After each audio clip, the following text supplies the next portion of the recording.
This audio belongs to list-read.com. Visit list-read.com to read next part and more book. Thank. The Guncle. By Stephen Rowley. All right, here goes nothing. Patrick held his phone in landscape mode and waited for the autofocus to find Maisie and Grant. The children looked slight, smushed together as they were, even Maisie, who was already 9. If the camera added 10 pounds, and Patrick had spent enough time in front of cameras to know the old cliché to be true, then his was irreparably defective. Maisie brushed her hair out of her face, 6 weeks with him in Palm Springs, and it was already lighter from the desert Sunday. Grant mindlessly tongued the space where his tooth used to be. Sit up, Patrick encouraged, but it wasn't their posture so much as their fragility that made his niece and nephew appear small, both of them a bundle of raw nerves eager to be exposed. He smiled as the camera brought them sharply into view. As an exercise, what was the point of the summer if not helping them come into focus? Patrick hovered his finger over his phone before calmly hitting record. Tell me something about your mother. Maisie and Grant turned inward, each willing the other to speak. Patrick had never witnessed such a case of debilitating stage fright in his entire career. The two children negotiated in silence, almost telepathically, the way close siblings sometimes can, and eventually Maisie, the oldest by 3 years, spoke first. She was tall. Patrick looked out from behind his phone. She was tall. That's it? Giraffes are tall. Your mother's a giraffe? No. They were both offended by the suggestion. Don't yell at me, Patrick protested. It's up to you to lead with something better than her height. Grant took a swing. She was strong. One time she lifted the sofa to vacuum under it. Cut. Patrick stopped recording. Of course he wanted Grant to think of his mother as strong. Sarah's treatment had robbed her of much of the resilience that defined her, and he was even willing to overlook his nephew's lisp, even though they'd been working on it in the quiet of late afternoons, but he wasn't about to let Sarah suffer the indignity of sharing space in this video with a Dyson upright. You kids are terrible at telling stories. Maisie grew agitated. Well, what do you want us to say? What do I? Being in a video was your idea. Grant kicked his little feet in frustration, stubbing his toes on the coffee table. Don't scuff my furniture. Patrick held his phone out to Maisie. Here. Record me. I'll show you how it's done. Maisie started to protest, but Patrick wouldn't hear of it. TSK, TSK, TSK. Maisie reluctantly accepted her uncle's phone and held it up to record him. Higher, Patrick said. What? Higher. Stand up. Maisie stood. Higher. Patrick leaned forward and coaxed Maisie's arms in the air. Honestly, it's like you want me to have 4 chins. Guncle rule, what number are we on? Know your angles. Everyone has a good side. Even children, who should be photographable from all sides but aren't. He sat back in his mid-century leather club chair and motioned for Maisie to hold her camera position. Never mind, we're getting way off track here. See the red button? That's record. Maisie was losing patience, and the attitude she displayed when pressed was bubbling to the surface. Tell me something I don't know. Stockard Channing's real name is Susan. Maisie lowered the camera, annoyed. Well, you didn't know that, did you? And now you do. Patrick coaxed Maisie's arms higher to reclaim his angle. Susan Stockard. Stockard was her last name. Who th Stockard Channing?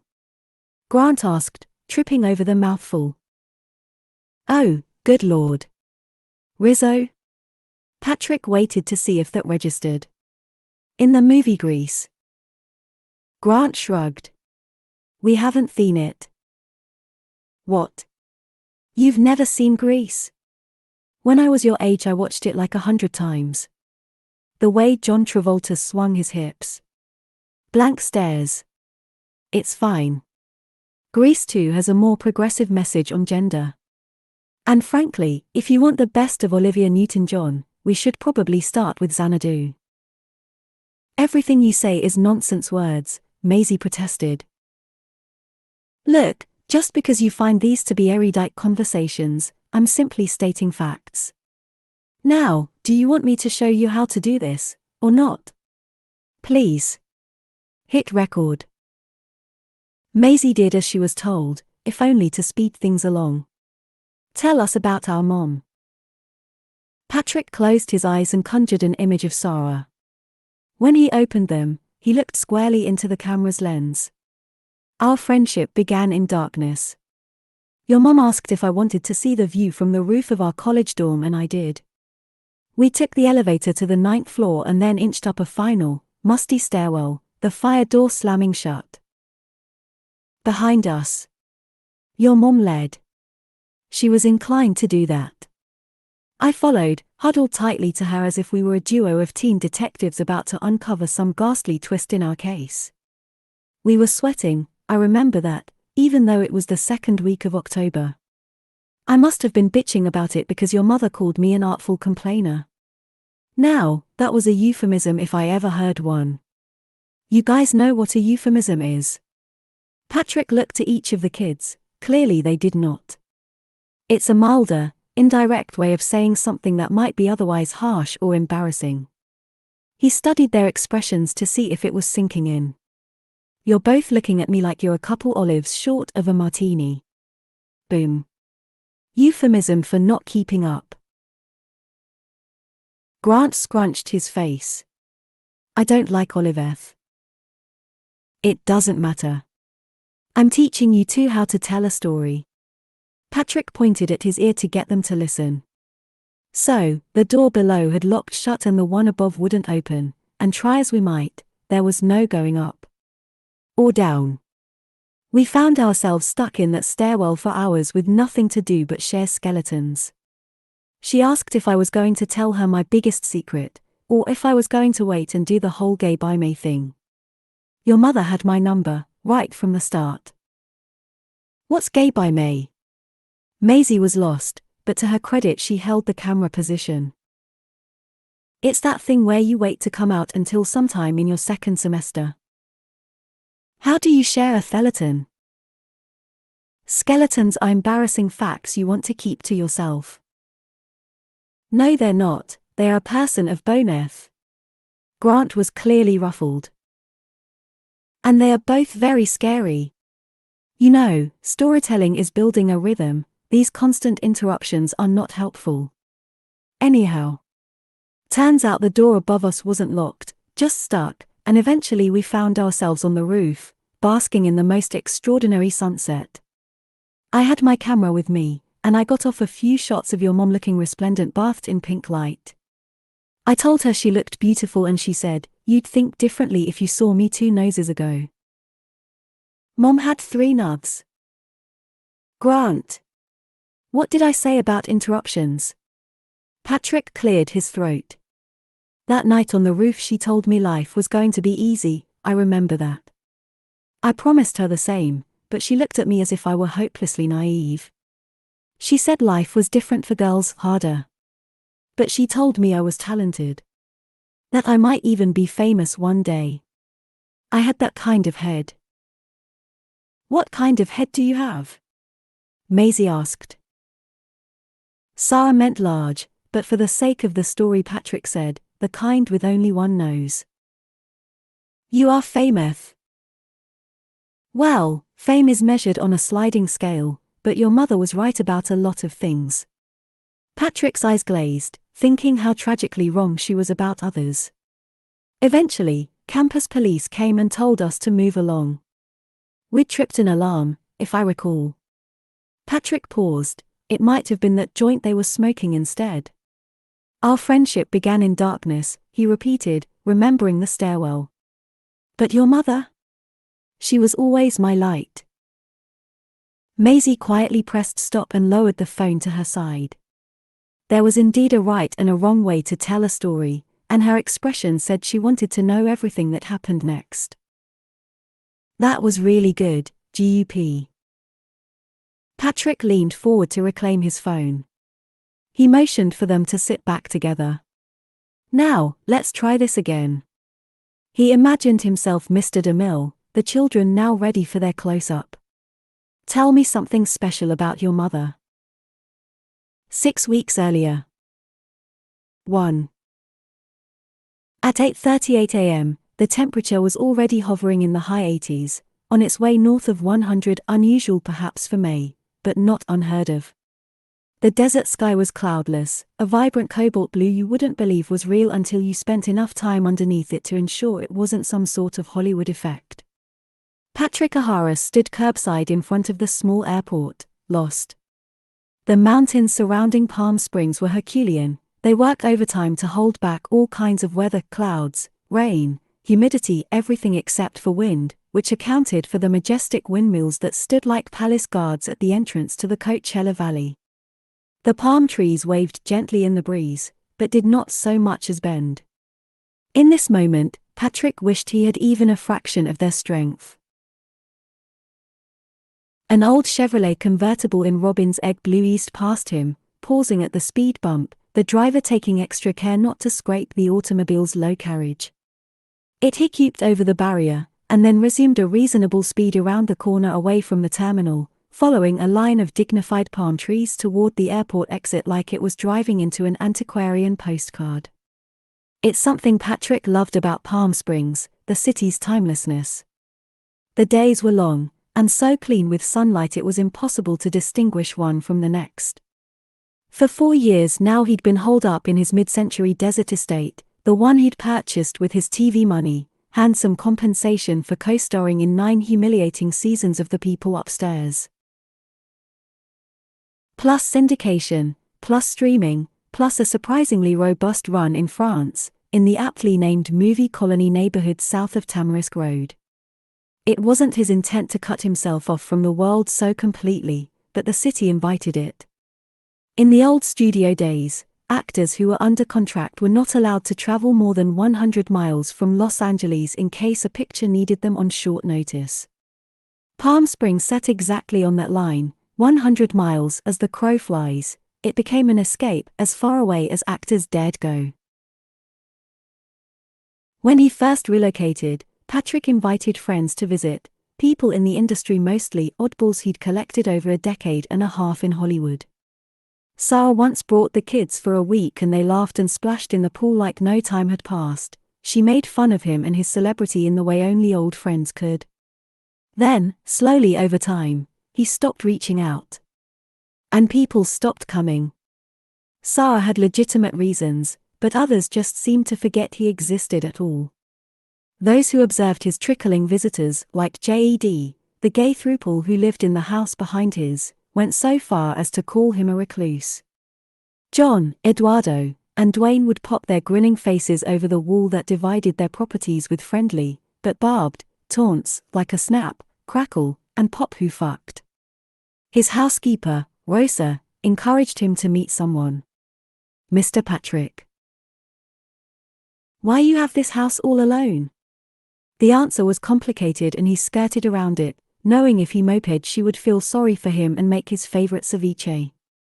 But to Patrick, his situation wasn't that dire. He was simply done. For 9 years he had given a side of himself to the world, and what he had left he owed no one. Patrick slung his baseball cap low over his eyes as a man pulled his Lexus into a white zone, hopped out of his idling car, and said goodbye to a friend or business associate with a hearty handshake. Patrick nodded to the friend as he walked past, and was rewarded with a smack from the man's 3-racket Wilson tennis bag as he slung it over his shoulder. Patrick was invisible. Anonymity, as it turns out, was easy enough. It had been just long enough since he'd been in the public eye. As for the rest, the trick was not to overdo it. A disguise had to be ordinary. Hat and sunglasses. Navy shirt, not too fitted.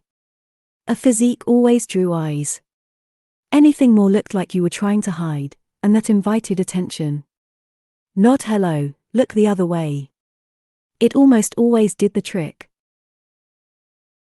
Patrick pulled out his phone and texted his brother, Greg. I'm on my way. The calls began just after midnight, but he'd had his phone set to Do Not Disturb. He awoke early to 13 missed calls, never a good number, from his parents and a 14th from Greg. No one left a message longer than call me, and Greg had not left one at all.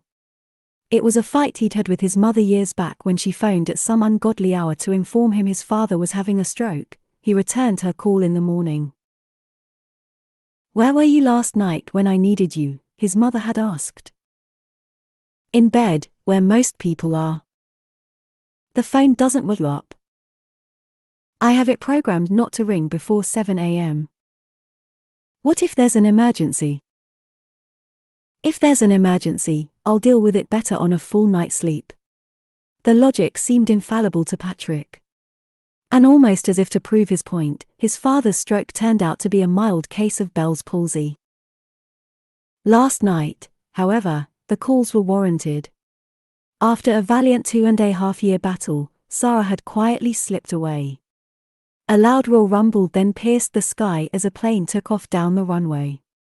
Patrick rattled as the sidewalk vibrated, but he was otherwise numb. This wasn't happening. Not a second time. Not after Joe. And this loss of Sarah was coupled with guilt. He promised when they'd met that he would never let her go. And then life intervened.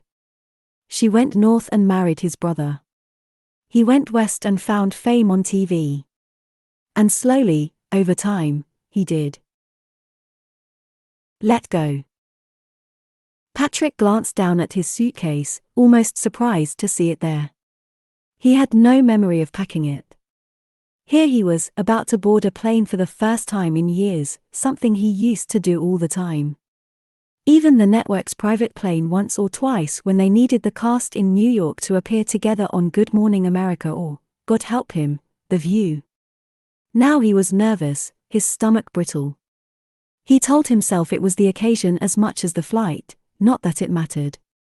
Patrick adjusted his aviators. He turned and walked inside the airport, letting the sliding glass doors open for him then close, reflecting the mountains behind him. Baggage claim. Patrick's eyes scanned right past Greg to a cluster of gossiping flight attendants before recognition set in. He was expecting his father to fetch him in Hartford and so was surprised to find his brother on the other side of the glass. Greg looked depleted, thin, even from 50 feet away Patrick could read his distress, the younger brother suddenly older, as if he'd passed through some weird vortex and aged a decade in the however many years it had been since he'd seen him last. When Greg spotted him, Patrick's carry-on slipped off his shoulder, the strap catching on his elbow, the bag stopping mere inches from the ground. He attempted a feeble wave.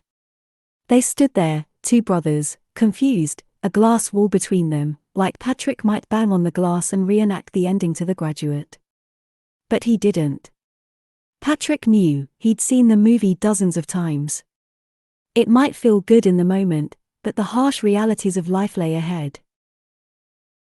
Patrick made his way through the sliding doors, past the sign that said no reentry, straight for his younger brother, hugging him tight, holding the back of his head, his fingers buried deep in Greg's hair. I'm sorry, he whispered. Greg was trembling. He squeezed his brother until Greg fell limp, free of emotion, for a fleeting second at least. I'm here. They waited for Patrick's checked bag in silence. The parade of black luggage moved at a funereal pace along the conveyor belt, town cars full of mourners in procession. They would be in such a motorcade in a few days' time. Neither brother said much on their way to the parking garage, not when Greg struggled to find the parking ticket at the prepay machine, except to usher those in line behind them to go ahead. He had absent-mindedly tucked the ticket in his wallet, nor when he couldn't remember on which level he had parked the car. Patrick stayed calm and even grabbed his brother's hand when he started to turn like an animal, in rapid, panicked circles. SHHHH. We'll find it, he whispered. That's how you do it. The voice came from around a concrete pylon, some idiot, breaking their moment. Patrick reflexively waved as if that were the first time anyone was clever enough to shout that at him and not the 11th millionth. "That's how you do it," was the catchphrase that made him a breakout character on his ABC sitcom in the back half of season 2. He'd delivered it faithfully at least once an episode since, and the studio audience, usually shapeless Midwesterners in oversized clothing who couldn't get into The Price is Right, always went wild, the second banana, for a time at least, eclipsing in popularity the top. "You're that guy, right? What happened to you?" The question reverberated through the parking structure.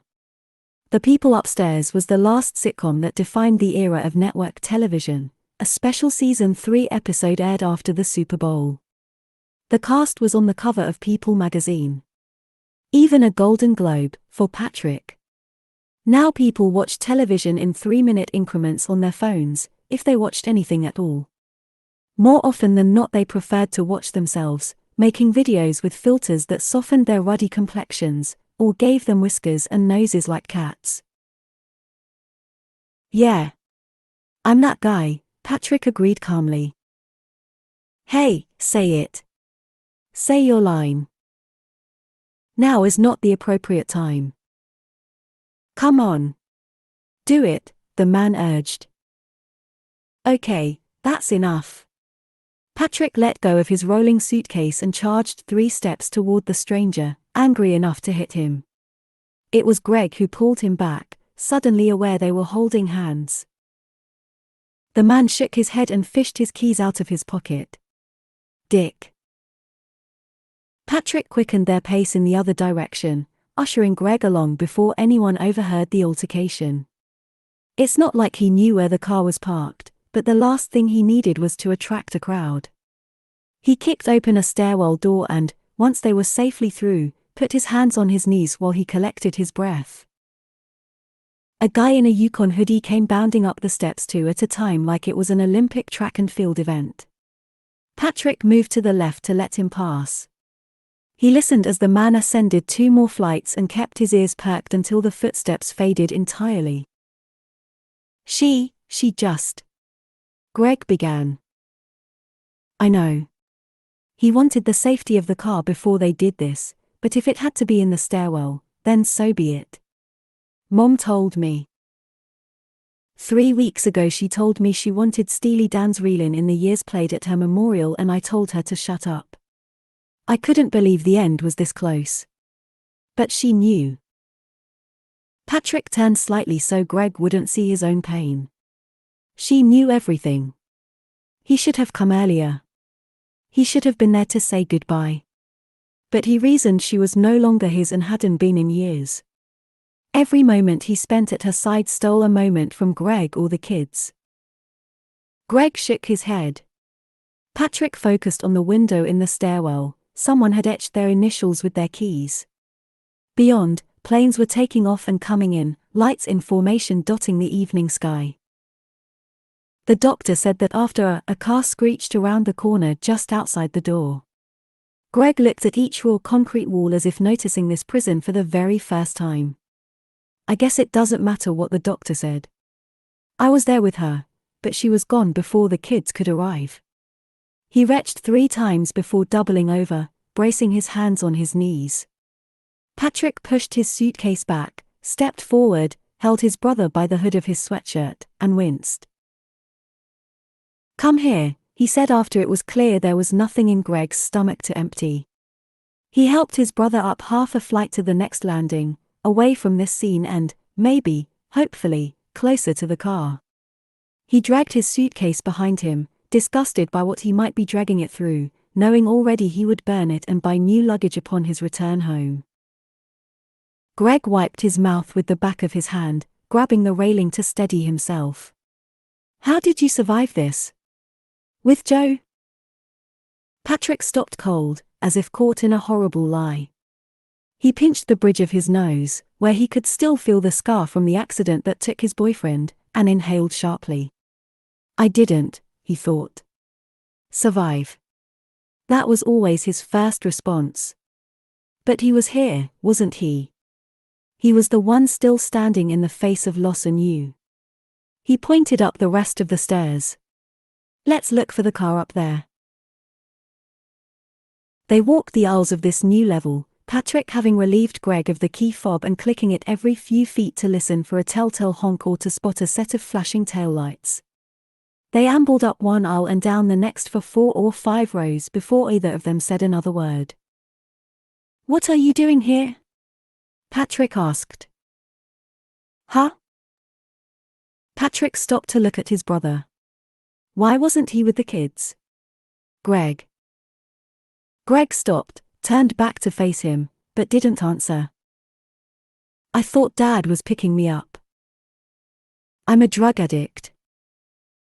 The crosstalk was almost comical. Patrick tried hard not to laugh. It was one thing for Greg to employ humor as a coping mechanism for grief, but it was another for Patrick to come off in any way cavalier. So instead he just said, "Is this where you meet your dealer?" He looked up at the nearest post, which said 4E. "Should we pick up some catnip before we go home?" "It's not a joke." Greg sat himself down on the bumper of a white passenger van, gently, so as not to set off an alarm. "I'm not laughing," Patrick said. A man in what he thought must be tap shoes walked quickly down the aisle behind them. "I'm confused." "What's not to understand?" "Like, heroin." "What?" "No. Pills." "Pills? What kind of pills?" "Vicodin, oxy, fentanyl, tramadol. I think I once took diet pills I found in my assistant's desk drawer." Patrick was half horrified, half intrigued. "Did they work?" "Did what work?" "The diet pills." "You mean, did I get high?"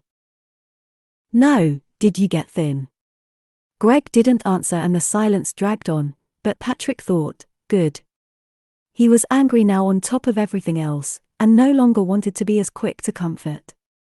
In fact, he was now questioning his brother's dry heaves. How could you let this happen? Half the country is addicted, don't you watch the news? No, Patrick did not watch the news. No good ever came from the news. How long? Greg shot his brother a look. That look, the one he picked up in law school and fine-tuned as a junior associate. 3 years, Patrick. It's been almost 3 years. Since the diagnosis. Since I started gunning for partner. I couldn't do everything. I couldn't. He reached for the words to continue. Be what everyone needed me to be. Patrick rested his forehead on the side of the van, absorbing the cool from the metal. Jumping forward 3 hours in time meant it was pitch dark, even though he was wide awake. Are you high right now? Greg glared at him with disgust until Patrick pulled his head away from the van. Does Mom know? It took Greg a moment to answer. No one knows. I'm telling you first. Look, can we go somewhere, please? Even. I don't know. McDonald's. Why, do you have the munchies? Patrick responded with snark, even though he couldn't remember the last thing he'd had to eat. Perhaps some sort of snack bar on the plane. Greg stood and shoved his hands in the pockets of his sweatshirt jacket before looking down at his shoes. So we can talk. He looked up at Patrick. I need you to take the kids. Okay. Whatever I can do to help. The family would need him to do any number of tasks this week, so he might as well step up to the plate. Take them where? Take them. I don't understand, what? He scanned Greg's eyes for any sign he was kidding. Oh, hell no. Patrick. You are high. That's absurd. You're being absurd. Patrick. On its face it's preposterous. I turned down a chance to present Best Supporting Actress in a comedy series at the Emmys 2 years ago. You want to know why? It was too much of a commitment. No. You're asking the wrong person. There's a facility. In Rancho Mirage. Only 10 miles or so from your house.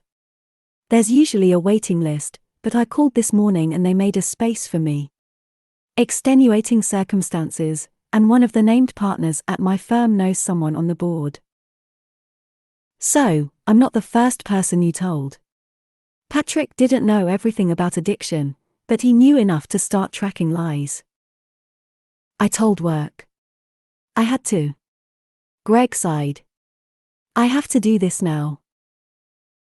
Patrick thought back to when he smoked, in part to stay TV thin, and how trying to quit right as his show was being cancelled led to several relapses. And how a cigarette sounded so good right now in the face of this news, this new cancellation. But is now the best time? Greg started shaking, determined to close the sale. The kids are going to need their father, not half the father they've had for the past few years. Now is the only time.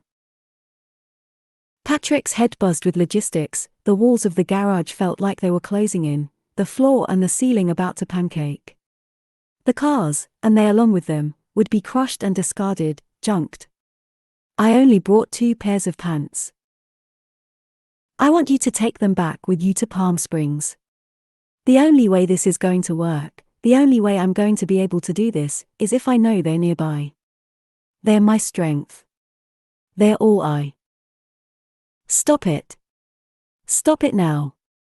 Patrick didn't know if he meant Greg's shaking or the preposterousness of the request. An older couple ambled toward the Cadillac parked across from them, the woman on the man's arm. It took them an agonizingly long time to get in their car. For how long? Patrick knew better than to even entertain the idea with such a question. But it just slipped out. 90 days. 90 days. It echoed through the garage, sounding more like a jail sentence than a favor. He shouldn't paint himself as the real victim here when a man had lost his wife and 2 children had lost their mother. But he'd lost someone, too. You're out of your goddamned mind. Greg burst into tears. Oh, God. Okay. Just. He reached out to comfort his brother, but couldn't decide where to place his hands. You should know I'm an alcoholic. Patrick wasn't, but he was grasping at straws. Maybe he could check into this facility, too. Patrick. You're a social drinker. I live alone in the desert, how social could it be? 90 days sitting in a sharing circle talking about his feelings while sober seemed like hell on earth, but it had to be better than babysitting, and maybe the facility had a chef and masseur. Patrick lifted the key fob in the air and pressed the button furiously, searching for the car, his arm spinning around like a periscope that had just broken the surface. Goddamn, Joe, he thought, as he often did in times of great stress. Why wasn't I the one driving? But he wasn't. He was buckled in the passenger seat when Joe was T-boned by a fucking teenager out for a joyride. That was just his bad luck. And then, out of the darkness, a chirp. They both spun around. Finally, the car. They could argue about this later. TWO. It's brunch. You don't know brunch. Is it breakfast? Grant asked while being strapped in his car seat. He was 6 and had a pronounced lisp. No. Patrick gave the straps a good tug. Secure. 36 hours had passed and the subject of his taking the kids had come up 9 more times. He volunteered to treat them both to brunch without other adults just to avoid a 10th. Fingers on noses, he said before slamming the door. Did he really just utter that out loud? It was something his mother used to say. Is it lunch? Maisie waited for an answer as Patrick crossed around to the passenger side. No. He checked the straps on Maisie's booster.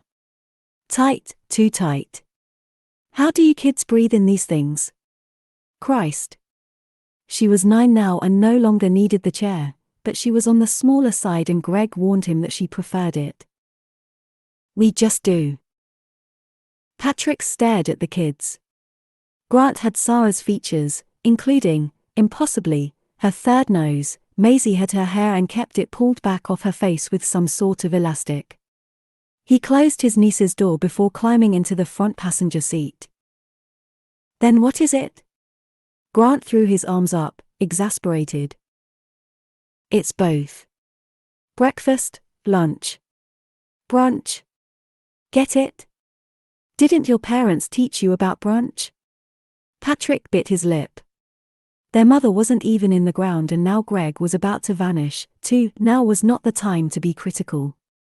But how do you not teach your children about the most important of all meals?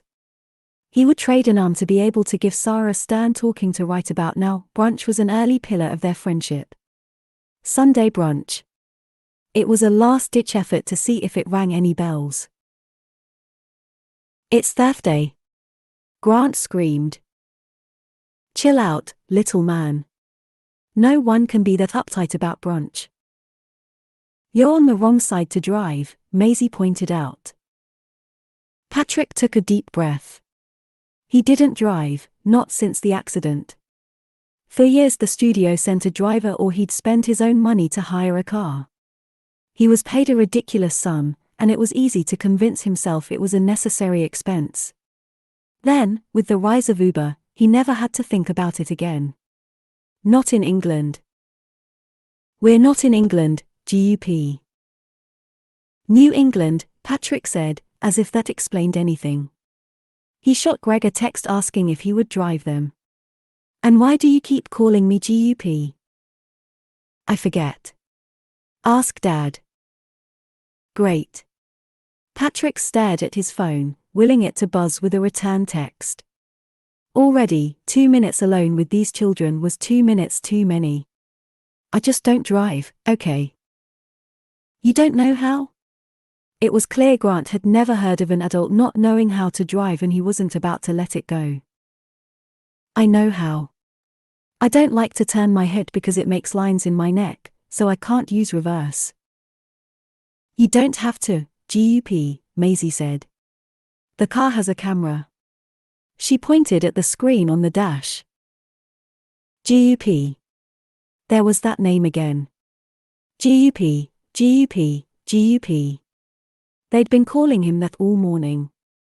I know it has a camera, Maisie. But cameras lie. No, they don't. Cameras can't speak. They find a way. How? I don't know. Wait until you turn 40, then all they do is lie.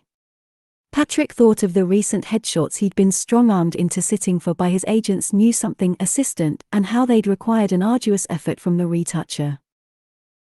Greg opened the driver's door and hopped into the seat.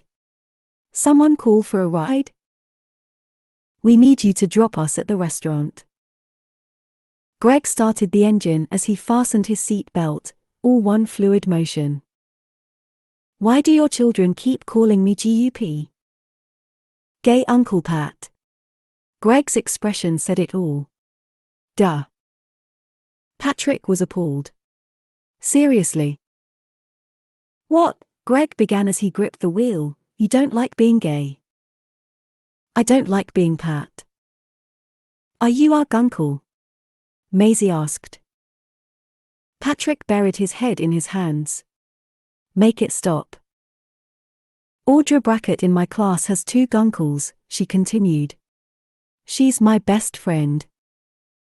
Guncle Pat? Grant exclaimed. Patrick. Guncle Patrick. We're not doing Pat. Pat was so, oh, God, he didn't even know the word. Heterosexual. And I don't like Guncle, either. What's wrong with Guncle? Greg asked. What's right with it? It sounds like cankle. Patrick flipped down his visor to catch Maisie's eyes in the mirror. Calf and ankle, he said before she had a chance to inquire. Greg threw the car in reverse, looked over his shoulder, and backed out of the driveway. You don't have to do that, Dad. There's a camera. For the first time, Patrick recognized a little bit of himself, the know-it-all, in his niece. Yes, he does. I'm going to teach you some things while I'm here. That's Guncle rule number 1. Okay. If we must. Cameras are your enemy as much as they're your friend. Scratch that. That's Guncle rule number 2. Guncle rule number 1. Brunch is splendid. The restaurant hostess smiled when Patrick entered holding the kids' hands. People tended to do that when he was with them, he noticed. Smile. No one ever frowned with concern that he kidnapped 2 children, not one person's facial expression the equivalent of an Amber Alert. Couldn't they see how unnatural this all was for him? 3, please. Or 2 and a high chair. I'm too old for a high chair. Grant screamed. Jesus. Patrick sighed audibly. 3, please. The hostess smiled even wider. 3 it is. Are you still serving brunch? Of course. Brunch is our most popular meal. Patrick shot the kids a look. See? Follow me. She led them to a corner booth and left them with menus, which they studied with great interest. What looks good? Patrick asked. I can't read, stupid, Grant declared, although stupid came out more like thupid. He put his menu down and swung his feet back and forth, kicking the table. No kicking, Patrick said, but in truth he was relieved at least Grant wasn't screaming. Who are you again? Grant asked. He wasn't entirely sure of Patrick's authority in this situation. He's our Guncle. Patrick looked down his nose at his niece. Don't make me repeat myself. That word is unpleasant. You're unpleasant, Maisie observed. Patrick sneered like an old black and white movie villain. You have no idea. But who are you? Grant implored. I'm your father's brother and I was your mother's friend. Got it? You came to visit me once at my house in California. We did? I have a pool, Patrick said, as if that would settle it once and for all. Now, focus. What looks good? I like bacon, Maisie announced. We don't eat bacon. Yes, we do. No, we don't. Yes, we do. Bacon is pigs and pigs are our friends. Do you want to eat your friends? Without hesitation. If they taste like bacon. Patrick set his menu down. I'm a vegetarian. Lacto-ovo. Well, pescatarian, to be more precise. And maybe you should be, too, while I'm here helping because I can't buy all that stuff from the grocer. You know. Morally. What's pesca? Pescatarian. I occasionally eat fish. Do you like sushi? I like hot dogs. Grant perked up just enough to take the conversation backward. What? That's like the worst parts of the pig. Like lips and buttholes and... I shudder to even think. Grant laughed. Why do you eat fish but not pigs? Maisie asked. Because fish are dumb and delicious. Now look at your menu. Yes, but our oceans are overfished. Patrick felt a shadow fall over the table and he looked up to see who was speaking. An older man with graying temples smiled at him while opening a small pad with his pencil. So there are environmental concerns at play. Don't flush the toilet for 3 months, don't shower for 6 months, or don't eat 1 hamburger. I'm from California, where there's always a drought, so I'm more concerned about the environmental effects of factory farm. I'm sorry, who are you? He asked the man. Patrick. It's me. Me, the waiter. Me, Barry. Barry. Patrick was pretty certain he didn't know any Barrys. From high school. Barry from high school. We're the same fucking age, is that what you're telling me? Of course. Patrick said of course even though it was still fuzzy. There was only a handful of people he remembered from high school. In most respects, his life began with Sarah. These are my brother's kids, Maisie and Grant. Guys, Barry. It's really great to see you. I haven't heard anything about you since the show went off the air. What was that, 4 years ago? How are you? Patrick stalled, desperately wanting out of a conversation that really had yet to begin. You should do another show. You were very good. Thank you. That had never occurred to me. Patrick soaked his reply in so much sarcasm it might as well have been a teenager experimenting with cologne. Although I thought that last one was a waste of your talents. Remember when we did Brigadoon in high school? You were so good. Shut up, shut up, shut up. So, what brings you back to Connecticut? Our mom was sick, Maisie said, coming to her uncle's rescue. She died. She and Grant looked at the ground. Patrick winced, surprised to hear a years-long battle summarized so succinctly, then covered his shock with a grimace. He put one arm around each of them and joined them in looking down. They were mourning, you see. Something best done in private. Oh, Barry said, his ability to get chummy shut off at the valve. I'm very sorry. He awkwardly tapped his pencil on his pad as Patrick luxuriated in the silence. Get you started on some drinks? Kids? Bacon. Grant perked up, a little too quickly. Make it believable, Patrick thought, recognizing their grief as a shield against small talk. Keep the work focused. Come on. Drinks, he's asking. Juice or milk? Juice. Grant. Goose. 2 juices. Do you have apple? And 1 mimosa, light on the OJ. Our orange juice is freshly squeezed. Either way. A whisper of juice. I'm serious. You can really just wave an orange over the glass and that's probably still too much juice. Patrick stared at Barry's golf pencil, willing it to move. You're not writing this down. 2 apple juices and 1 glass of champagne. I'll give you some time with the menu. As abruptly as he had appeared, Barry retreated. Patrick drummed his fingers on the table. So, guys. There's something we need to discuss. He looked down at his place setting and aligned the silverware as if he were some footman on Downton Abbey. I thought we could eat brunch, the 3 of us, and have a little chinwag. He looked up to nothing but blank expressions.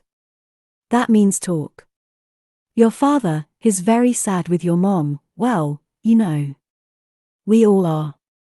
He's asked me to, while he takes a little time for himself, take care of you. What? Grant hollered. Don't worry. I said no. I wanted you to hear that from me. I believe in treating kids like people. You said no? Maisie offered an expression that was difficult to read. It's nothing personal. It's just. You know. The whole kid thing is not my bag. For how long? Grant wondered.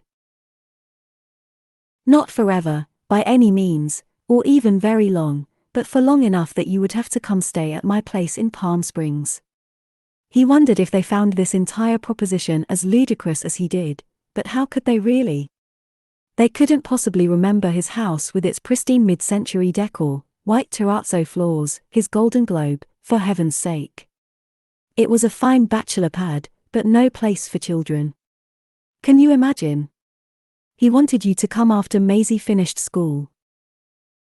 College? Maisie asked. Are you in college? Patrick looked to the skies for strength. There was a wad of gum stuck to a ceiling tile. No, 3rd grade. You're done next week.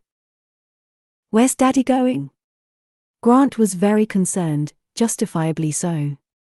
Patrick bit his lip. How do you explain to a 6-year-old who just lost his mother the difference between temporarily and forever? A special place that helps daddies who are sad. Will he see Mommy? Patrick's heart sank. He thought of the website he had viewed, the one he'd pored over with their sister, Clara. Once Greg had confided in her, too. It had photos of beige rooms with small windows, each with its own pitiful Black & Decker coffee maker. No.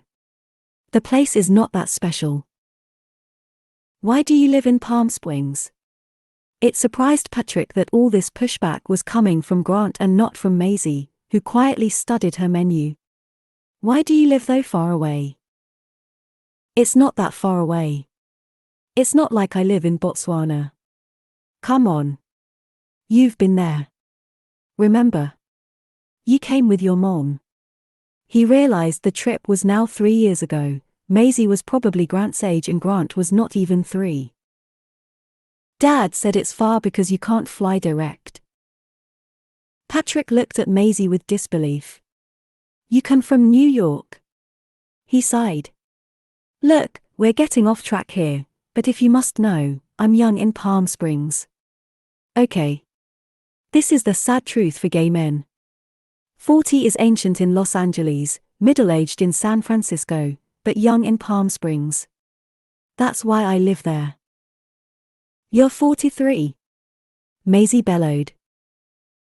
Who are you, the DMV? Lower your voice. That's almost 50. Grant's eyes grew big.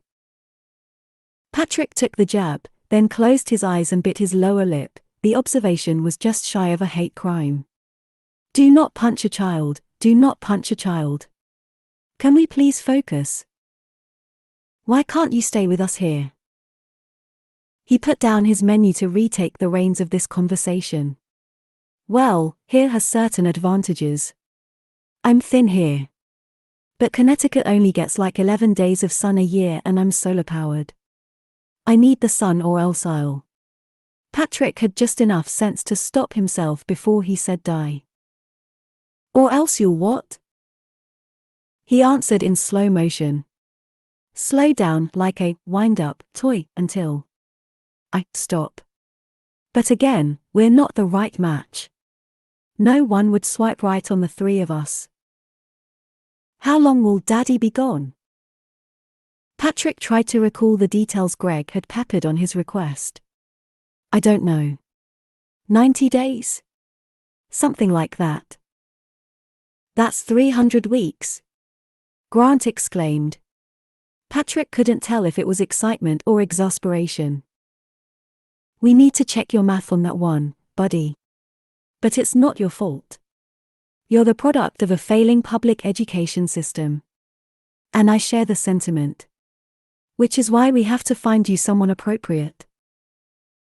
As if that were his cue, Barry appeared carrying a tray of drinks.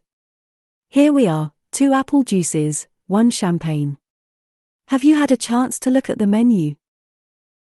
Patrick had a fleeting thought, could Barry babysit for 300 weeks? No.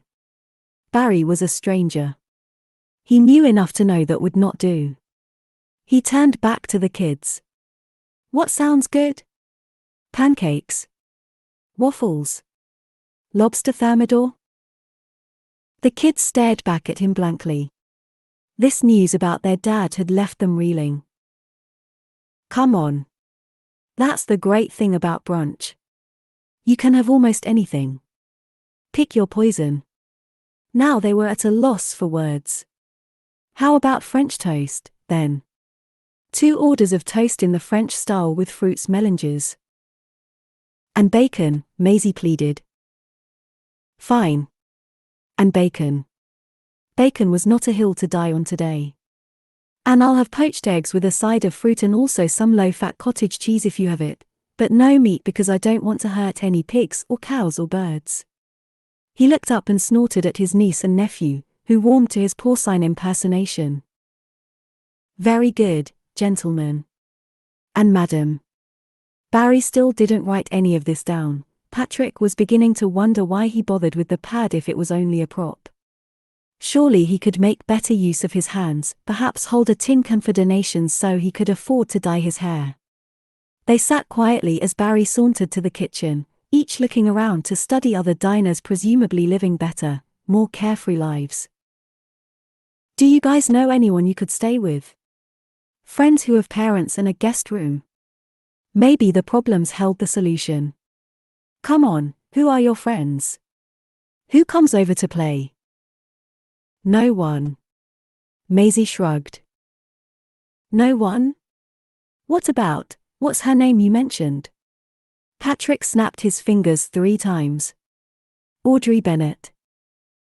Audra Brackett. Yes. Audra Brackett. She sounds nice. What about her? Maisie shrugged again as she stacked some little jams. Our house is too sad.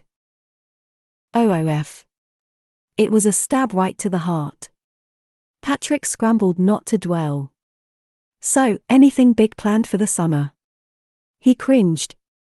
Clearly whatever plans they may have had gone right out the window. I was supposed to take swim lessons, Grant said wistfully. Even he could sense that was no longer happening. Patrick looked at the next table for help, 3 women enjoying mimosas, at least 50% orange juice, suckers, and individually designed omelets with any combination of 30 ingredients. They ate without constant interruptions and exclamations, and Patrick was envious, as if he were already mourning a former life. Should he consider this, taking them in? One of the women made eye contact, recognition, or an attempt, perhaps, at pity. No. It was out of the question. We'll find you someone. Your grandparents, maybe, Patrick said. I'll even pay for your swim lessons. Grant seemed to find this agreeable, crisis averted. Is that really what someone told you? Your house was too sad? Patrick's heart was still breaking. You have a pool. Maisie brightened. It was all coming back to her. You could teach Grant to swim in Palm Springs. Could I have my own room? Share? Grant screamed. Patrick observed he had taken to sleeping in his sister's room, and had, apparently, since Sarah was checked into hospice. No, I want my own. You're not coming to Palm Springs. We already decided. It's better for you that way. You'll see. Grant flipped his placemat over to look for kid activities, but it wasn't that kind of establishment. Your father and I shared a room, you know, for a time. We had bunk beds. I had the top bunk. I felt bad for him as I grew and that top bed started to sag. I swear, by the time your Aunt Clara left for college and I moved into her room, he couldn't so much as roll over without scraping his nose on my undercarriage. He got his revenge when he discovered a certain teenage pastime and I had to fall asleep with the bed swaying like we were adrift on a gay cruise in monsoon season, if you know what I mean. Anyhow, cheers. He picked up his champagne and clinked glasses with Maisie and Grant, who it seemed enjoyed a good cheers. Cheers. Maisie added. Poop. Grant said, and they both laughed. Patrick wanted to drop his head to the table with a deafening thud, but it would only draw attention to Grant's joke. Can we eat brunch in Palm Springs? Maisie asked. Maisie was plotting something out and Patrick didn't like it. You're not coming to Palm Springs. Yeah, but could we? If we were. Oh, God, yes. We only eat brunch in Palm Springs. Brunch and lupper. What's lupper? You don't know lupper, either. Patrick sighed for effect. Well, if brunch is a combination of breakfast and lunch, what do you suppose lupper is? Maisie got there first. Lunch and supper. Exactly. It's a mid to late afternoon meal, which is good for digestion. If you eat too late you get heavy unless you're European. They have dinner at an ungodly hour and never gain so much as an ounce, but they evolved and they walk everywhere and smoke cigarettes, which helps, so you know. Patrick put his napkin in his lap and made a production out of it so the kids would follow suit. All my meals are portmanteaus. You talk funny, Grant said. Me talk funny?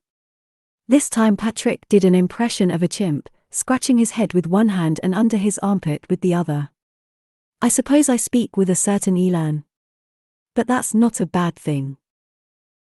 Why don't you talk like everyone else?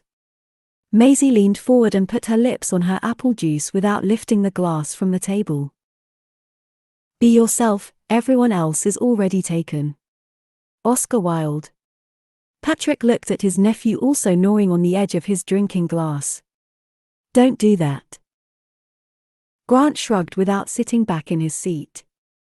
I'm being myself. You know, it's one thing if you throw my own words back in my face, but do not throw Oscar Wilde's. Now sit up like human beings or at least use a straw. Patrick picked up one of the paper-wrapped drinking straws Barry had left for them, tore off one end, and blew a puff of air through the straw so that the wrapper hit Maisie square between the eyes. Grant erupted in laughter. So what do you think? About what? Grant managed as he tried to control his giggles. About brunch? Patrick said. It's growing on you, isn't it? I can only eat soft foods. Why? Lou the tooth. What? Maisie translated.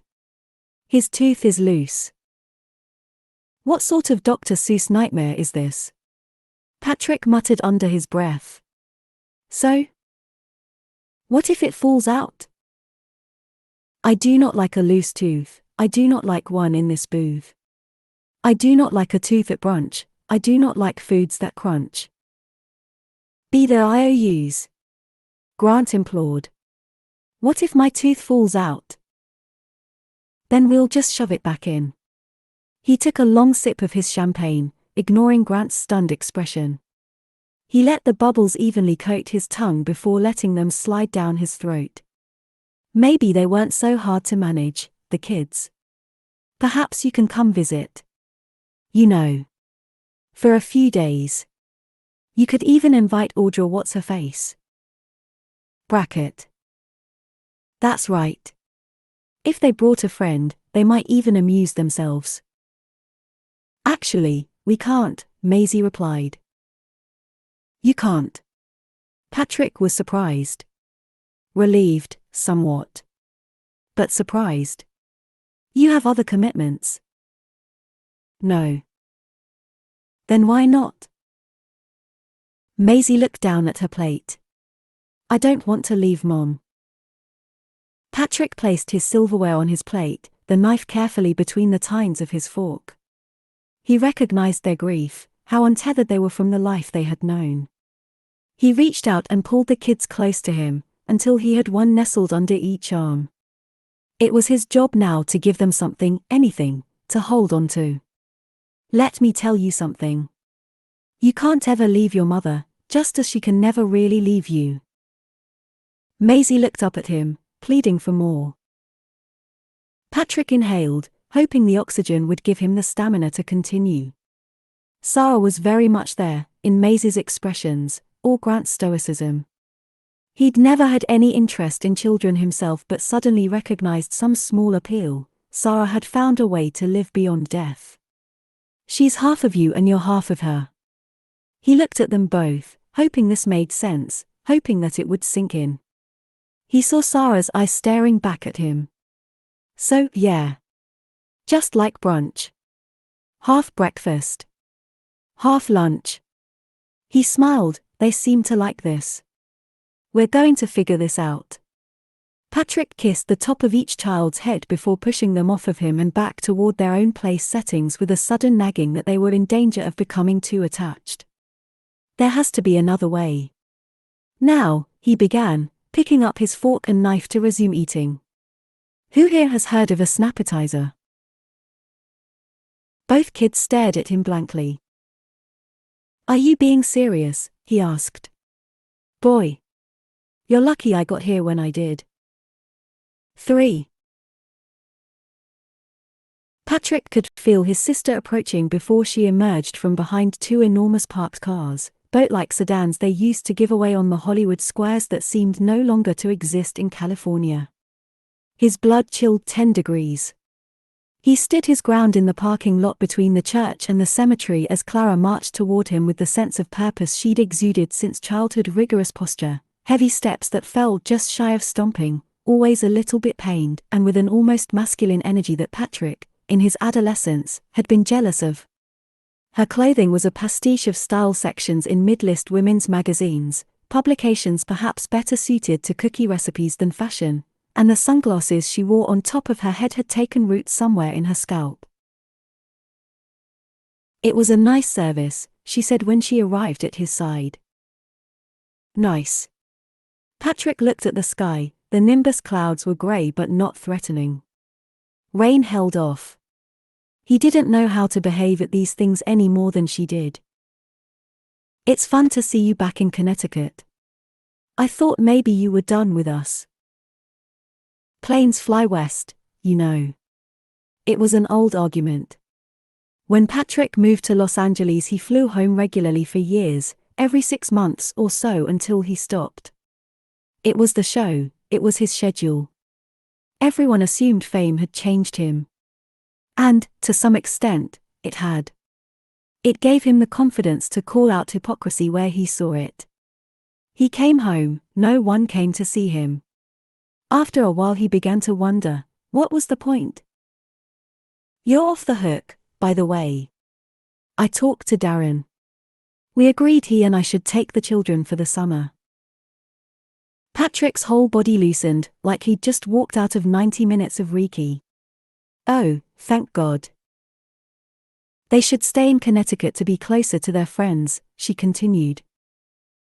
Like Audra Brackett. And whomever Grant pals around with. Who? Patrick blew right past her question. It was farcical, he offered. The very idea. I mean, can you imagine? Clara laughed, and she never laughed. Patrick always thought he would welcome it, the sound of his sister's laughter. Instead, he was immediately put off. It was good of you to come. She placed her hand on his forearm and gave it a condescending squeeze. Patrick had delivered the eulogy. He'd written 2 on the plane. He gave the version he knew others wanted to hear. About Sarah the wife, Sarah the mother, Sarah the very definition of family. The other was for the Sarah he knew. Sarah the loyal, Sarah the thrill-seeker, Sarah the irreverent, Sarah the brotherfucker. It would have amused him, sharing old stories. The time he took her to the Ramrod, a Boston leather bar, and people mistook her for a drag queen. The time they were arrested for sneaking into the granary burying ground after dark to make rubbings of the gravestones. The time she screamed obscenities in the face of religious protesters the first time they attended Pride. He came close to pulling the second eulogy out of his jacket pocket. But in the end it was for his Sarah, not theirs, so he left it in his breast pocket, where it sat directly over his heart. Still. Greg asked me to take the kids. Not you. Clara pulled her hand away. Greg was probably high at the time. We don't have to do this. Do what? It's not a requirement, is all I'm saying. A requirement of what? Our being related. A lot of people just love their family. I love my family. Okay. I do. Patrick fluttered his lips. You don't like us very much. You two don't make it easy. Clara, the oldest, had always viewed Patrick and Greg as twin nuisances, equal bothers to an otherwise orderly existence. Patrick shrugged and looked out over the cemetery. Anyhow, I have the next few months off. I was going to teach summer school, but my friend Anita is going on maternity leave in the fall, so she was more than happy to take on additional classes before then. He was only half listening. Who? Anita. My friend Anita. Patrick surveyed the crowd. It seemed they didn't know what to do. No one wanted to leave, but everyone looked pained to stay. Greg has a point, wanting the kids near him. Clara didn't like the look in his eye. He was piecing together a puzzle. Would you stop? You don't even want to do this. Let's not kid ourselves. I'm giving you an out. Patrick didn't know what he found more irksome, the fact that she knew he would want a way out, or that under any other circumstance he would take it. He patted himself down, the second eulogy in his pocket crinkled, like Sarah asking him a favor. Patrick. Clara. Patrick locked eyes with his sister. The kids mentioned they didn't have many friends. That their house had become too sad. Is that true? You know other kids. They're afraid of anyone who is going through something different. It will sort itself out. What about your kids? What about my kids? Don't they spend time together? Patrick asked. He hadn't really grown up around cousins, but shouldn't they be forced to be friends? They're teenagers. An image was emerging of Maisie and Grant as loners, just like him. Perhaps he couldn't be a guardian to these kids, but, cousins be damned, as their uncle he could be a friend. Wait, did you say Darren agreed you could take the kids? Or you should? What difference does that make? It makes a difference to me. Patrick felt himself growing redder. People whispered and glanced in his direction. Calm yourself. Your voice is doing that squeaky thing. Remember when you first learned to answer the telephone and people would call you? Patrick nodded at some asshole who was staring at him. Don't change the subject. Clara continued. You have this vision, Patrick, of playing some role. Of stepping in like you're some glamorous Uncle Mame. She chuckled. Uncle M. Have you discussed that with Darren, too? You're not Rosalind Russell. And it's not what these children need. Then why do I look so natural with a long cigarette holder? He held his hand up to mime just such a thing. You don't look natural, you look like you're going to skin someone's dog. Patrick used to like having a sister. It gave him permission to indulge in the activities he longed to do: color, weave, make paper bag puppets. Play dress up. They could play together, under the umbrella of her interests. When his father suggested he go outside, Patrick could rightfully say Clara was his playmate. She was older, she set the agenda. But she eventually moved on, wanted to do other things. As a teenager she liked reading and, it seemed, just about nothing else. She read a book by Alice Walker about female genital mutilation in Africa and refused to speak to a member of the opposite sex for a month. She read Simone de Beauvoir and fumed about the patriarchy to any male in earshot, even if he were 4 years her junior. Patrick thought his coming out would restore their relationship. If the problem was straight white male privilege, he no longer identified with the trifecta and now had his own history of oppression. Yet somehow she took his lack of attraction to women as yet another affront to the sex. They'd just lost their mother, Patrick. The kids lost their mother, Greg lost his wife. Why didn't anyone acknowledge his loss? Or remember that he knew Sarah first? If it wasn't for him bringing her into their lives, he would be the only one of them at this goddamn service. Patrick jumped up and down like a swimmer before entering the pool, like a boxer about to enter the ring. His heart raced with dread and adrenaline. Yeah, I'm going to do it. Do what? Take the kids. Patrick. Clara put her hands on his shoulders to hold him to the ground.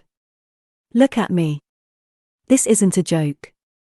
We're not deciding on who gets a lamp. They're children, I'm a mother. I can give them what they need. Patrick glowered. Darren had 2 teens from a previous marriage who spent just about all of their time with their actual mother, a conspiracy theorist who jarred her own jams. A stepmother is a mother.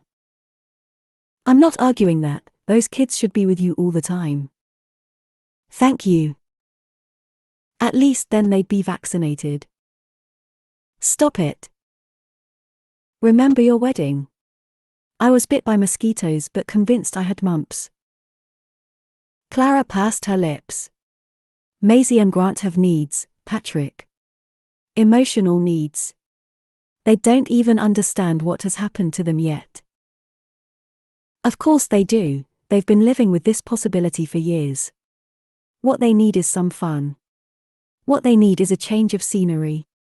What they need is to laugh and be silly and be kids. And as the world's oldest child. Patrick stopped her. What they don't need is someone trying to take their mother's place. I'm not trying to. Is that what you think? At that moment, Maisie and Grant ran full speed between them, the younger chasing the older and failing miserably at catching her. Watch for cars! Clara hollered instinctually as they ran away. Patrick looked down over the top of his sunglasses. Oh, give me a break. That's not mothering them, that's just plain being responsible. If you say so. They are being strong right now because they're surrounded by everyone they know and love and because there's been something for them to do every hour of the day. But people are going to go back home, and they will stop being the center of attention, and there will come a time, in a few days or a few weeks or a month, when the reality of their situation hits them and they're going to look to you for meaning. And then what? I can give them all the attention they need, thank you very much. Wait until they find out they'll be competing for your attention with you. Patrick took a few steps away as this new plan solidified in his mind. He could tell them about their mother. Not the mother they knew, but the woman he remembered. Under a cluster of nearby maple trees, his parents were engaged in conversation with Sarah's, the four of them huddled in a tight mass. Other family milled about, friends hugged, whispering secrets. Everyone sharing memories of a different Sarah, no doubt, but he knew the real one. And now so could her kids. He turned back to his sister. Clara, I've got this. He removed his sunglasses entirely to show her he meant business. Please. You're terrified. Patrick shook his head. You're not fooling me. You're not that good of an actor. Greg emerged from the crowd, slumped, like he was experiencing a heavier gravitational pull. Patrick put his arm around his brother's shoulders as Clara looked away. The problem with 3 is that it's always 2 against 1. I'm going to do it. What you asked? You're kidding, Greg replied. His eyes brightened for the first time in days. Patrick locked eyes with Clara. I'm not. You're both morons, she said. It's my decision, Clara, Greg told her. I know what I'm doing. And then, to Patrick, beautiful speech. Thank you. I couldn't have done it. Remember what telemarketers called Patrick when he would answer the phone? Clara asked, softening. Greg asked. Clara confirmed. Uncle, she said, repeating the joke to herself. The kids ran by on a third loop and this time Patrick nabbed them. He got down on one knee and sat Grant on his leg. Your uncle toilet, Grant charged. Patrick looked up at his sister, doing his best to mask any regret. He knew this was an audition, a callback for Network XX, the last hurdle before landing the role. Let me tell you something. Both of you. He ushered Maisie in, too. As a professional who has studied comedy. Bathroom humor is cheap. Okay. Guncle rule number 3. Is it an easy laugh? Yes. But it's lazy. It's not the laugh you want. But, I think you'll find if you work harder, dig a little deeper, find the joke that lies beneath the obvious one, that's when your comedy will really shine. Understand? They both nodded. Okay. Patrick slid Grant off his knee and stood up, resting his hand on his nephew's shoulder. He was loath to employ his own catchphrase, but this situation called for a special exception. And that's how you do it. He winked at Clara, knowing it would drive her a particular kind of insane. And then Grant had to spoil his triumph by yelling, "Your uncle saw," before running off to find his grandparents. Greg laughed heartily, which caused those standing nearby to turn. Well, you told him to dig deeper. Patrick buried his face in his hands and grumbled. Commedia del fate. Grant may have won this battle, but Patrick was determined to win the war. The clouds above darkened in a way they didn't in Palm Springs. A thunderstorm was imminent. Clara motioned toward the car and signaled her husband that it was time to go. She had no desire to lose an argument with her brothers and get drenched. 4. Is that an island? Patrick peered across both Maisie and Grant to look out the airplane window at what lay 30,000 feet below them. That's a cloud. It looked like an island. It didn't matter the cards he was dealt, Grant apparently always doubled down. Patrick turned to Maisie, whose legs dangled below her seat in a way that made it look like she'd grown 3 inches since takeoff. There's only one state that's an island, do you know what that is? Maisie raised her hand. And don't say Rhode Island, because they just threw that in there to fuck with you. Maisie dropped her hand back in her lap. You said a swear. Grant's eyes looked wide as frisbees. Okay, this is going to be a really long summer if we're going to track every time that I say a swear. The goodbyes had been awful. Greg did his best to explain his situation without burdening them, but the children were, in the moment, inconsolable. They had just said goodbye to their mother and they were being, sent to live with a stranger. Even to Patrick it seemed needlessly cruel. Greg cried, the children sobbed, and Patrick did his best to remain stoic. Deep down he didn't think this was any better an idea than they did, but someone had to appear certain, someone had to be captaining this ship. More tears were shed at the airport. Patrick pulled his cap down so far over his eyes, he had to look up to see past the brim. Maisie and Grant each had 2 checked bags, he never knew children came with so much stuff. They ate quietly at the airport Papagino's, but none of them had much of an appetite for cardboard pizza or, really, for anything else. Can we watch YouTube? What? No. There's no Wi-Fi on this plane. Why not? One of the advantages of being on an airplane is that we're disconnected from everything going on beneath us. We're in a metal tube in the sky. It's a time to reflect, read a book maybe, to be with ourselves. Patrick was lying about the Wi-Fi and wasn't sure why. His insistence, perhaps, that there was more to appreciate about planes than staring blankly at a screen, doing something you could readily do on the ground. He carried a torch for air travel from the 1960s, before he was born, when flying seemed glamorous and stewardesses looked like Dusty Springfield or Petula Clark, served Chateaubriand off of a cart, and came by every so often to light your cigarette. But since Grant and Maisie weren't old enough to enjoy an in-flight martini, was this really necessary? Shouldn't he loosen the reins, or would that set a bad precedent? Would he lose all sense of authority before this experiment began? You guys packed a few books, right? Does your car at least have a DVD player? Maisie asked. I'm Uber only. What does that mean? I told you I don't drive. I have a Tesla, but I keep it in the garage. Maisie furrowed her brow. It was hard to know where to tear at her uncle's logic when he spouted so many unfamiliar words. What's a Tesla?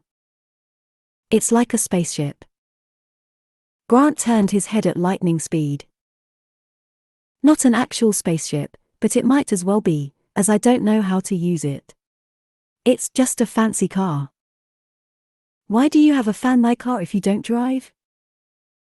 Patrick closed his eyes. He wasn't going to make it 90 hours, let alone days. It was a gift. Someone gave you a car? Maisie was incredulous. It was the studio. They gave them to the main cast when they signed a contract extension for 2 final seasons. That happens sometimes when you're famous. You're famous? Patrick peered into the aisle to make sure no one was listening. I used to be. Grant kicked his feet lazily, hitting the seat in front of him. Patrick reached over to stop him. We should have taken Mama TH car. Mama TH car has a DVD player. Patrick wished he could go back in time, maybe to one of the nights he and Sarah drank 40s in the lounge on their dormitory floor, when they were doing something nonsensical that amused them, like trying to pronounce the word noodle in as many accents as possible, to tell Sarah that one day she'd be driving a minivan with a television inside.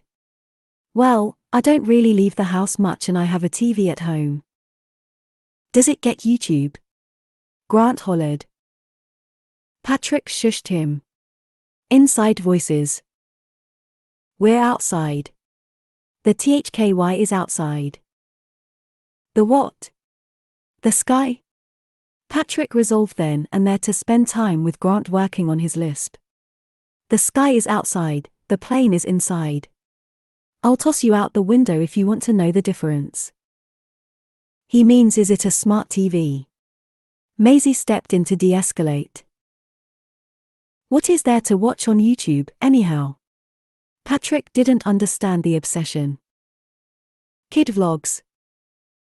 What on earth is a kid vlog? You know what?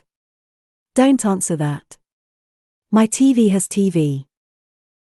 We don't like regular TV. Patrick mimed a dagger going into his heart.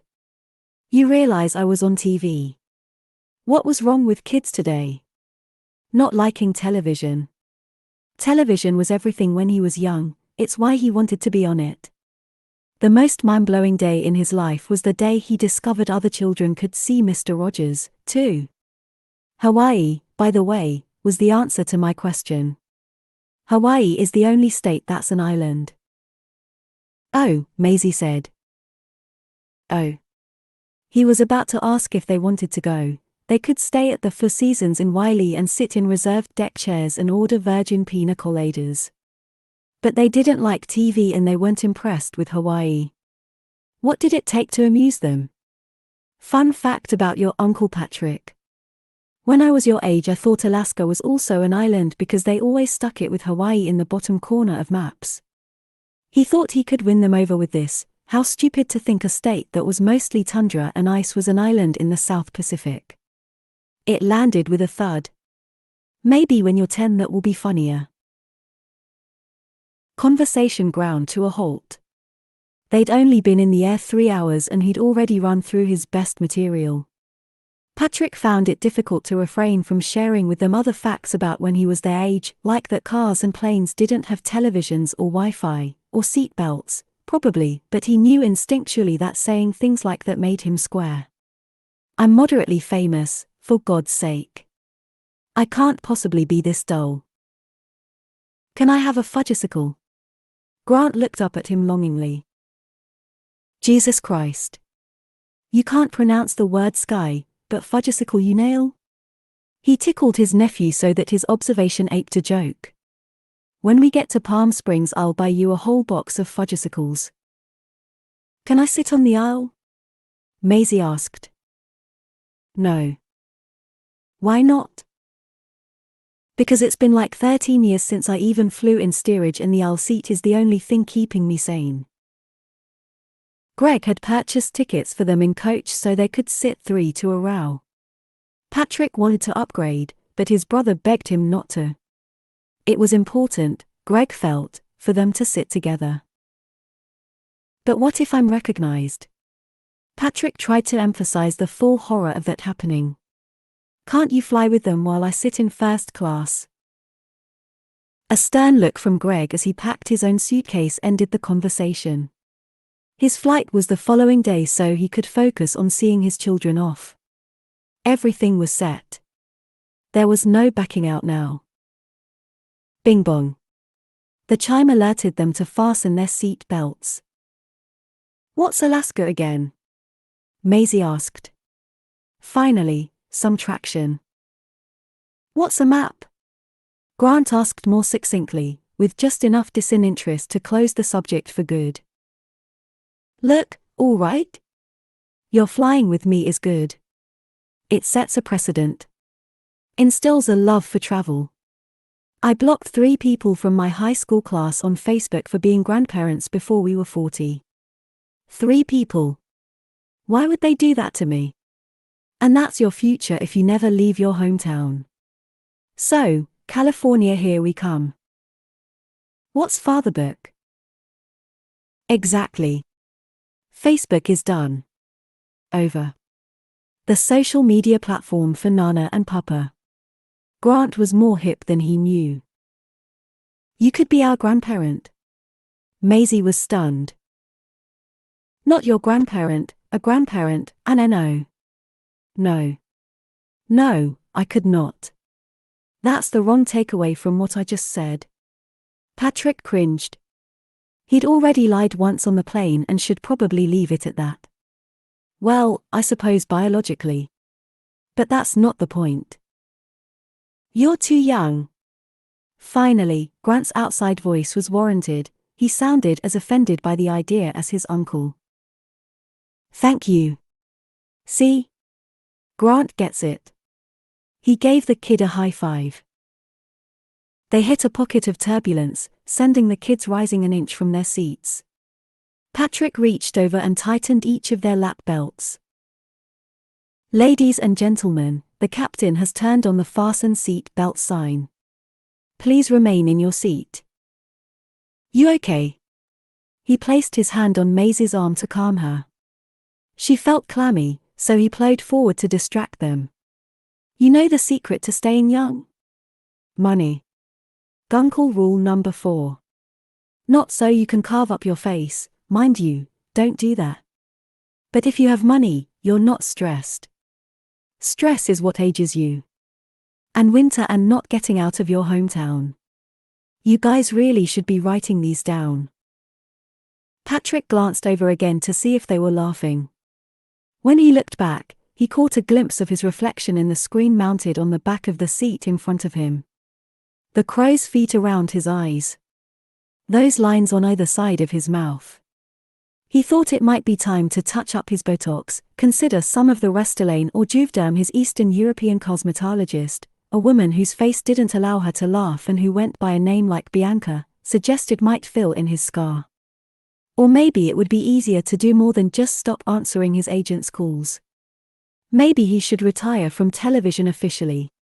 Then his face could look however he pleased. "What state are we over now?" Maisie asked when the plane found a smoother path. Patrick loosened his seat belt to peer out the window again. All the western states had the same topography, ropey mountain ranges that snaked like macrame, and bland 1970s color. "I'm not really sure. I think we passed most of the square ones. New Mexico." He settled back in his seat and tightened his belt before he could get in trouble. "Have you ever been to New Mexico? The whole state is one giant flea market for turquoise jewelry. I went years ago on some sort of men's retreat and was chased to the Arizona state line by a diner hostess named Luna with a thick mop of red hair and an angry toe for daring to ask what a cocopoly was and why they all seemed to have scoliosis. I mean, do you guys know?" Silence. "Okay, well, we won't call that a hard and fast Guncle rule, but don't go to New Mexico if you can avoid it.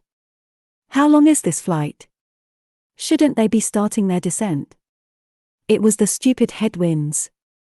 Flying west always took an hour longer. Patrick drummed his fingers on the armrest. He reached up to open the air vent above him and pulled his shirt away from his body so he could feel the air wash down his chest. "Anyone know any good jokes?" Nothing. He fiddled with his own screen to see about ordering some snacks. "You said there was no Wi-Fi." Maisie, I'm looking at snacks. You don't need Wi-Fi for that. Would you like a snack? How about these veggie crisps? Out of nowhere, Grant screamed. The kind of deep, anguished, shrieking that wins Viola Davis Oscars, and then Maisie started in, too, more frightened by her brother than from any pain of her own. Patrick's heart wrenched. Okay, guys, we don't have to eat veggie crisps. They're not really vegetables, just bullshit potato chips. But we can literally eat anything else. He tried to swivel the screen so they could see, but it only tilted up and down. Grant's inconsolable screaming continued unabated, much of it straight out of a horror film.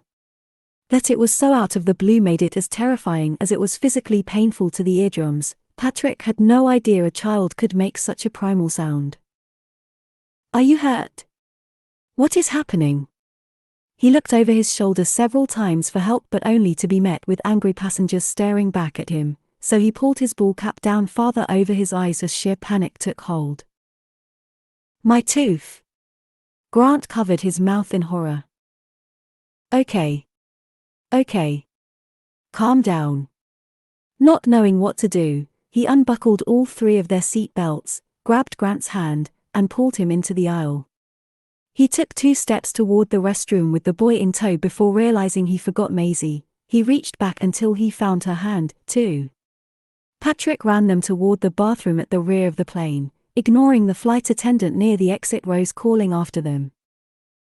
Sir! The fasten seat belt sign. He folded open the bathroom door with such force he was surprised he didn't shear it clean off its rails. He stood Grant on the closed toilet lid and yanked Maisie inside, closing the door behind them. It was tight. Maisie was pressed against his leg. He hugged Grant close and said, "What about your tooth?" and kept repeating it until Grant's wailing slowed to a whimper. He ran his hands through Grant's hair and pulled his face in for closer inspection.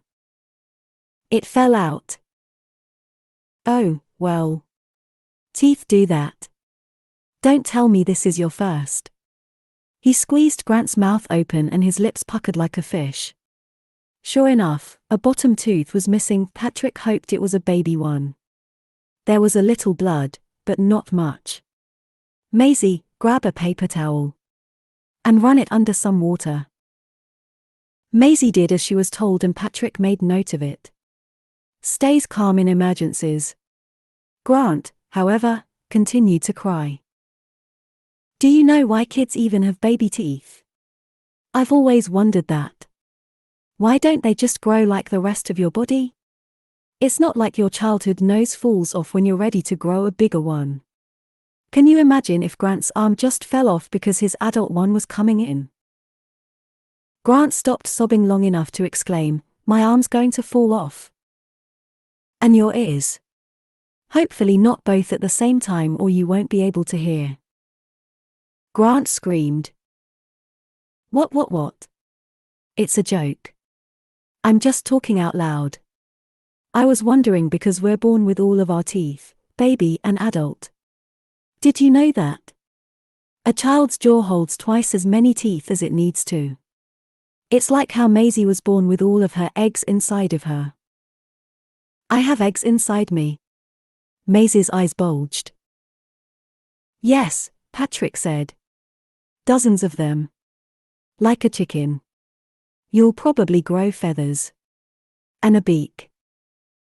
Maisie frowned, clearly not fond of this. You're not supposed to talk to kids that way. I'm not. No. You're supposed to comfort us. Don't you know that? Okay, geez. Patrick took the paper towel and placed the wet part along Grant's gums. Grant instinctively reached up to hold it in place. Why all the tears, kiddo? You have to tell GUP. I don't understand. I can't find it. He cried so hard he gurgled between words, and tears fell off of his nose. He tried desperately to fill his chest with air, but couldn't, and wheezed like a trauma patient whose lungs had collapsed. So? Patrick's mind roared, or maybe it was the jet engines. They jostled back and forth in the lavatory, the three of them, protected by the confined space, wedged together. None of them had any room to fall. He wondered momentarily how he and Joe had ever joined the Mile High Club. He couldn't so much as turn around now. Maybe planes used to be bigger. The three of them stood there, until both kids quieted, until they were comforted by the rocking motion and the ambient hum. The lighting, however, was terrible. He gave Maisie a look, asking for help, then leaned against the sink so he could see both their faces. If he can't find his tooth, the tooth fairy won't come. Patrick was almost relieved. This was a relatively easy one. Says who? Says everyone. That's nonsense. Grant's tears slowed. He wiped his eyes with the back of his free hand. How do you know? Did I ever tell you that when your dad and I were kids we had an old beagle named Philip? His teeth would fall out all the time. We'd find them just laying on the floor by the wood stove, where he liked to sleep. Your dad and I thought we could make some extra cash by putting Philip's teeth under our pillows. We made a big production out of it, boasted about our new money-making scheme. You know what happened? Grant hesitated, and then asked, what? We each woke up with a milk bone in our bed. Patrick elbowed Maisie. See? He could be comforting. My point is, the tooth fairy knows everything. Okay. She doesn't miss a trick. When we go back to our row, I'm going to find your tooth. But even if I can't, she's definitely going to know that you lost one. Okay. I'll make sure of it. I want Mommy. And there it was. The tough one. Only a few hours in. Patrick wasn't going to get off with anything as easy as the tooth fairy. I know, kid. And then he added, we're going to get through this. How do you know? Maisie was genuinely asking, each word syncopated like discordant jazz. How do you know we're going to get through?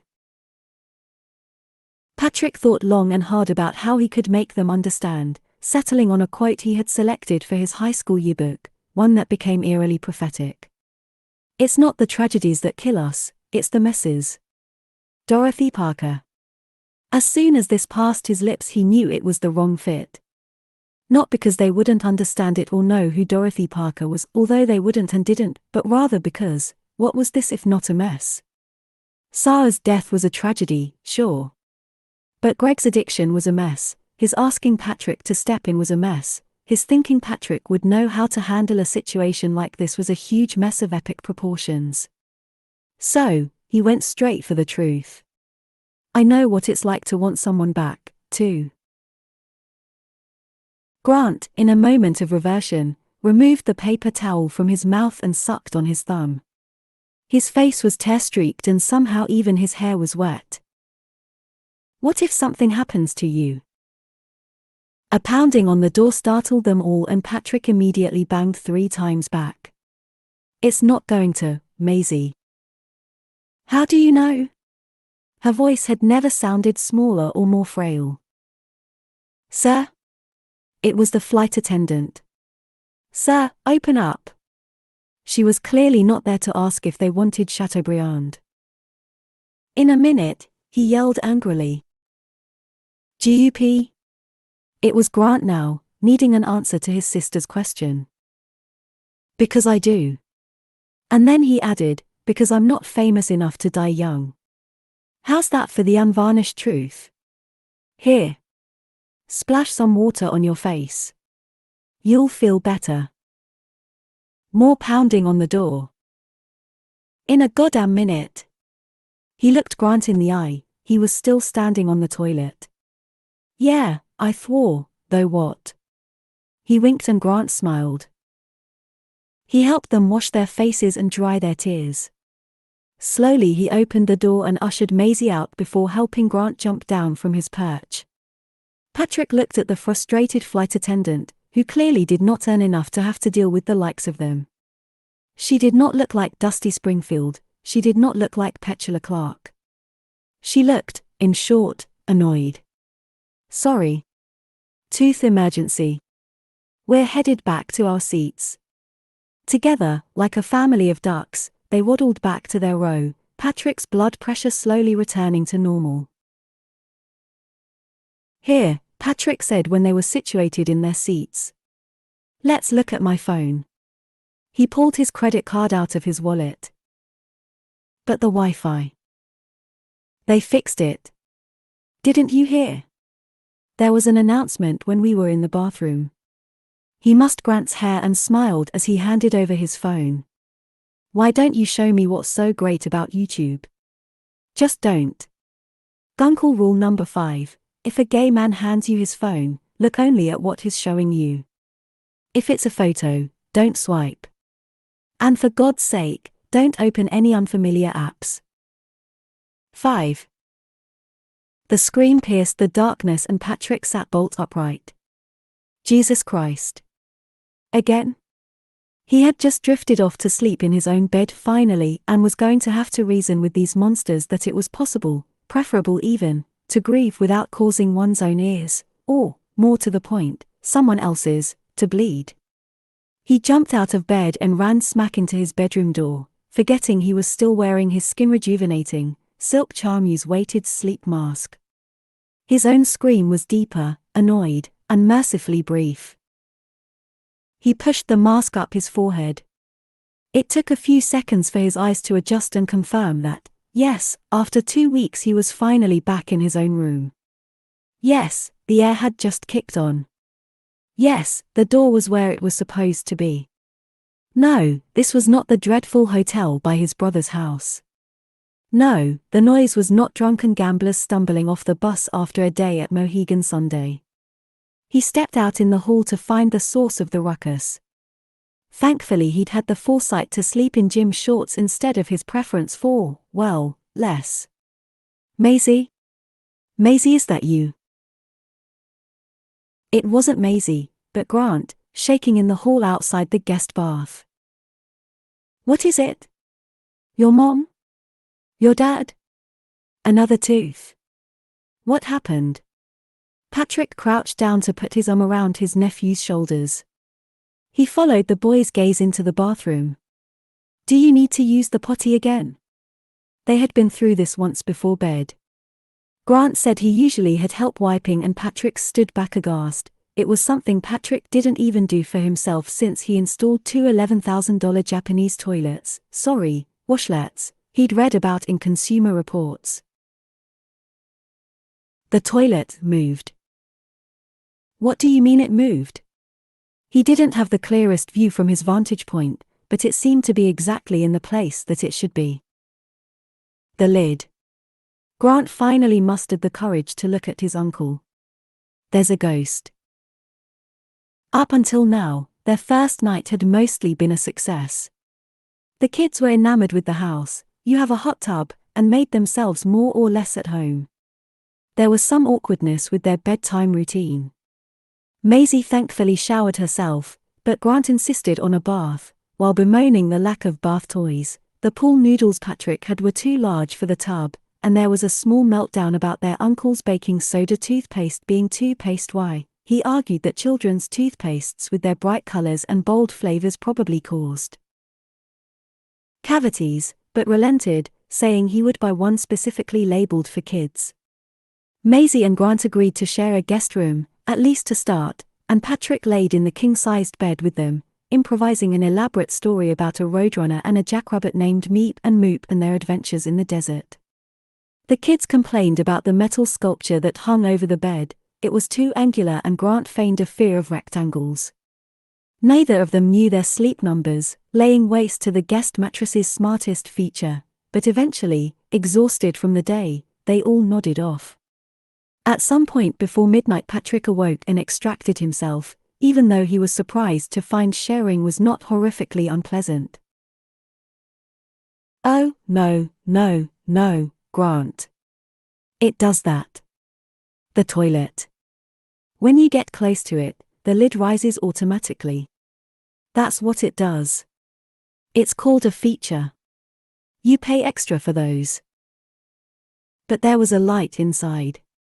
Grant leaned in to whisper in his uncle's ear. Glowing. He was clinging to his conviction that there was some otherworldly presence at play. A nightlight. Isn't that great? So if you have to use the bathroom in the night, you don't have to blind yourself with the overhead light. It's not from another dimension. Dimension? Where do they learn these things? No. Well, yes. But only Japan. Patrick ran his fingers through the boy's hair. Where's your sister? I suppose she's awake, too. Maisie's face appeared around the door, like she was one of the Von Trapp children in a thunderstorm. Patrick bit his lip. God help him if he had to do a verse of my favorite things. Come here. I want to show you everything that my new washlet can do. Maisie crept forward in her cat pajamas. What's a washlet? Well, it's like a toilet. But better. How do you know it's better? Because it's Japanese and it cost more than my first car. Look, watch what it does. Patrick stood up and approached the washlet. When he got close enough to trigger the sensor, the lid softly rose. Maisie said, "Whoa," while Grant still looked on with skepticism. And that's not all. Check this out. Patrick opened the drawer to the high-gloss floating sink cabinet and produced a remote control. The toilet lid lowered itself. Is that for the toilet? Maisie asked. No, it's for the washlet. What's the difference? Well, if I have to explain it to you. Patrick threw his arms up, exasperated. First, there's the sleek, porcelain design. Have you ever seen anything like it? It looks like you keep dinosaur eggs inside, Grant observed. And it strangely made sense. Yeah. Isn't it great? It has ionized water, a UV light, music speakers, a heated seat, the aforementioned nightlight to guide your way in the dark, and a 12-setting wash and dry feature with, he waved the remote in his hand to end with a flourish, remote control. Ta-da! Maybe he could rewrite the song with his own favorite things. He sang to himself, ionized water in remote-censored washlets. It does laundry. Maisie was confused. What? No. That's disgusting. But you said washer and dryer. Wash and dry feature, Patrick corrected. What does it wash and dry? You. Isn't that fantastic? I don't understand. What's not to understand? He handed Maisie the remote so that she could see it, and Grant nuzzled into her side to get a good look himself. The remote was covered in illustrated buttons, some, including one with an aggressive swirl that looked like a symbol the Weather Channel might employ for a Category 5 hurricane. Patrick hadn't yet dared try. Well, truth be told, I don't understand all of it. That button right there looks needlessly hostile, and I think I read in the manual that this other one is for front cleaning, and I don't think that applies to boys. But you can give it a whirl and report back. I have to pee. Patrick looked down at his nephew, who was holding his crotch. Of course. This whole midnight powwow was precipitated by something. Step right up, boy, he said, summoning his best carnival barker, a sort of P.P. Barnum. Will you wait right here? All this explanation and the boy was still scared. Patrick vowed to show him the issue of Consumer Reports so Grant could become more acquainted. Of course. Grant stepped into the bathroom, freezing in his tracks when the lid rose by itself. Go on. That's its way of welcoming you. Patrick and Maisie turned away to give Grant his privacy. I still don't understand how it washes you, she grumbled. Oh. It has a retractable cleansing wand. That's what the remote is for. When you're done, you know, it squirts you with clean water and you can select the temperature and the pressure. Squirts you where? Patrick rubbed his temples, but Grant thankfully interrupted. How do you flush it? I got it, bud. He leaned down, hovered his finger over the remote control until he found the right button, and said to Maisie, press that one, and she did. Cool, Grant said, his face over the bowl. It lighting up again. Patrick guessed he was over his fear of ghosts. Maisie, however, was not as easily distracted. She still looked up at her uncle for an answer to her question. Where? You know. You're going to make me say it. Your undercarriage. Patrick felt like he was losing her. Here, give me that. He reached out and took the remote control and stepped into the bathroom. Grant. Want to see something else really cool?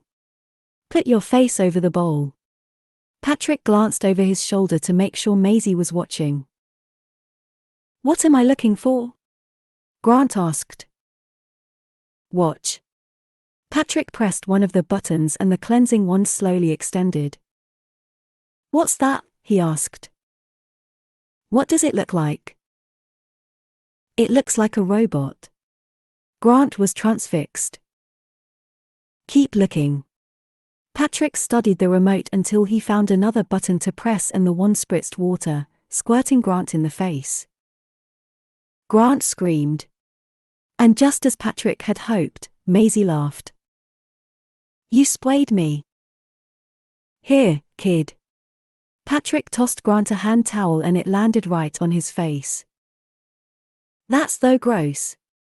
He reached up, wiping the towel back and forth across his face.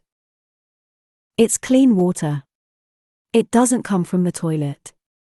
It comes from the wall. Just like the sink faucet. Grant pulled the towel off his head to consider this. His hair stood in a gratifying swoop. Slowly, a smile crept across his face. Do Maisie. Do Maisie. Patrick expected an immediate protest, but instead Maisie agreed it was a delightful idea. Yeah, do me, do me. Suit yourself, stand over the. He didn't even have to finish. Maisie's head was already in position over the bowl and so he gave the button a good, long push. Maisie screamed as the water hit her right in the kisser and Grant squealed with rapturous delight. He hadn't heard such laughter out of anyone in, he couldn't recall. A long time. Once, when he first held Maisie, she was maybe 3 months old, she burst out laughing. He didn't even know babies could do that, laugh, and even though he felt awkward holding her with all eyes in the room on him, he couldn't help but feel overwhelmed by this new bit of information. Now you! Now you! Grant screamed, pointing at his uncle. Oh, no. There are enough nighttime serums and potions on this face to stock a Bergdorf Goodman beauty counter, so you don't want to get it wet. GUP. Maisie protested, pronouncing his name with, 7 U's. Oh, all right, but just once. He leaned forward only so far before activating the water. He'd done enough in the way of stage combat in college to act like he'd been hit in the face with a geyser, while missing the brunt of the stream. He threw his arm over his face as he retreated, spinning into the towel rack. The kids laughed and then he, too, broke down in fits of uncontrollable giggles. It was so stupid, but it was a release, a ray of sunshine bursting through the dark cloud they'd been under. My turn! Grant roared, and he stepped forward and bowed over the washlet. Patrick rolled his eyes. Guncle rule number 6. Just as Grant turned his neck to look up at his uncle, Patrick let fly with a jet of water, hitting him right in the ear. Grant squealed again, equal parts shock and glee. Never let your guard down. Me. Me. Me. Maisie jumped up and down, begging for another go. Well, okay, but there is a drought. So let's not go crazy. But as Maisie stood freshly soaked, wiping water out of her eyes, Patrick realized washlet humor was a kind of toilet humor he could get behind. When Patrick marched the kids back to their bedroom, Grant tugged on his shorts. "Uncle Patrick? The Tooth Fairy hasn't come yet." The Tooth Fairy. Patrick had forgotten.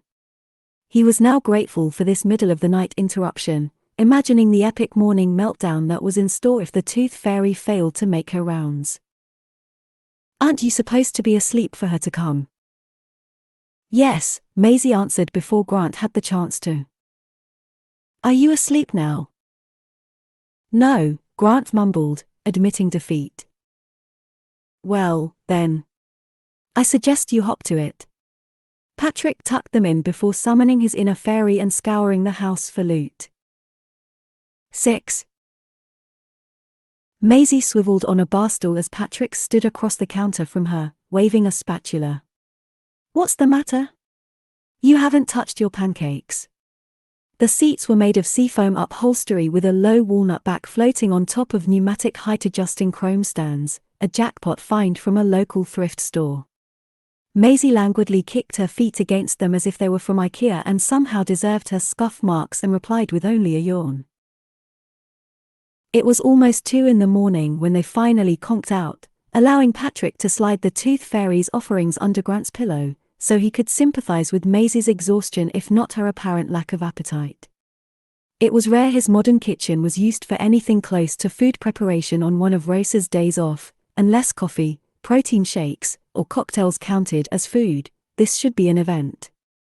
He even, for the first time, used the griddle that sat atop the dual-fuel, Gen-Air self-venting stove he was forced into purchasing when it became clear a hood would interrupt the flow of the open kitchen.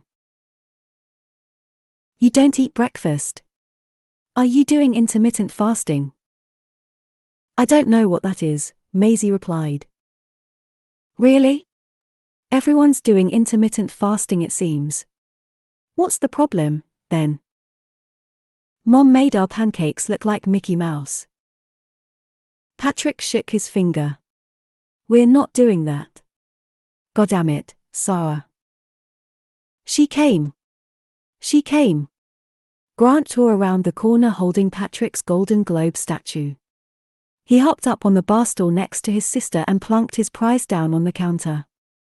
"What is it?" Patrick was horrified. "My Golden Globe. The Tooth Fairy left it for me." "Like hell she did." After the kids had gone back to bed, Patrick poured himself a nightcap while he waited for them to fall asleep. He remembered struggling with what to leave on the Tooth Fairy's behalf. He might have even had a second drink, but there was absolutely no way, short of him being roofied, that he put his Golden Globe under Grant's pillow. "That's mine. It has my name on it." Patrick O'Hara, Best Supporting Actor, Series, Miniseries, or Television Film. Though? Grant's eyes were on this prize and he wasn't easing up. "So? Is your name Patrick O'Hara?" "No, it is not." "Have you been in a series, miniseries, or television film?" "No, you have not." "You took that off my shelf and you know it." He pried the statue from his nephew's hands before the boy could get any more of his sticky fingerprints on it. "If this house catches fire, I'm saving this before either of you. You do not touch it. Understand?" Grant bobbed his head up and down. "Now, let's go see what the Tooth Fairy actually left you." He took Grant by the hand and marched him back to his bedroom with Maisie tagging along behind. He pulled something from underneath his nephew's pillow and handed it to him, feigning surprise, as if the reward had not come from his personal collection. "It's a playbill from the 2012 Broadway revival of Porgy and Bess." "Score." Grant flipped through the program's pages. "Where's the money?" "It's better than money. It's signed by Audra McDonald." The kids stood silent. The who? Heavily implied. 6-time Tony winner Audra McDonald. "What th Tony?" "Oh my God. You're from Connecticut, so I can understand you're not knowing what a Golden Globe is. But a Tony Award? You live right next door to New York." Maisie chimed in, a public defender taking on Grant's case. The Tooth Fairy is supposed to leave money so that kids can buy toys. On some level, Patrick knew this, but he didn't keep cash in the house. He had found a few pennies in a junk drawer and some loose change Rosa had collected from his pockets near the washing machine, but knew last night that wouldn't be nearly enough. It's different in California. Why? Because sometimes the Tooth Fairy runs out of cash after visiting the East Coast kids, and by the time she gets to the West Coast she has to leave prizes. Look, if you're not happy with it, I'll buy it from you. How does $50 sound? Maisie's jaw almost hit the floor. $50? Patrick was confused. Was that not enough? Well, how much is fair? I used to get $1. Fine. $1, $1. Patrick yelled on his way back to the kitchen, like a game show contestant when everyone else had overbid. No, 50. Grant knew a good deal when he heard one. Fine, but you have to share it with your sister. The kids hopped back up on their stools and Patrick slid Grant's plate in front of him in exchange for the playbill so they wouldn't get syrup on Porgy. Grant picked up a fork skeptically. Mom used to make them like Mickey Mouse.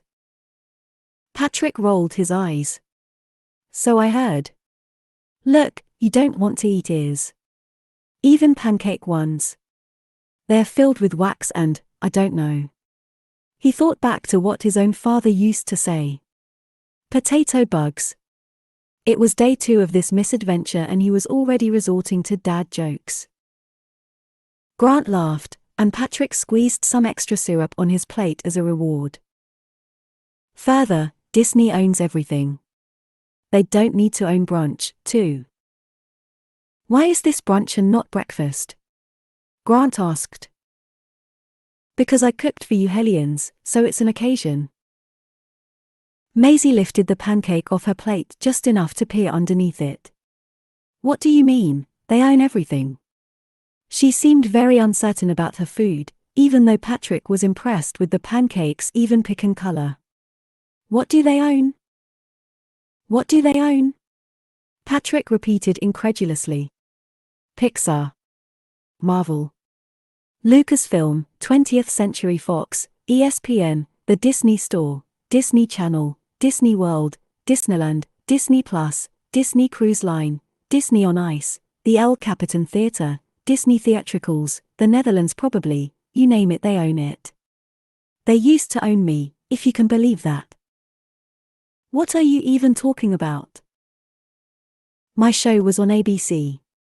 Don't you guys read Variety? No, we're kids. Maisie finally decided her pancake was safe enough to try, and she sectioned off a small bite. What do you read, then? Kid Thuff.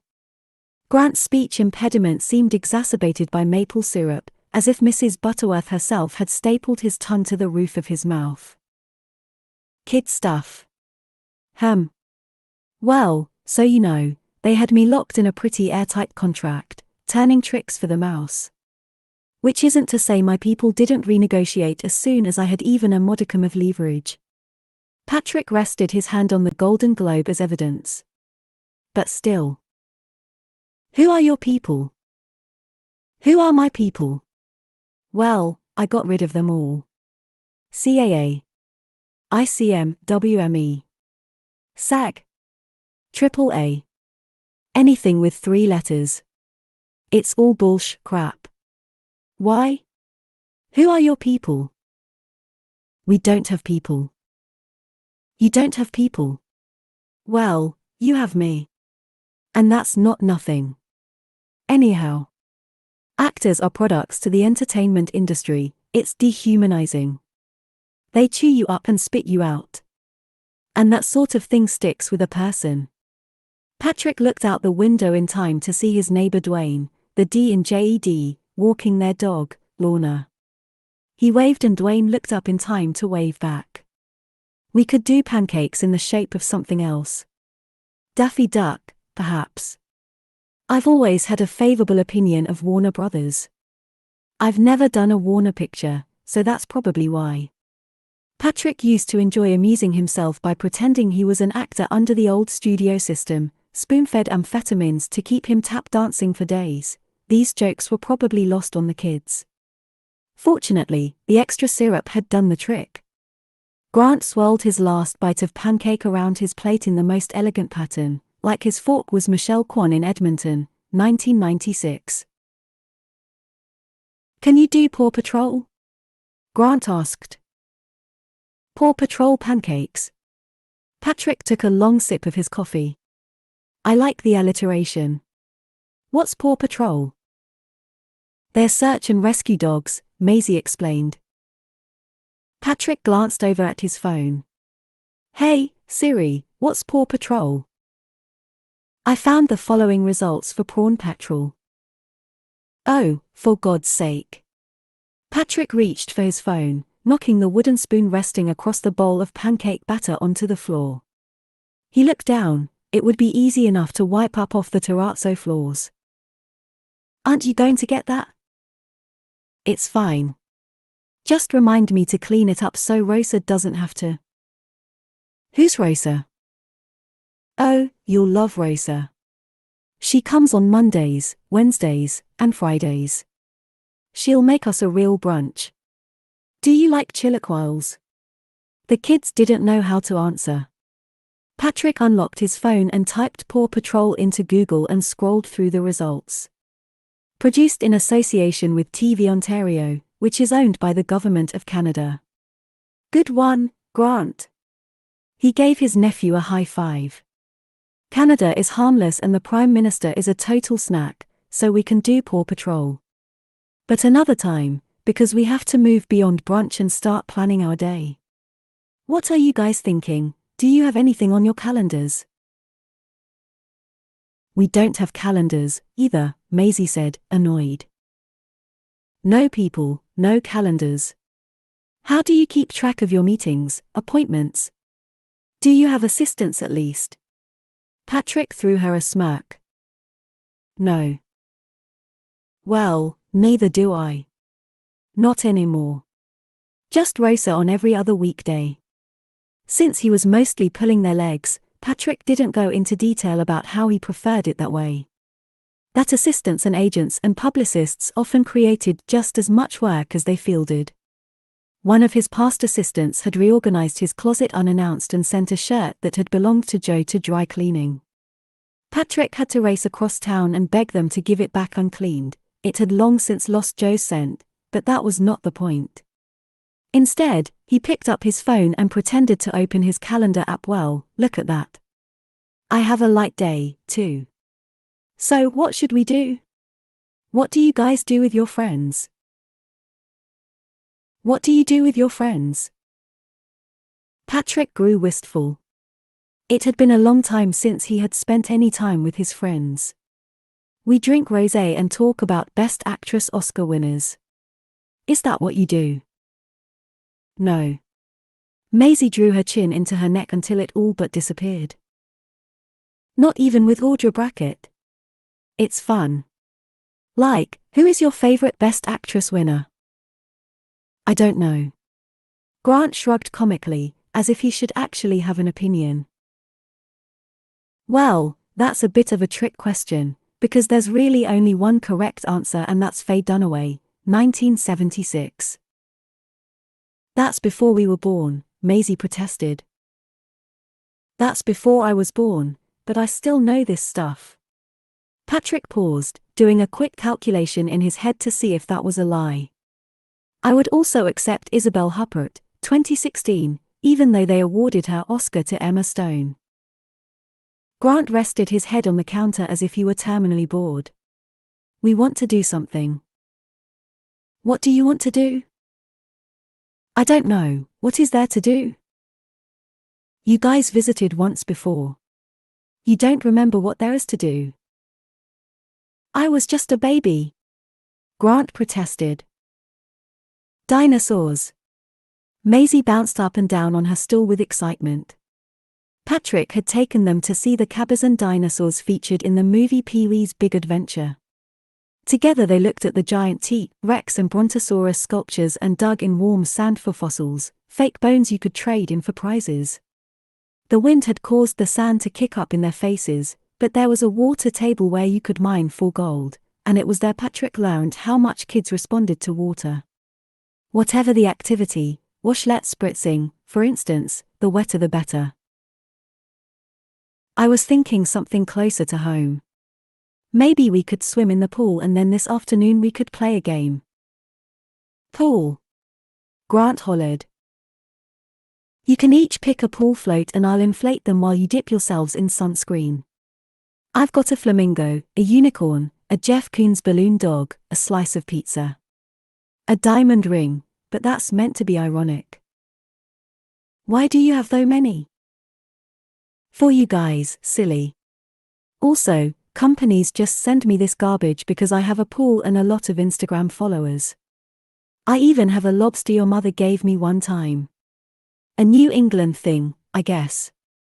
To remind me of my roots. But that's more Maine than Connecticut. Can I put my face in the water? Grant asked. If you don't, I'll put it in for you. Can we bring the toilet? What? No. Why? Pee in the bushes like a normal person. To squirt each other with. Are you crazy? It's attached to the floor with a wax seal. But we'll get super soakers or something later and you can squirt each other to your heart's content. Until then, we'll use the hose. Grant grinned wide, all teeth, -1, and gums. Just put your plate in the sink. Grant jumped down from his bar stool, collected his plate, and gave his uncle a big hug. Thanks, GUP. It's settled, then, Patrick said, making a mental note of Maisie's non-reaction to it all. And don't get syrup on me. Where's your sister? Patrick asked as he and Grant stood in their swimsuits, towels flung over their shoulders. Grant had streaks of sunscreen down his arms and across his face as Patrick tried his best to cover him in the lotion Greg had packed in their suitcase. The sunscreen was specifically designed for kids. It had a blue lizard on the bottle, but was total garbage as far as he could tell because it was impossible to rub in. Grant's arms looked as if they'd been painted like fence pickets. And if that weren't awful enough, the kid wore these green goggles tightly around his face, making him look like an albino gecko. She doesn't want to swim. What do you mean she doesn't want to swim? She loves swimming. On your last visit, we had to drag her out of the pool just to. What is wrong with this lotion?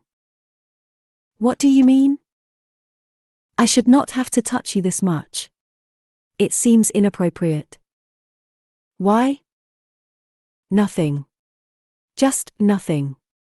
Patrick gave up on the chore and took to rubbing the last bit of lotion off his hands onto his towel. Maybe we'll just stay inside for the rest of the summer. Grant looked skeptically at his uncle. What? You have a lot of muscles. Thank you. One day I'll tell you about gay men and body dysmorphia, but not today. Grant shrugged. Can just we go? He tugged on Patrick's Mr. Tack swimsuit. Where'd you get those goggles? Your father packed those, too? Grant nodded. Just hold your horses. I don't have any horse. Then practice holding your breath. Grant took a huge gulp of air and clamped his mouth shut. Patrick paused.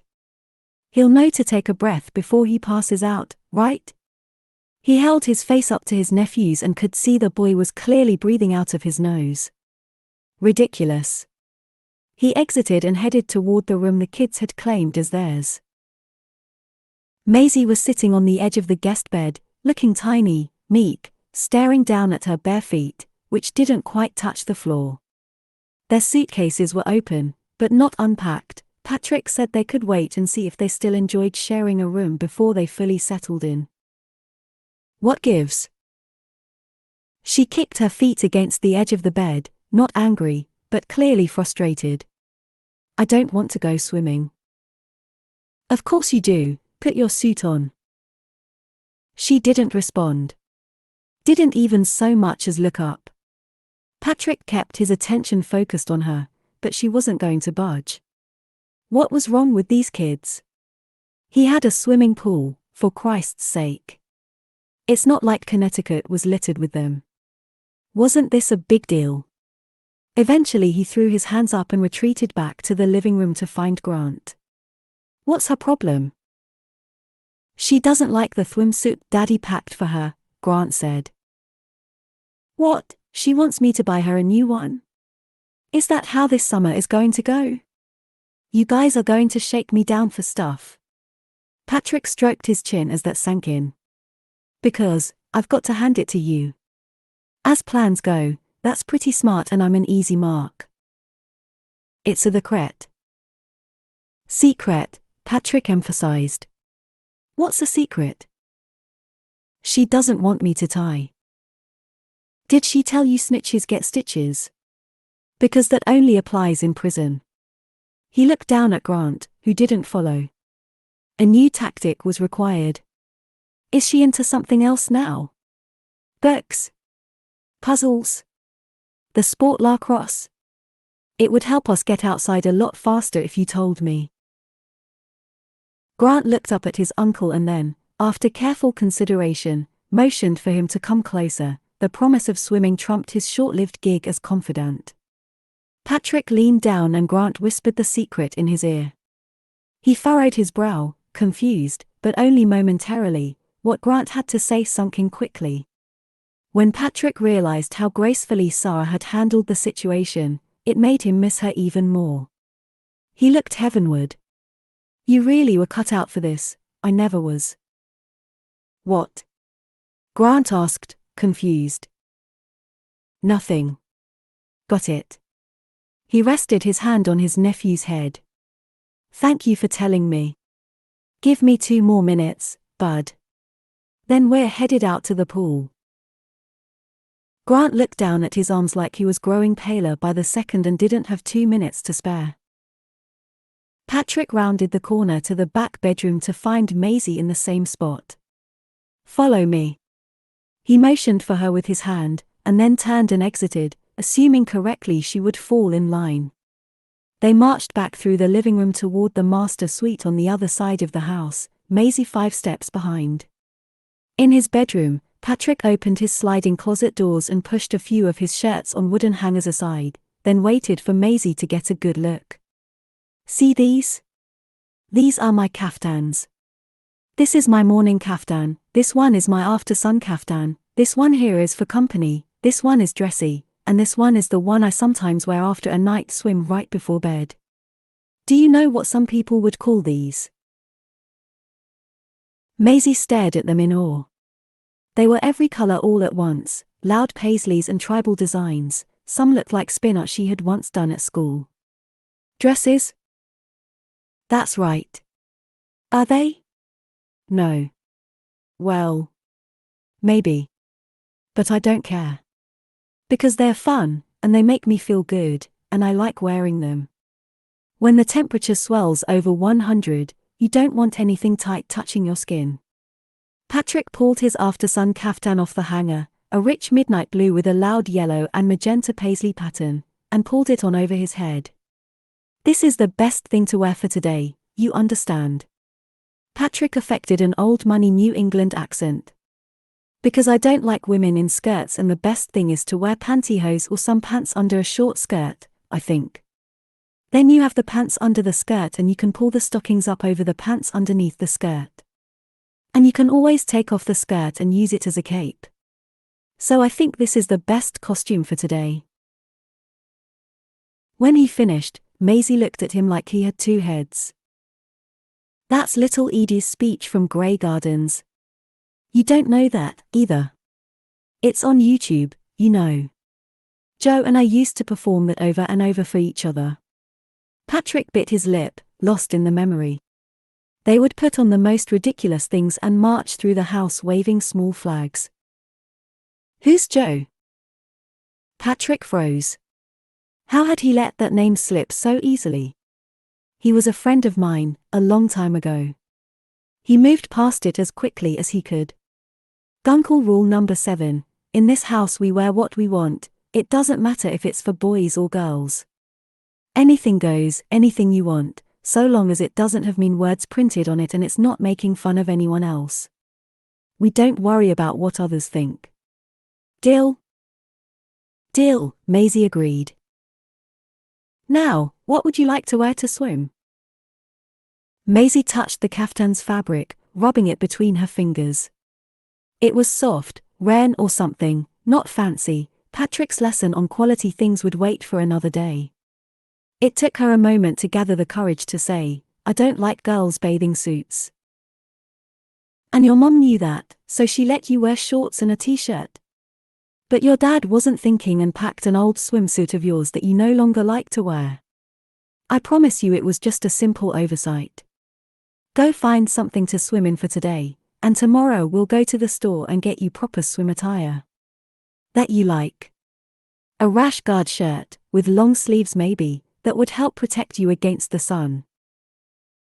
A smile spread across Maisie's face. I know just the t-shirt. Then that is the best costume for today. Maisie threw her arms around her uncle, gathering the fabric around his waist. Okay, well, don't wrinkle it. It's fashion. He took her hand and walked her back to find Grant.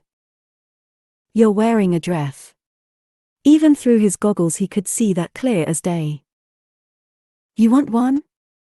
Patrick offered. He was even willing to cut one short for him. No. Grant flinched. Patrick tapped Maisie on the shoulder and gave her a little nudge in the direction of her bedroom. She scampered away to change, leaving Patrick and Grant alone. After a moment of awkward silence, Patrick offered, This is a kaftan, not a dress. I'm pretty sure it's a dress. It's a kaftan. Do you know who Mrs. Roper is? She's basically my fashion icon. Grant shook his head. From Three's Company. Jack? Chrissy? Janet? Suzanne Summers? Let me guess.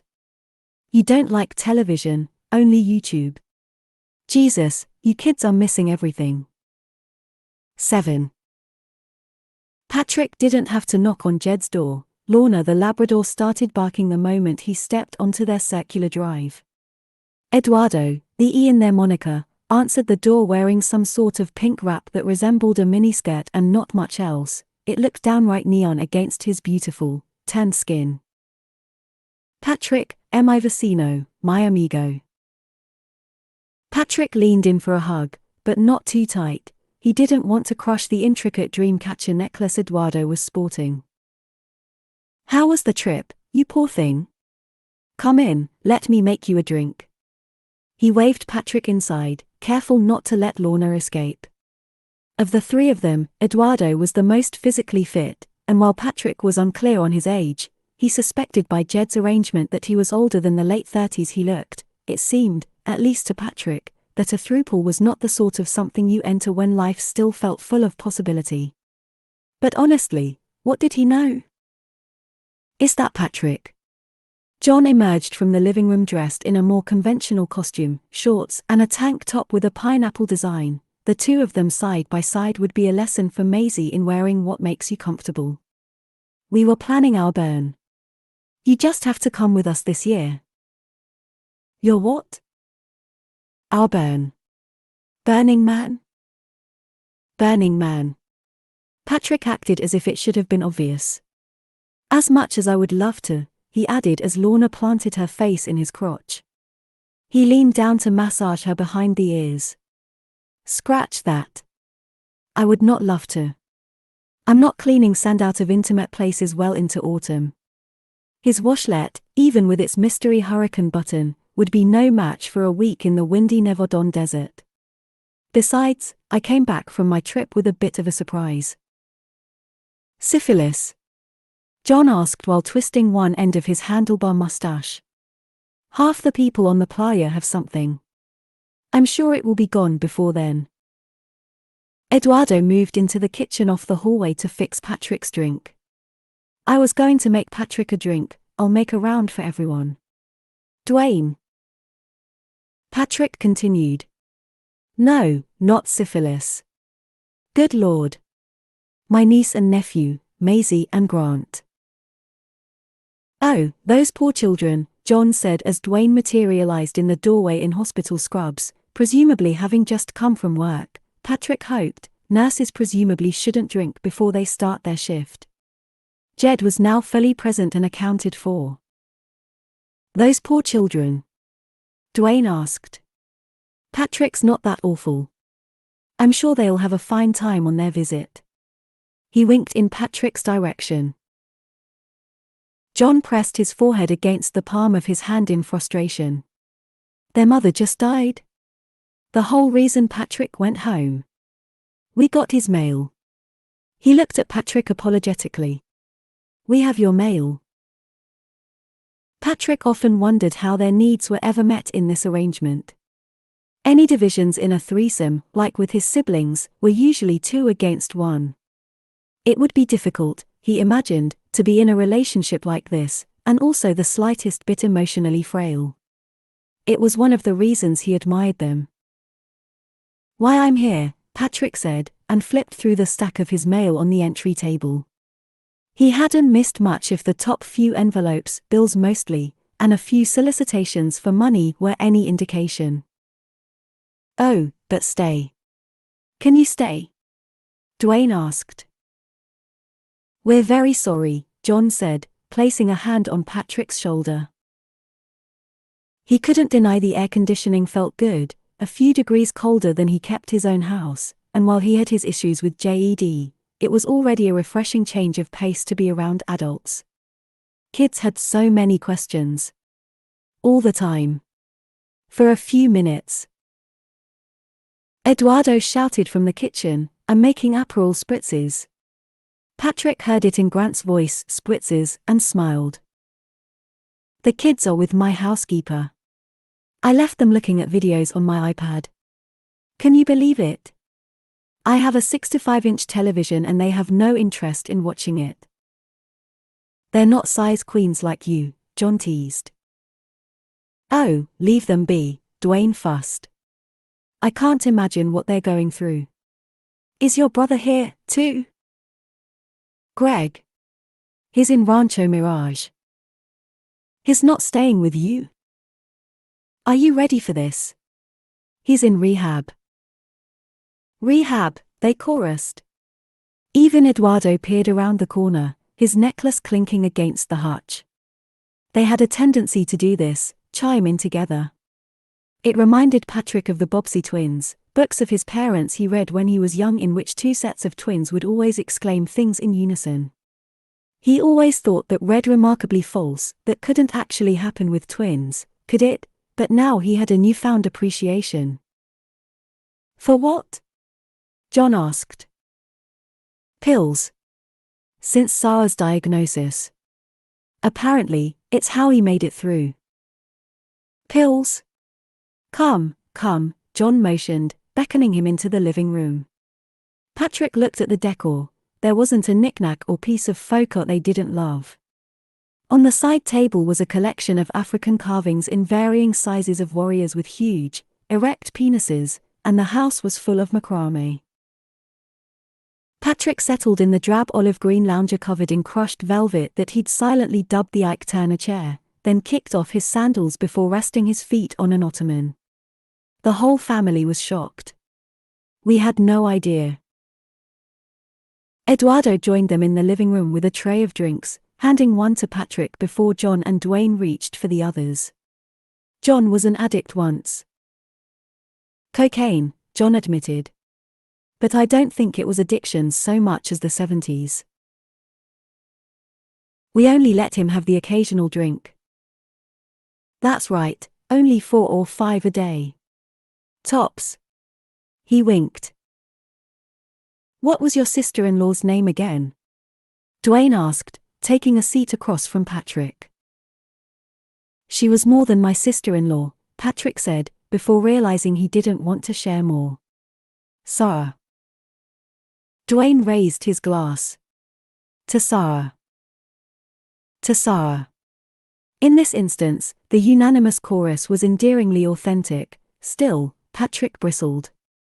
Once again, more people stepping in to mourn her, when he selfishly wanted her all to himself. How wonderful to have the children, though. Not the circumstances, but to have this time with them. Patrick realized he must have made a sour face when he looked up from his glass and saw JD staring at him from the other three corners of the room. You never wanted children? Eduardo asked. No, of course not. Patrick took another sip of his cocktail. Did you? Oh, yes, John said. Because of my niece, in fact. We were driving one time on the highway. I don't even remember where we were going. But we passed a big truck filled with chickens in wire coops, and white feathers rained down on us like snow. She watched tiny clouds of feathers float around us and then she asked, Uncle Jojo. She called me Jojo. Does that hurt the chickens? How marvelous, I thought.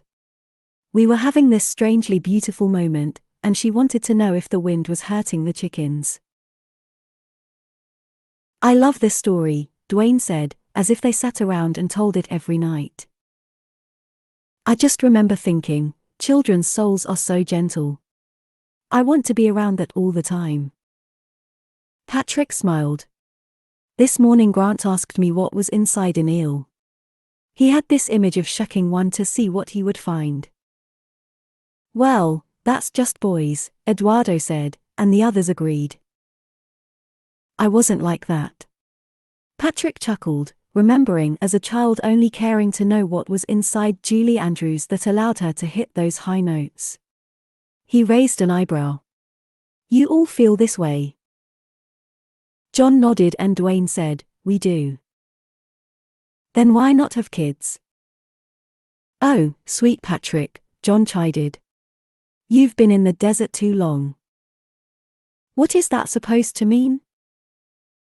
John pursed his lips and his sharp cheekbones became even more pronounced. It's not exactly a traditional arrangement we have. So? This is California. It doesn't matter. No one's going to give us a kid. No agency is going to work with us. But you would be such good parents. Patrick pulled a coaster from a stack. He looked at it twice before recognition set in. It featured the X-ray image of a man receiving oral sex. Maybe after a little baby-proofing. That's very sweet of you to say. Still. The world is changing, but not that quickly, Dwayne added. Well, 2 of you could adopt formally, and then all 3 raise the kid. Eduardo sighed. Alas, we're like the Musketeers. All for one and one for all. Eduardo actually has a child. A son, in Mexico. But he's not allowed to see him. John moved a potted fan away from his chair and into the light. You're kidding. That's so unfair. Patrick didn't know if this was some family or immigration issue and didn't want to pry about anything as personal as Eduardo's citizenship status. They were friends only to a point. And it's not like he was employing Eduardo to get his mail, he had volunteered. On top of that, despite his remarkable successes in life, Patrick knew about as well as anyone that life was unfair. He didn't need it explained to him. Them's the breaks. Dwayne shrugged. Eduardo looked at the floor. There must be something, Patrick started, then stopped. Who was he to tell JED they hadn't thought this through or exhausted every avenue? These things, adoption, egg donors, surrogacy, were very expensive and he was sensitive to the differences in their financial situations. John had mentioned offhand once that he'd invested well. Of the 3 of them, he was the only one who didn't seem to currently work, but that it took all 3 of them to afford this house. He gave up and repeated, them's the breaks, I guess. What is inside an eel? Eduardo asked, begging off the topic. Dwayne shrugged again and suggested, more eel. They laughed. Well, now I want an orgy, John said, placing his hands on his knees, and they all chuckled again. You have no idea the questions I'm fielding. And it's only been 2 days. Who invented swear words? Why do we have 2 eyes, but only see one thing? Why don't dogs have eyebrows? What was the last day I was a child? The inanity is endless. I don't know, John said, it sounds pretty profound. For instance, what was the last day you were a child? Oh, heavens. I don't think you ever know. Certainly not at the time. Dwayne looked up at the ceiling fan and watched it spin. Wouldn't it be nice to go back, though? To relive that day.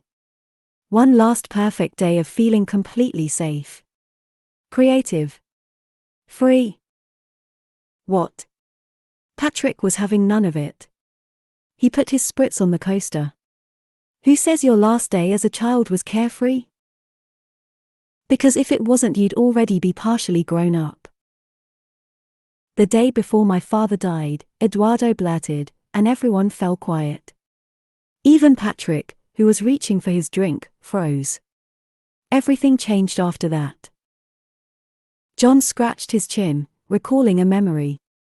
My bicycle was stolen when I was in the 6th grade. It sounds trivial now, but I loved riding that bike. I never rode a bicycle again, and I don't know why. Or trusted people the same, for that matter. I don't think I've ridden a bike since. I hear you never forget, Patrick offered, referring to John's riding a bike, but perhaps equally about trusting people, a thought that made him shudder. That's it, Eduardo said, finally breaking the silence. We're getting you a bike for your birthday. Dwayne agreed, and John's eyes actually watered, and suddenly it was lovely, watching the 3 of them. For a loner like himself, Patrick often thought of their relationship as the nightmare scenario. Someone always in the kitchen, annoyingly standing in front of the spoons, the bar soap in the shower covered in the residue of too many body parts, hands reaching for you from every angle like you were walking through a carnival horror house. But he could see now there was a loveliness to it, too. What about you, Patrick? John asked. Patrick took a long, slow sip of his drink and savored the biting sweetness. He liked Aperol. He'd read a flavor profile once that described it as approachably bitter, as opposed to say Campari, which was, like himself, inaccessibly acerbic, and it went down easy in the desert heat. How to answer the question? When was the last day he felt like a child? He used to love to sing On Top of Spaghetti, to the tune of On Top of Old Smoky, in its entirety. Now he couldn't even remember the words. Someone sneezed on a meatball. That seemed wholly unsanitary. Should he say that? Or was it when he threw out his last pair of Velcro sneakers, or that other pair with the pockets that made him feel like a kangaroo? Was it the day he first saw Scotty Savoy take a shower after gym? That was an awakening, sure, but the end of his childhood. Perhaps just the end of his innocence, but was that the same thing? In the end he settled on the truth. I think last week. To the uninitiated, it would seem like a throwaway answer, a joke, the kind Patrick had long employed to avoid sharing anything real, but JED took it as intended. Specific to Patrick, or not, there was something about being responsible for children that clearly delineated your adulthood from any notion that you were still a child. See? John said. Profound. What about the kids? Dwayne asked. Do you think this marks the end of their childhood? No, Patrick said instinctually. This morning he found a blanket on the floor of his bedroom. It wasn't there when he had gone to bed, but there it was at the foot of his bed when he woke up. Someone was sneaking into his room to sleep. To feel safe. That someone was definitely a child. Not if I have anything to do with it. They all looked at their drinks, Patrick hoping he hadn't soured their afternoon. You know, the New York Times just published an editorial stating the Aperol Spritz was no good. Dwayne commented. I didn't realize Campari was on the New York Times editorial board, Patrick stated, and they laughed until the room grew still. He watched some dust floating in a ray of sunlight. Top you off? Eduardo finally asked. I could make one more round. No. No. I should really get back. The kids were probably fine, but he had already shared too much. 8. The knock on the door wasn't a surprise, it happened from time to time. It was the manner in which Maisie answered that caught Patrick off guard. What? She said to the UPS deliveryman, like a crotchety old woman in curlers. A week had passed, and despite a continued struggle with the food he served not being, for whatever reason, quite right, they'd settled into a comfortable rhythm of days by the pool and a nightly routine that had Patrick telling stories in bed with them until they passed out from exhaustion and too much Sunday. Twice he swore he heard them sneak into his room with their blankets and pillows after they thought he was asleep, but if they spent the night, they retreated before dawn. He decided not to make an issue of it. If the kids were getting comfortable in his home, that could only be a good thing. Delivery for Jack Curtis. There's no one here by that name. Maisie started to shut the door. Rosa scrambled around the corner from the kitchen, all 4'11" of her, wiping her hands on a dish towel. 1 minute, 1 minute. She grabbed the door before Maisie could close it entirely. You're so fast, little one. Her hands dry, she draped the dish towel over her shoulder. I can sign. Patrick appeared from the hall, his morning caftan flowing behind him. If the kids were going to make themselves at home in his house, he was damn well going to be comfortable, too. Rosa signed for the delivery and thanked the UPS man. Here you go, Mr. Patrick. I'm sorry, she answered the door so quickly. She handed him an envelope. There's 3 more boxes outside. Big boxes. I'll get them. Thank you, Rosa. He said Mr. Curtis, Maisie said, confused. Jack Curtis. Rosa cupped Maisie's face in her hands, sweet child, before returning to the kitchen. I'm Jack Curtis. Patrick opened the door and stepped outside. A moment later he dragged the first of 3 large Amazon boxes into the foyer. It was awkward in size but not heavy. Maisie looked at her uncle, if he was her uncle, completely puzzled. Patrick stared down at his niece. What? You don't know my life. Who's Jack Curtis? Look, you guys were young when I was last working, so I'm not sure how much you know about your uncle. You think of me as a carefree bon vivant, a man of leisure, shall we say, who doesn't have to work, but I can afford to be that way because I was on television. Thus, I have a certain renown. I know that's perhaps hard to understand with your YouTube and your kid vlogs and everyone you know living their lives so openly on the internet, but I'm a private person and I don't want people knowing where I live or what I order online. Patrick stepped over the threshold again to grab the second box. Maisie was undeterred. She called after him. Who's Jack Curtis? Patrick sighed. I told you, I am. It's a name I use, an alter ego, for making purchases online. He pulled the second box inside. The house is in a trust, I do other business under my S Corp, but sometimes you just need a name to populate online order forms. So, voila. Jack Curtis. She still didn't seem sold. You know. Jack Lemon. Tony Curtis. Some like it hot. You like it hot? That's why you live in Palm Springs. Patrick raised an eyebrow. Sure. Now keep your voice down, he whispered. The devices are always listening. He pulled his phone out of his caftan pocket as if to illustrate his point. Grant materialized by his side. Whoa. What DH in the boxes, GUP? Patrick struggled with the third box, clearing the door just enough to close it behind him. Bicycles. I bought us 3 bicycles. I thought we could go for a ride each morning before breakfast. Before it gets too hot. Some like it hot, Maisie said. Patrick turned his head and smiled into his shoulder, surprised how clever she was. Fun. And what DH in the envelope? Grant leapt in the air to try to snatch it. Patrick raised it out of reach just in time. Do I not have any privacy anymore? He asked, not really wanting an answer. Jellyfish have one opening that's both their mouth and their butt. Cool. Grant exclaimed and scampered away.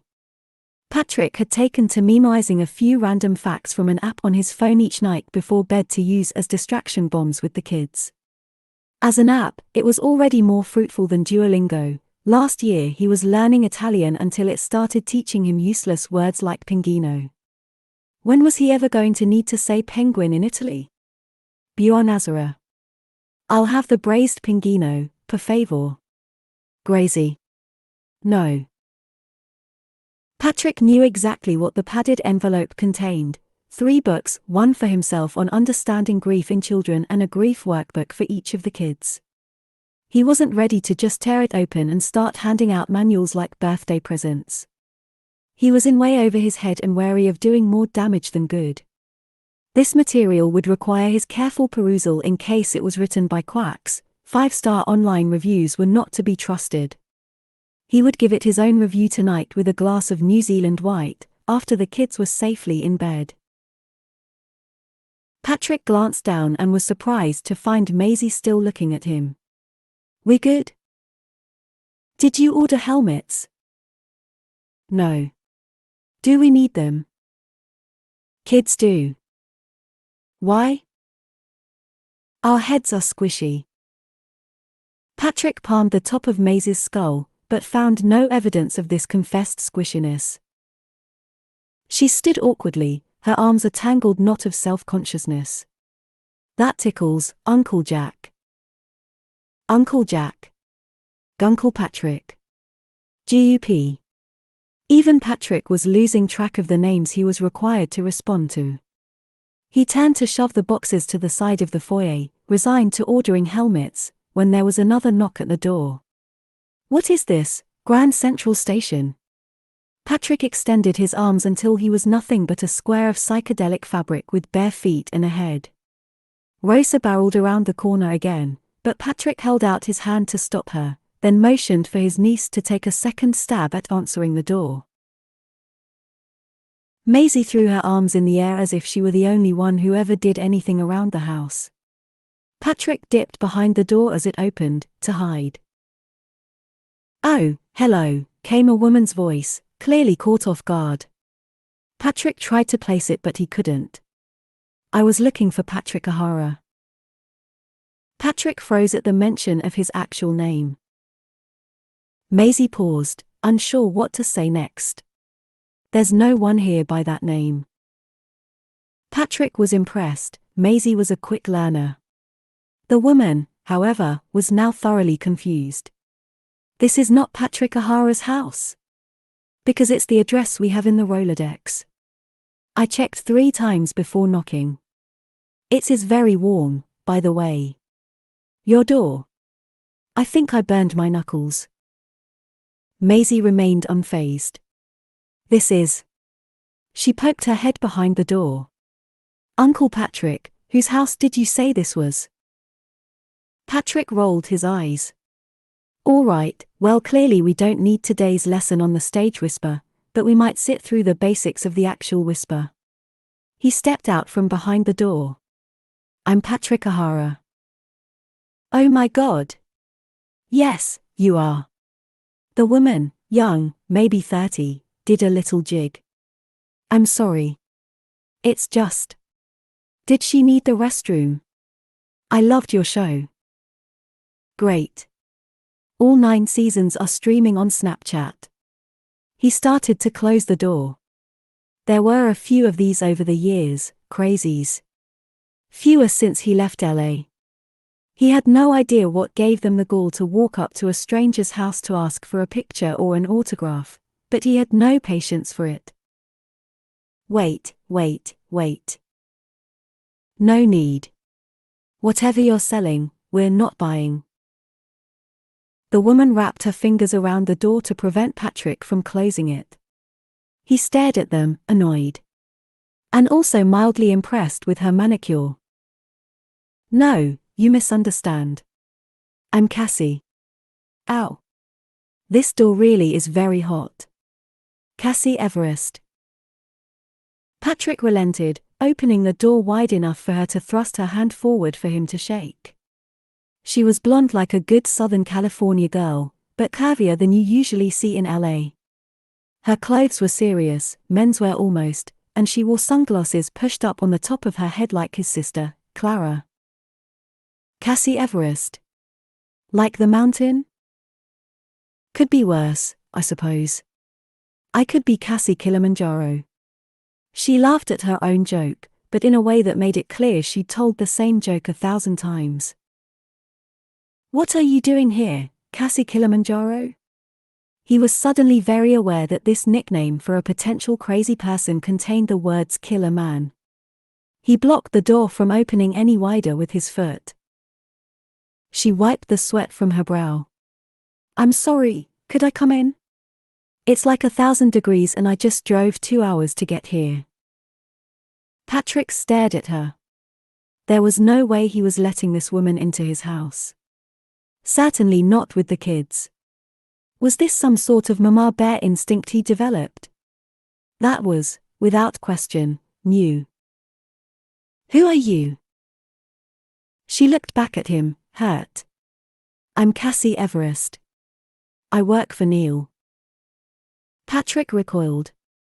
Neil. It took him a moment to place the name. My agent, Neil. The very one. Patrick was offended that his agent would send someone unannounced to his house, of all places, but at least this woman wasn't a deranged fan, well, wasn't just a deranged fan. He gave her one last look. She seemed harmless enough and his front door was indeed directly in the blazing sun, so he ushered her inside. Kids? Grant appeared from his bedroom and lined up beside Maisie. This is Mary Matterhorn. Cassie Everest. Same thing. She and GUP need to have a few words. Why don't you both nap in your room for a bit and then we'll go for a swim? We're too old for naps. Grant bellowed.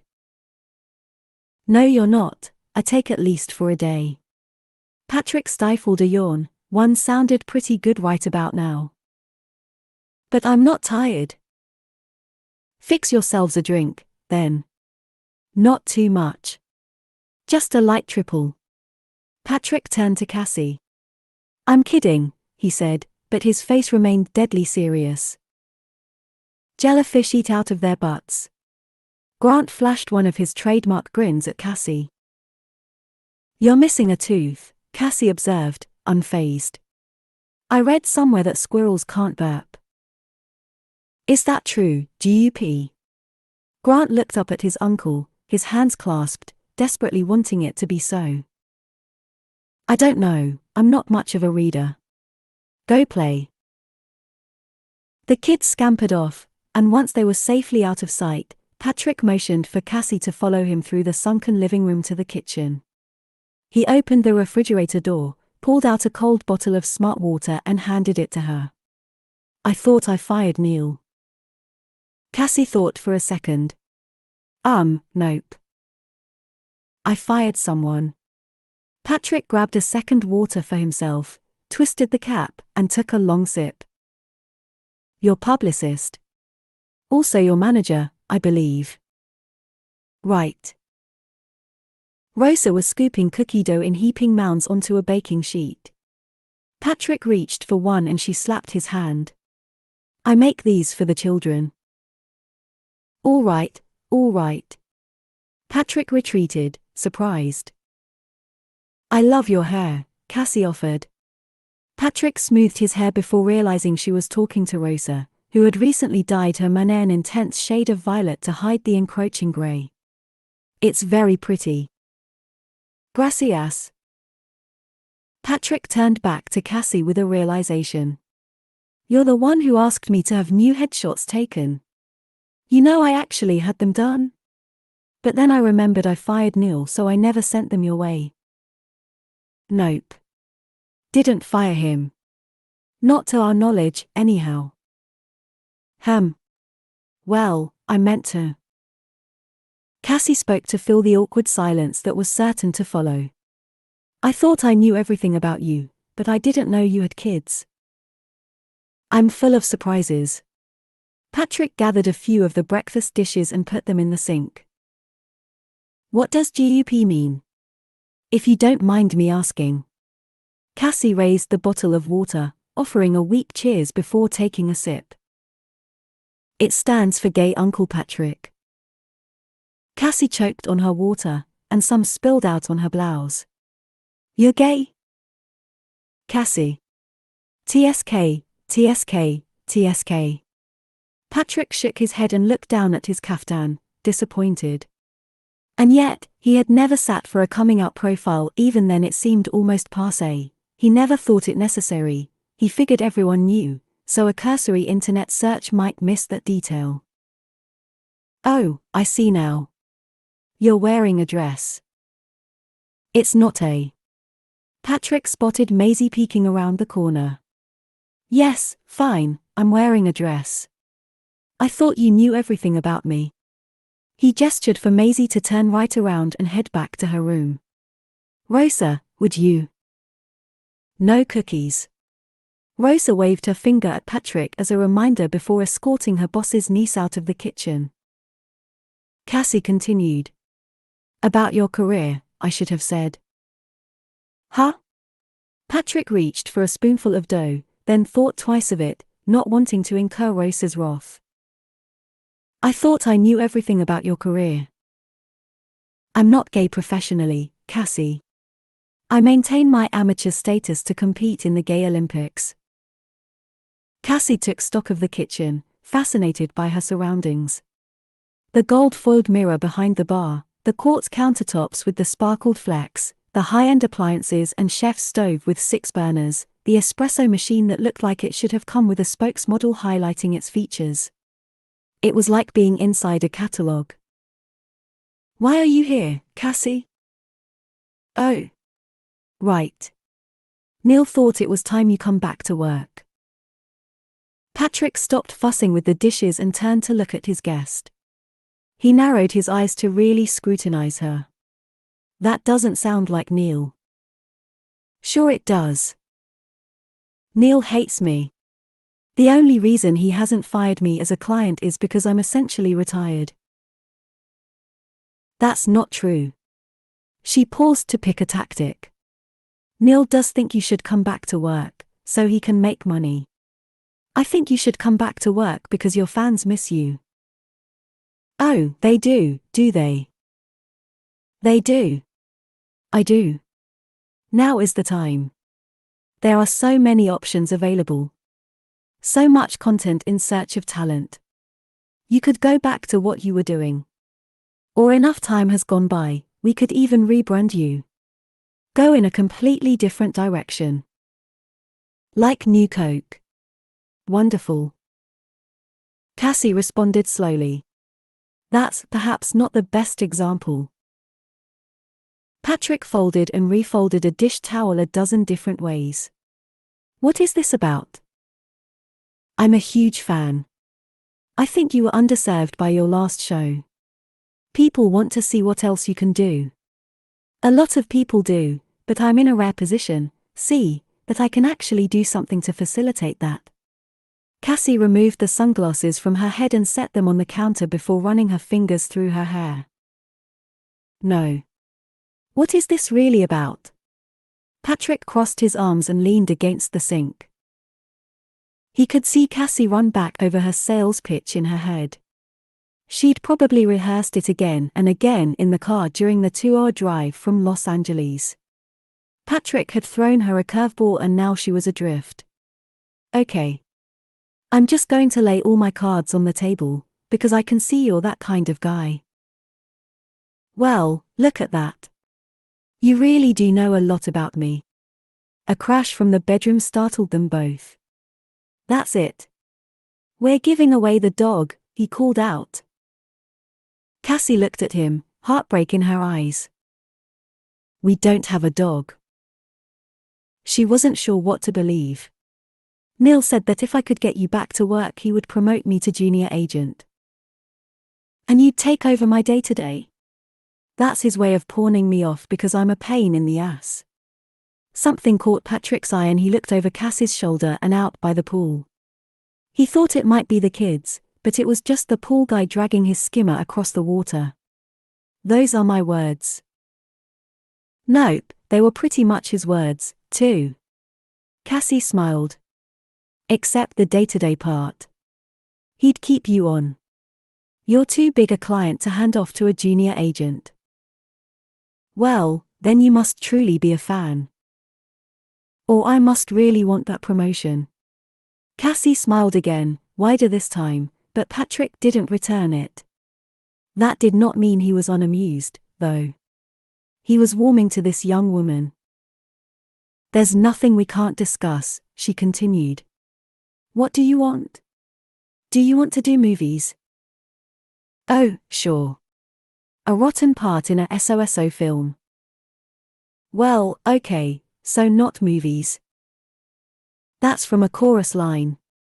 Cassie's monologue. Don't you even know who you're named after? Actually, I'm named after my great. Patrick didn't let her finish, he hopped up on the counter to sit. Cassie was complaining about a rotten part in a SOSO film. She was a go-go dancer in a movie of the week. But the part got cut, so. I never saw a chorus line. Clearly. Patrick felt an unfortunate breeze and pulled his caftan over his knees to cover himself. What is the training to be a junior agent these days? I have an MBA from Wharton. Well, sure. There was no snappy comeback to an MBA from Wharton. So you're not saying no to movies? I'm not saying yes to movies. I'm not saying yes to anything. TV? No. Limited series? No. Netflix? No. Theatre? A play? Good Lord, no. No to theatre, then. Does that include all live performance? What else is there, the capades? Well, no. But, say, Dancing with the Stars. I'm not wearing a ridiculous costume. Cassie moved to indicate Patrick's caftan but abruptly curbed the gesture. I'll consider a solo show. A solo show, she repeated. Yes. A one-man show. But not a play. No. I don't see the point in standing around while other people say their lines when I could have all the lines for myself. Patrick grinned like a hyena. You want to have all the lines for yourself. Exactly. I think we're starting to feel a connection. Would you be willing to write this one-man show? A lot of solo performance is written by the artist. Vanessa Redgrave did Joan Didion. You want to do Joan Didion? I want to do Vanessa Redgrave. I want to do a one-man show where I play Vanessa Redgrave playing Joan Didion. Other than that, I really think we're done here. Cassie sighed. Now it was clear. You're not taking me seriously. Oh, was I supposed to? Cassie screwed the cap on her bottle of water and picked up her sunglasses from the counter. It's okay. I'm used to men not taking me seriously. Patrick slid down from the counter. Oh, don't do that. Don't you lump me in with the patriarchy. I'm wearing a dress, for Christ's sake. But you show up at my house without so much as a phone call.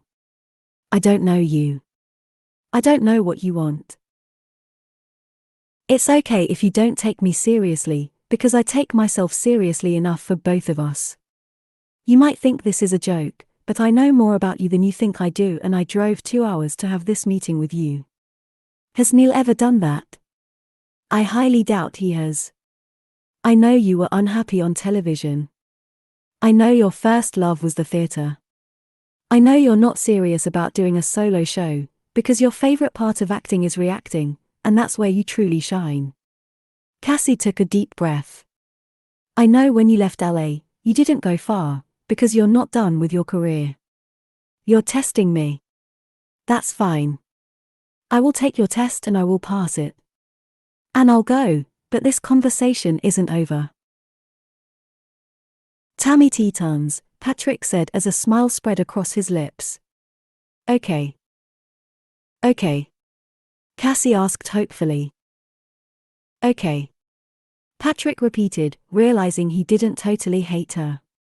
That seemed new. Another crash from the other room. Don't make me come in there.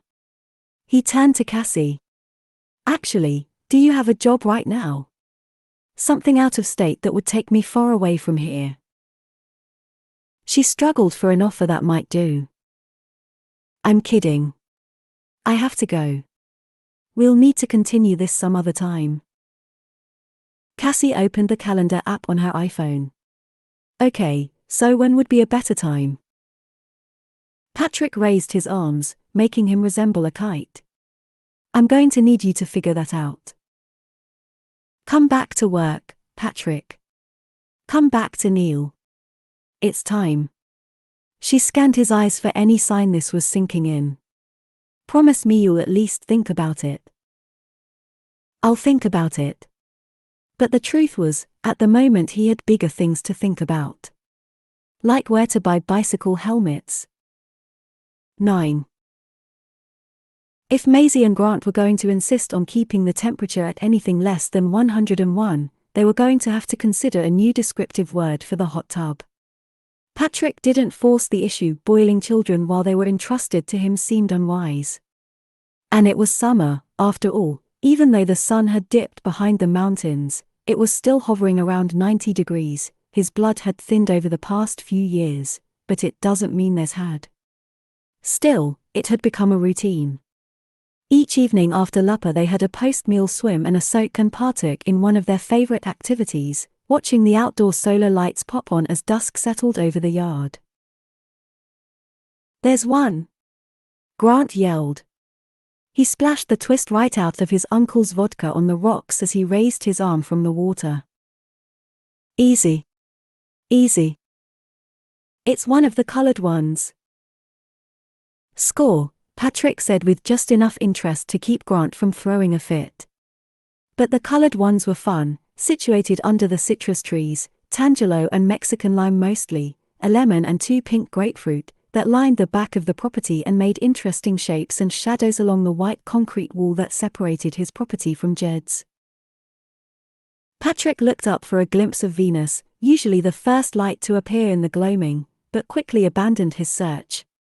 It was getting harder and harder to see without his glasses, which he largely refused to wear on principle ever since his eye doctor suggested it was about time for progressives, which, as far as Patrick could tell, was a fancy way for him to avoid saying bifocals.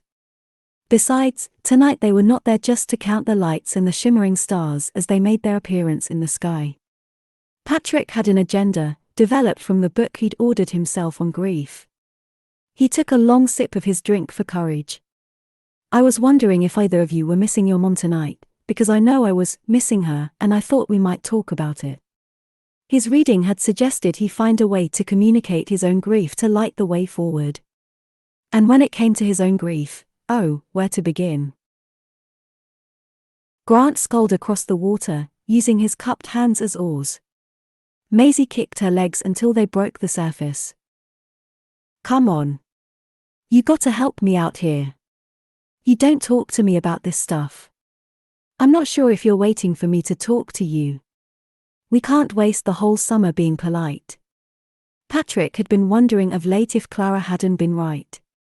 He could clothe them and feed them and keep them alive, amuse them with a playful remark. But was he really what they needed in this fraught situation? Grant propelled himself back to Patrick's side and sat next to him, placing his small hands on his uncle's shoulder. He whispered in Patrick's ear. You myth, Mom? It was as if the concept took him completely by surprise. They were friends, dummy, Maisie said.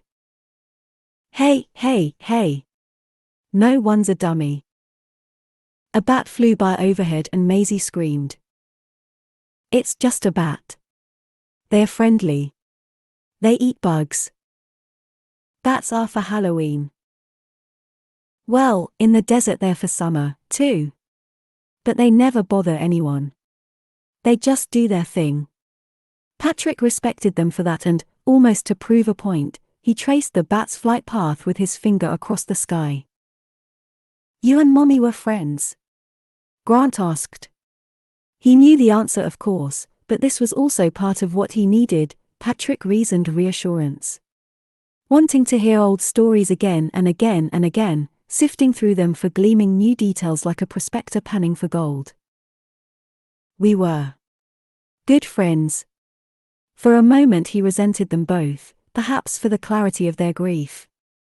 People understood the horror of losing a mother. They understood who Sarah was to them. People didn't know what she meant to Patrick. Or if they had long ago forgotten. Ironically, better friends before she shacked up with your dad. But that's, just the way of the world. You meet someone and you spend all your time with them and see less and less of your friends. Even if that someone is your friend's brother, you simply can't compete. He still remembered the way Sarah protested when he met Joe. I never see you anymore. You see me. You see me right now. Patrick exclaimed. It had been a year since they graduated and they were sharing an apartment in New York. Lucky me, Sarah said. You must have run out of clean underwear. Their Chelsea apartment was too small for arguing, which was one thing that made their living together a success. He'd even bitched to Joe on their second date that the closet where he'd kept his clothes was too narrow and he had to bend his wire hangers 4 to 5 degrees. Joe's jealous reply, "You have a closet?" Joe, a native New Yorker, was the wrong audience for his complaint. Sarah, I gave you the bedroom. I sleep on the couch. You can't get mad if I want to go to Joe's just to sleep in an actual bed. So this is about furniture. Yes. It's about furniture. Hard. Wood. Furniture. Sarah threw her moccasin at him just because. What was that for? Lying to me. What lie? Patrick bent down to pick up the slipper. He ran his finger over the red and turquoise beads sewn across the vamp that made a tiny, glorious bird. Oh, please. You're not going there to sleep. She flashed him a devilish grin and ducked just as Patrick threw her moccasin back. I am. You don't look the least bit rested. Patrick glanced in the small mirror by the door. Don't say that. I have an audition. For what? Sarah slipped the moccasin back on her foot. A play. What else is there? Patrick grabbed a script from on top of the TV. It was flipped open to his audition scene. Run lines with me? No. Run lines with me? No. Meet him, then. Huh? Joe. Come out with us. Meet him. You'll like him. I never like anyone you date. And that was true. Sarah always thought Patrick sold himself short. Joe's different. Aha. He is. How? Patrick took a step closer. He knew they were in danger of becoming codependent. That after 5 years of friendship he couldn't live without her and she couldn't live without him. If they didn't do something about it soon, it would alter the rest of their lives. He thinks I'm a pain in the ass, too. Patrick emerged from the memory and looked at Sarah's children, alarmed, as if they had teleported into his hot tub from another time. But when? Where? How had almost 20 years disappeared in the blink of an eye? Your mom and I used to live together. In New York. Were you Almost our daddy? What? Patrick swung around to Grant, nearly spilling his drink himself this time. No. Of course not. He and Sarah had once drunkenly made out in their dorm building lounge, but it ended with both of them reduced to fits of laughter. This was a long time ago. We had a little apartment in New York, in Chelsea. A one-bedroom, but I slept on the couch. You could do that then, find something rent-controlled in Manhattan and make it work. Nowadays I don't know where we would live. Queens or even New Jersey. Patrick adjusted the tub's jets so he didn't have to talk over them. Want to hear about it? Yes. Was Mommy pretty? Maisie asked. Oh, very. Fashionable, too. She worked at a magazine. I don't remember which one, not Vogue, not Cosmo. Marie Claire. Is that the name of a magazine or was she the First Lady of France? No matter, the pay was garbage but she got a lot of free stuff. I went to auditions during the day and waited tables at night in an obscure Greek restaurant, but I was never very good at it. First of all, the consonant clusters are all fucked T's and Z's together. Come on. And I never really was a people person and that was reflected in my tips, which, fortunately, I pulled with the rest of the staffs to split at the end of the night. They didn't like me much because of that, bringing the pool average down, but it worked out better for me. I don't know. I wasn't cut out for it. One night I accidentally set a woman on fire. Your mom said I came home every night smelling of lamb. Until he met Joe and stopped coming home at all. You set a woman on fire? The look of disbelief on Maisie's face was comical. Accidentally. Accidentally. Did she burn to a crisp? Grant's eyes bulged with excitement. There was this dish that was served with an open flame and a woman was wearing too much hairspray, and, well, it was the 1990s. No one burned to a crisp. I doused her with house water. What's house water? Maisie asked. It's what they made us call tap water. Maisie's expression could best be described as confused. Yeah, I thought it was bullshit, too. Patrick had done enough performing to know when he was losing his audience. The looks on the kids' faces only underscored what he could already feel. We laughed so much, all the time. Everything was funny. That's what I remember most about that time. Your mother had the best laugh, that rich cackle that came from the very depths of her soul. We didn't have any money to speak of, but when we would laugh like that, in the middle of New York, when the city would do everything in its immense power to keep you down, we felt rich as kings. I miss that time. It's cliché, I know. But I think it was the happiest time in my life. Maisie's curiosity was piqued. Was it the happiest time in Mommy's life? What? Patrick looked at his niece. This time he could effortlessly read her face. No. No. Ultimately, we were different people that way. When was her happiest time? It was just like Maisie to worry that she might have been her mother's regret. Well, I can think of several, Patrick began. One, when she was pregnant with you. Although, I don't know why. She was fat and couldn't do anything fun and her ankles were so swollen she couldn't stuff her feet into any fashionable shoes. He splashed a little water Maisie's way and she smiled. On her wedding day. She looked radiant. You know she and your dad fought over who I would stand up for. Should I be the best man? The maid of honor. That's a girl job. Maid of honor? No, it's not. What do we say in this house? Boys can do girl things and girls can do boy things. That's not even a Guncle rule. There shouldn't even be boy things and girl things to begin with. People should just do what they want. What did you choose? Oh. You've seen the pictures. I married them. It was the only way to keep the peace. I was standing up front with both of them. Your father had a case of flop sweat, but your mother absolutely sparkled. Not even photos could capture it.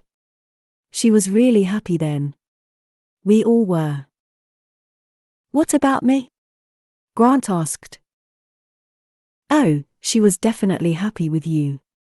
After she had a girl, she most wanted a boy. And along you came.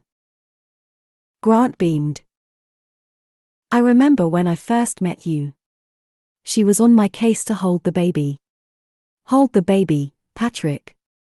Hold the baby. Of course, I didn't want to hold you, and I told her just as much. Why not? Grant put his hands on his hips and puffed out his chest like Superman. Well, babies are dull and you never know when they're going to spit up, and I was going through a phase of wearing only Issey Miyake t-shirts, and I wasn't about to let you hurl all down the back of one of those. Grant laughed. I didn't care how many more I had in a drawer back home. What about you? Maisie asked. When were you happiest? Me? Patrick put his hand over his chest and feigned surprise. Right now. In this hot tub. Really? What? No. Of course not. Don't be ridiculous. I have a Golden Globe, for Christ's sake.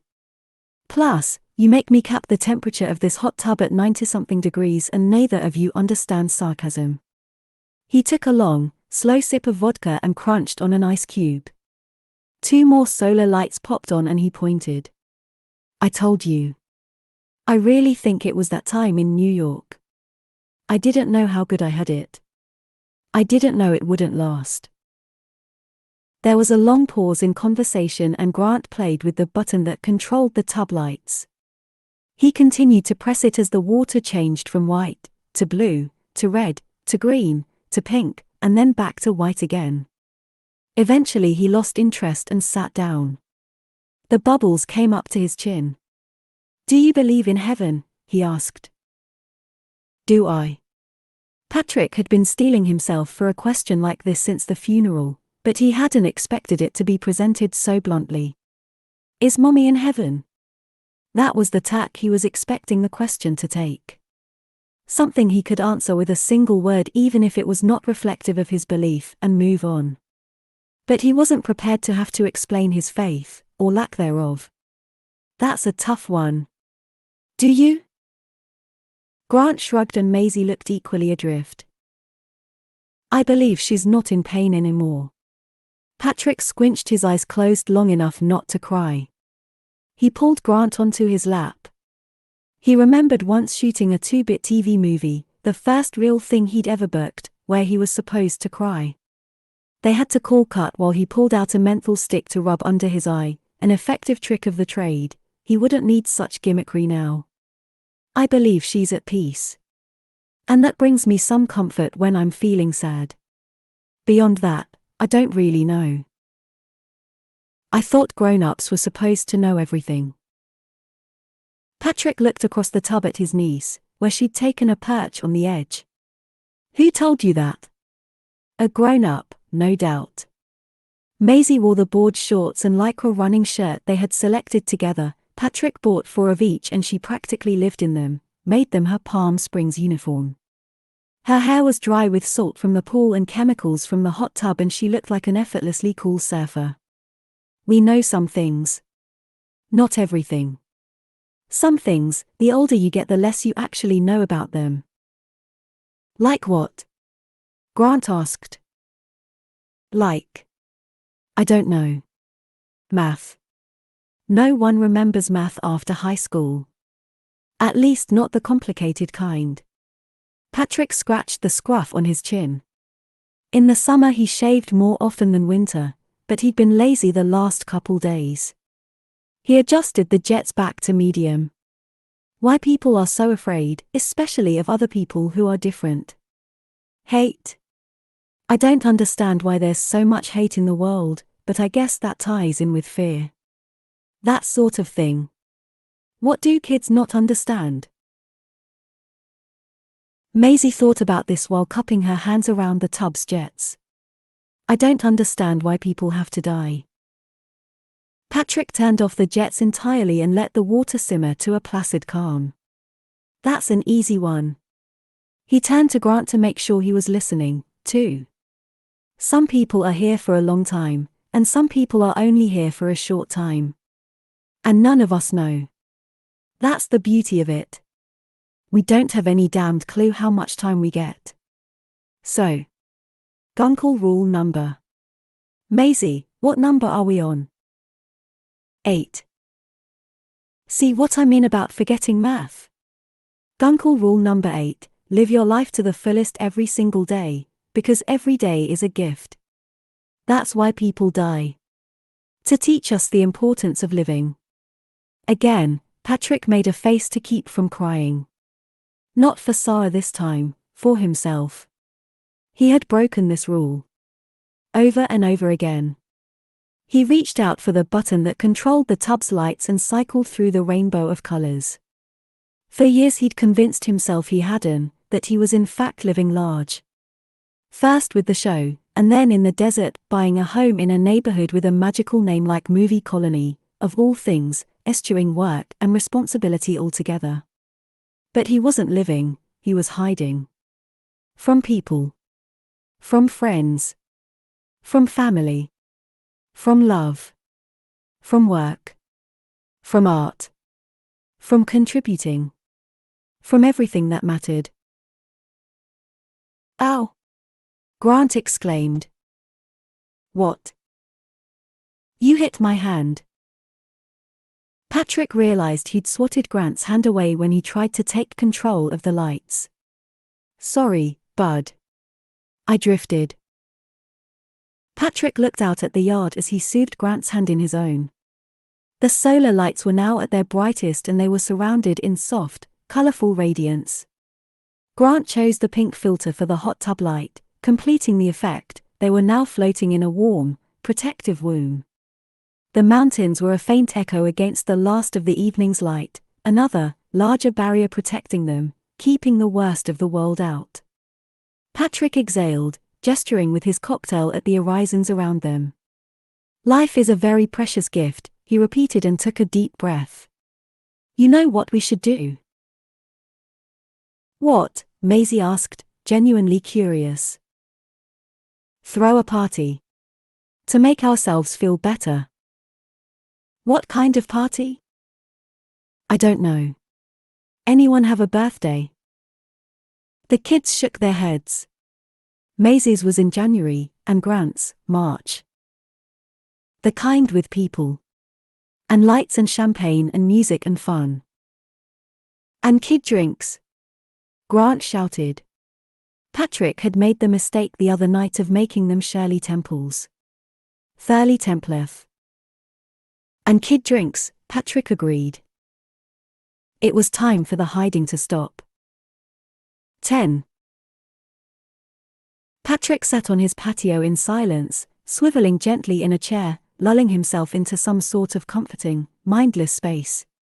He'd been there a while, lost in his thoughts, before Lorna's bark pierced the darkness, followed by a gentle splash. It was John, on the other side of the wall, diving into his pool for his nightly swim. It always drove Lorna mad and she howled from the pool deck like a lifeguard yelling at swimmers from shore. Patrick smiled and swirled what was left of his ice around inside his otherwise empty glass before setting it on the table. He stood up, tapping one of the lights from the string of Edison bulbs that he'd woven through the pergola. He grabbed one of the other patio chairs, one that didn't swivel, and marched it through the yard. He secured the chair in the gravel that ran along the back wall of the property, tossed its cushion aside so he wouldn't get it dirty with his bare feet, and stood to peer over the wall. He waved at John when he completed a lap and came up for air. Evening. John raised his goggles to his forehead and waved back. Howdy, neighbor.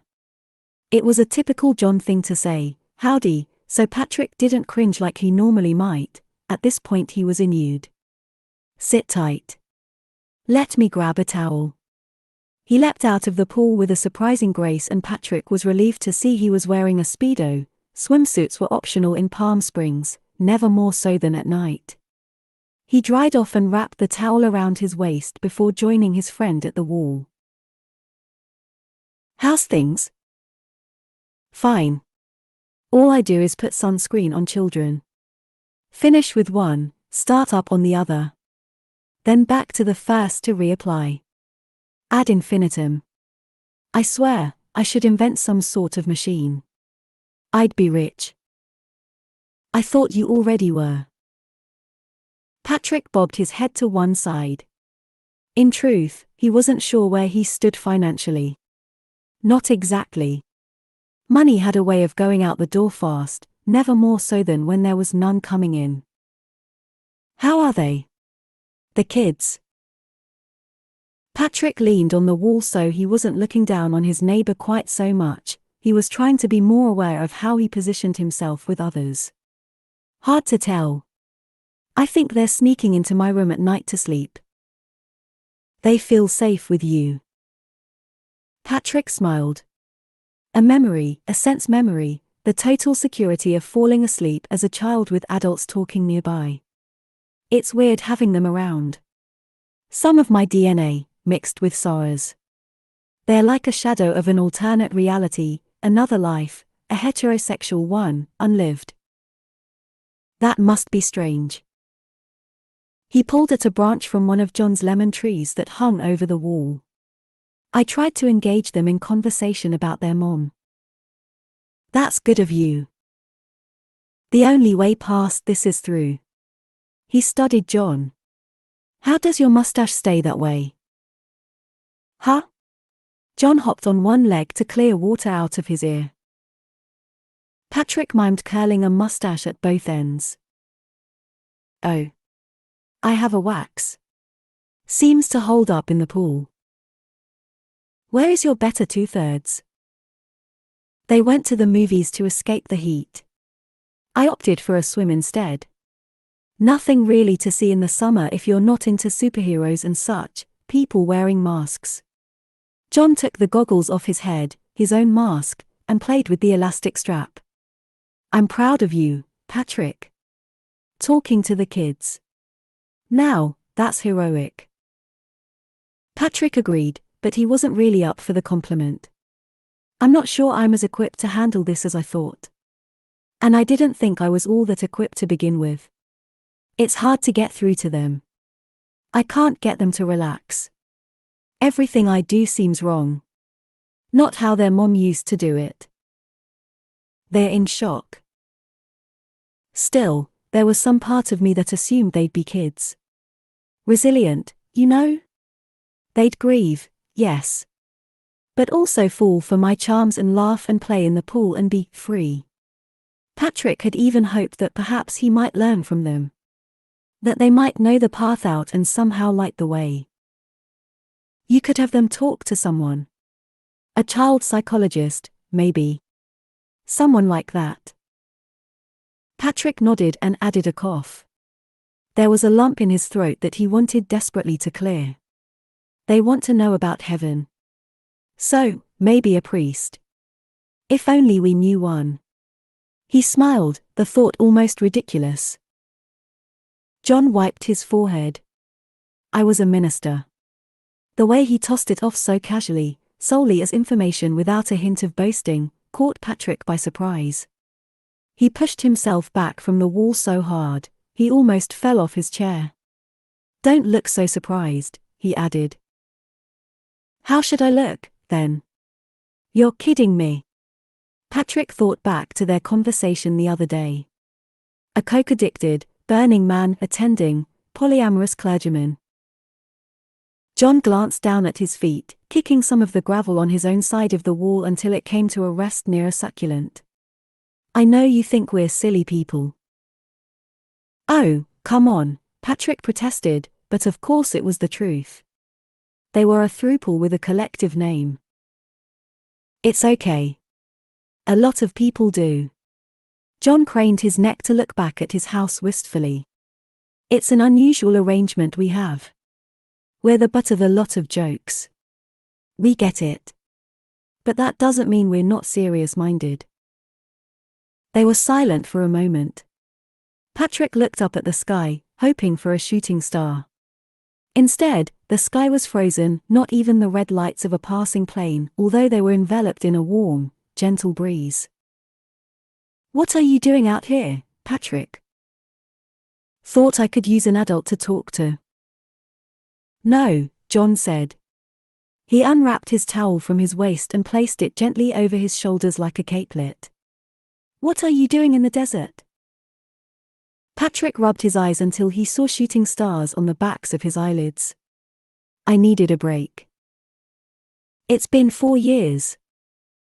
"Has it?" "I think you know that it has." Patrick bit the inside of his cheek until he thought he tasted blood. "I had a visitor the other day. A young woman. She asked me the same thing, more or less." "How did you answer?"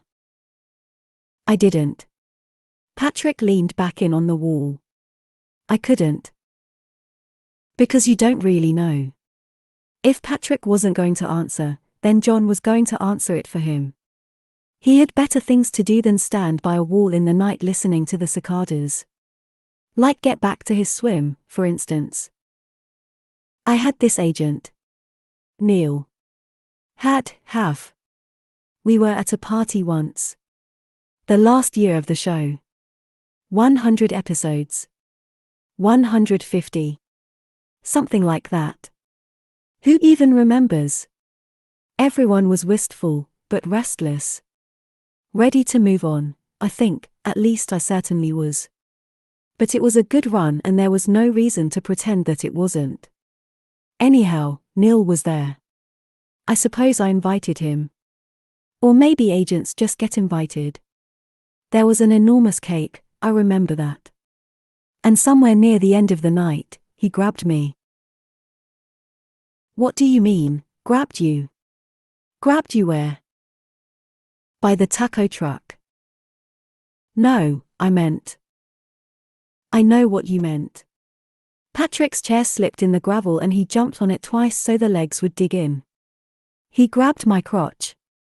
Patrick exhaled. We were both drunk. It wasn't even sexual. Of course it was sexual. Patrick was surprised by such a traditional definition from someone whose husbands were on a movie date. He's straight. Married. It's been my experience that doesn't mean a whole lot. You were assaulted, Patrick. I suppose. It was also a sign of ownership. He owned me. He got me that show and he had me by the balls. And it just made me think, I'm making so much money for this person. Why? It wasn't fun anymore. And so I just kind of stopped.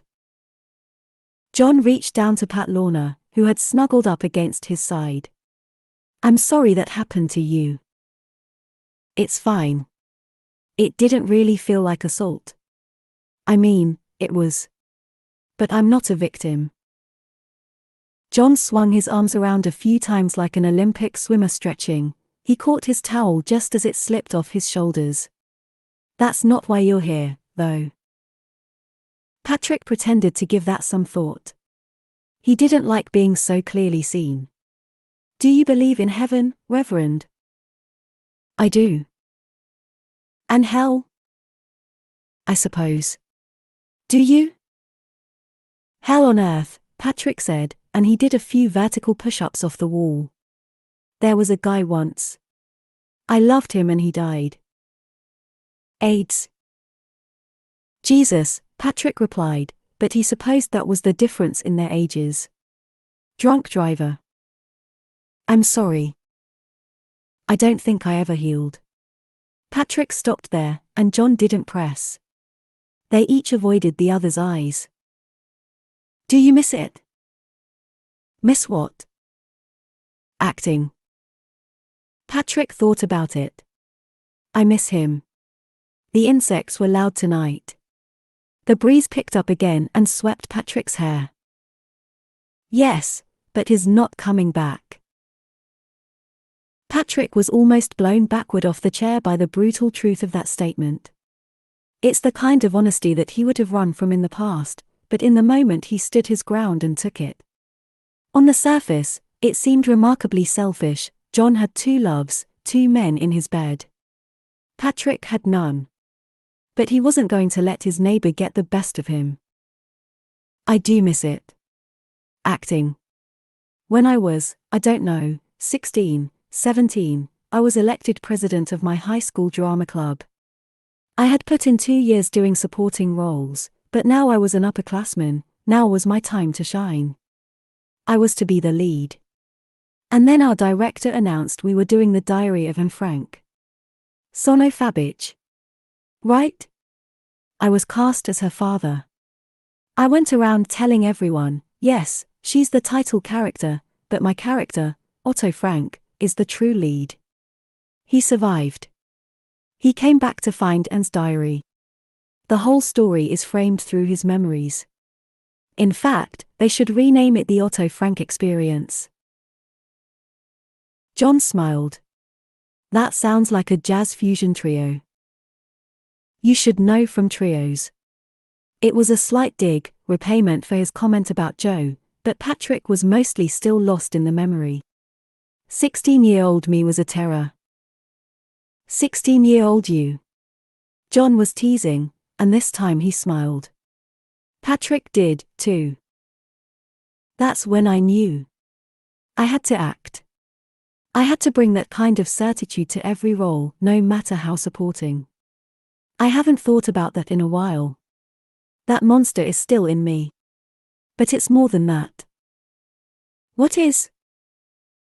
I have to go see my agent, as much as I loathe him. He does have me by the balls. Or, at least the situation does. I'm going to have to work when this summer is done. Help my brother support his kids. Didn't you say he was an attorney? Yeah. But I have no idea what kind of medical bills he's facing. The kind of debt they took on during Sarah's illness. I don't want him to lose the house. And even if he's okay for now, there's the future to save for. 2 college educations. Another 10 years. Who knows what it will cost by then? I have to do my part. I owe it to their mother. And that means going to see my agent. John nodded. He had opened Patrick's eyes at least a bit. There was no need to say more. Want me to talk to the kids? Patrick thought about it. He wasn't sure John's harsh truths were the right tactic. Maybe. Can I let you know? Sure. Do you want to come for a swim? I don't have my suit. John shot him a look. He'd peered over Patrick's wall enough times to know that that never stopped him from swimming.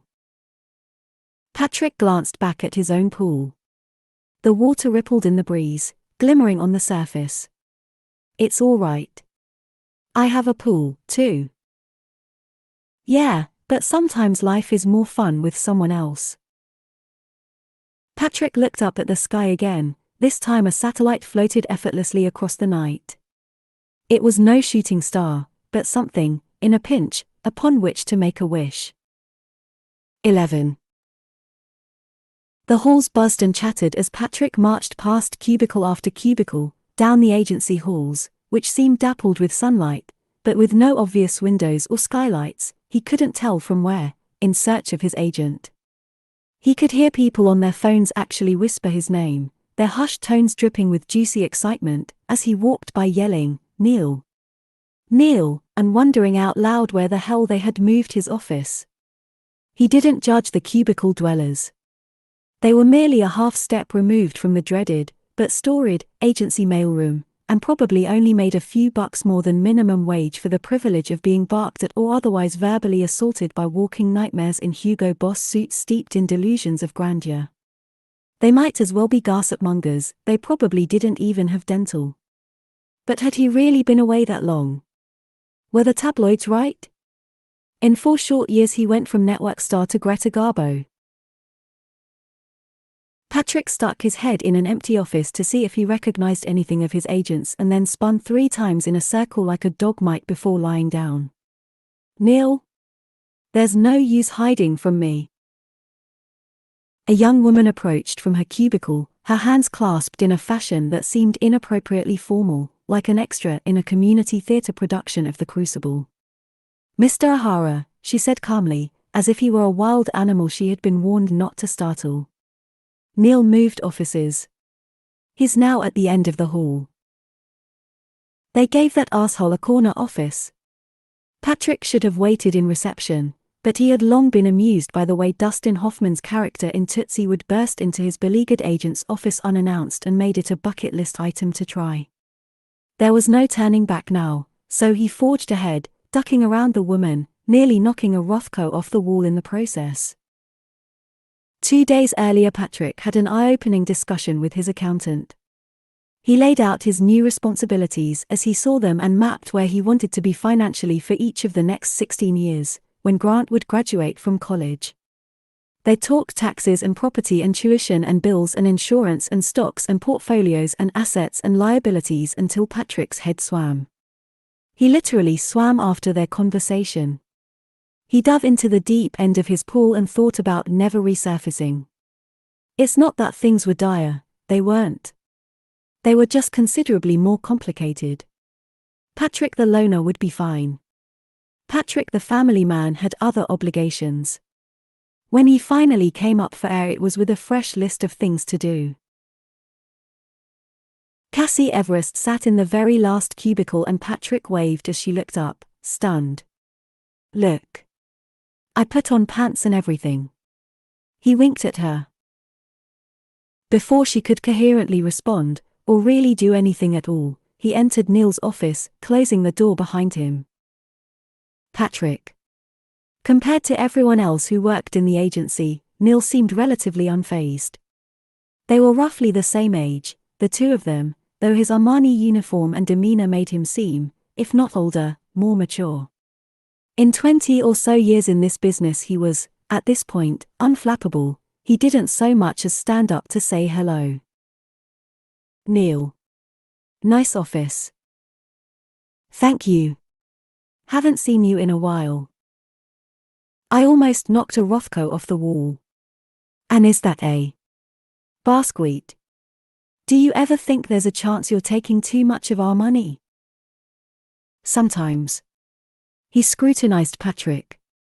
"What was this interruption?" "Other times I think we don't take enough."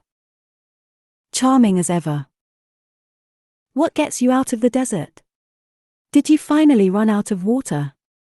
Or perhaps just the face cream you like?" Neil adjusted his tie, tightened the knot as if to signify he was only available for business. "That's homophobic." "Was it? I'm sorry. I meant it only to sound generally unkind." "It's a serum, not cream, and you'll be delighted to know I can order it online." "Oh, but remember when you used to do nice things for me? That was sweet. You were sweet. Before our marriage turned so toxic."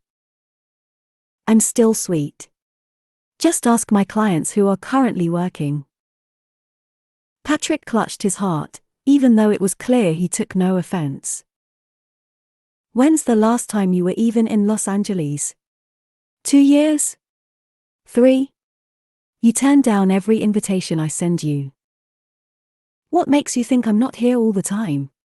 "Because I don't call on you or show up at one of your dumb premieres." Patrick leaned against the window and studied the view over Century City.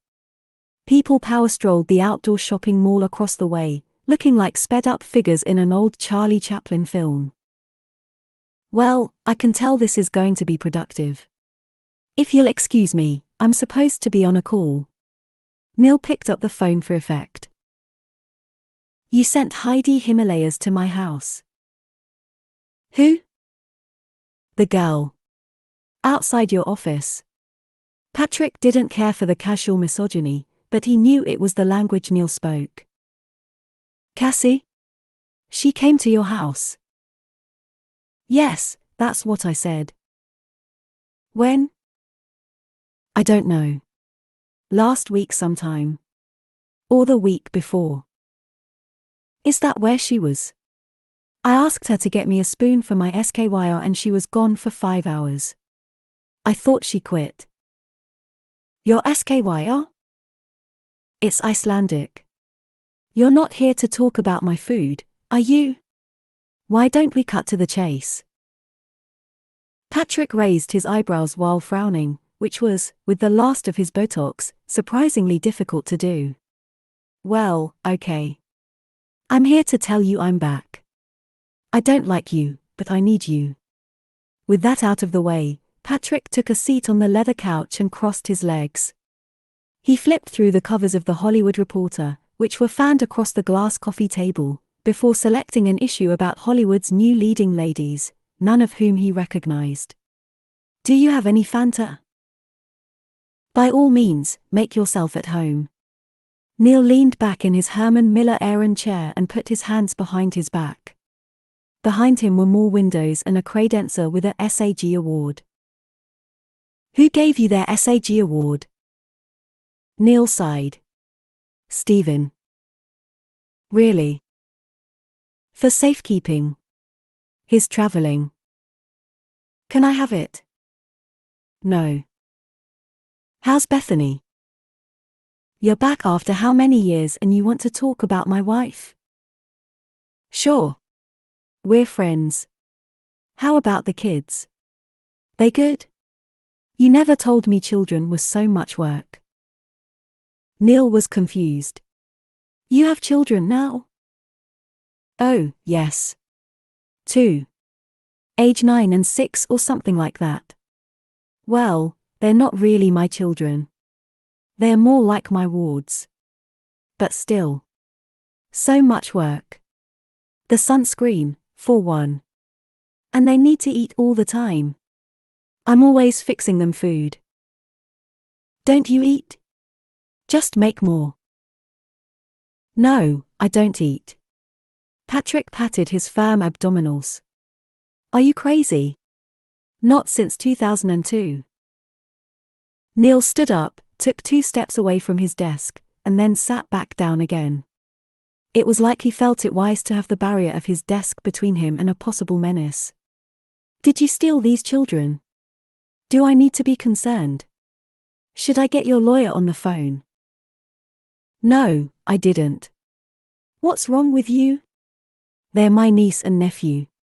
They're staying with me for the summer and are being well looked after. Who's with them right now? The gay throuple who lives behind my house. Neil narrowed his eyes. Perhaps this was some sort of test. So, you're ready to get back to work? In short. I thought your moving to Palm Springs marked your retirement from the business. Retirement? Oh, God no. That was the start of my comeback. Neil picked up a ballpoint pen and clicked it several times. It was surprisingly loud. I can't live in Palm Springs and work. Paul Newman lived in Connecticut. So now you're Paul Newman. In this scenario only. Well, also, we both have piercing blue eyes. Should I do a line of condiments? Get out of my office. Salad dressings have been done, but I feel like mayonnaise is poised for a comeback. We could get ahead of the curve on that. Patrick smiled with all his teeth. You're wasting my time. Just like you did the last time you called in the middle of the night. It wasn't the middle of the night, it was 5 in the morning. You used to tell me you were up at 5 in the morning to talk to New York. Were you in New York? No. Then what were you doing calling me at 5 in the morning? Neil had a point. About 10 months after he moved to Palm Springs, Patrick suffered a bout of insomnia. When the sun rose, marking the end of his 3rd sleepless night, he called his agent and said he wanted to go back to work. And then, embarrassed, he never called back to say he was suffering exhaustion-induced hysteria. What he wanted was not to go back to work, but rather to go back to sleep. Neil made some calls, which left him with egg on his face when Patrick claimed to have no memory of their discussion. Look, if you're not into this. Did I say I wasn't into this? Neil clicked the pen a half dozen more times. And you're willing to audition? Why do I have to audition? Because you've been away. Because people need to see that you still have it. Because you haven't played the game. I don't like playing games. Then what do you like? Neil stared at Patrick like he was a petulant child. I like tacos. I like parties. Patrick glared to see if his agent would remember the advance he had once made, or if it was all in a drunken stupor. After a beat, Neil turned red and scoffed. He dropped the pen with a thud. Okay, well, you're playing games right now. The longer Patrick sat on the couch without a Fanta, the angrier he got. The memory of the taco truck, and Neil's reaction to it, pushed him over the edge. What was he doing here? He told John he hated earning money for Neil. There had to be a way to earn money and not have this worm leech off of him. Now was not the time to be lazy in his thinking. This wasn't about going back to work. It was about moving forward to work. You know what? This was a bad idea. You're fired. Oh, I'm fired? You said you wanted to work. How are you going to do that without an agent? I'm getting a new agent. Where are you going to go? Across the street. Read your agency agreement. You're not allowed to sign with another agency for 6 months. Neil picked up a ball of rubber bands and tossed it triumphantly back and forth in his hands. Across the street? No.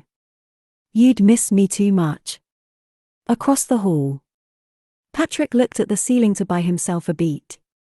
Was he certain about this? Yes. Yes, he was. Across the hall. I'm with Annie Alps out there. I'm sure she has my files. Cassie Everest. Thank God you knew who I meant.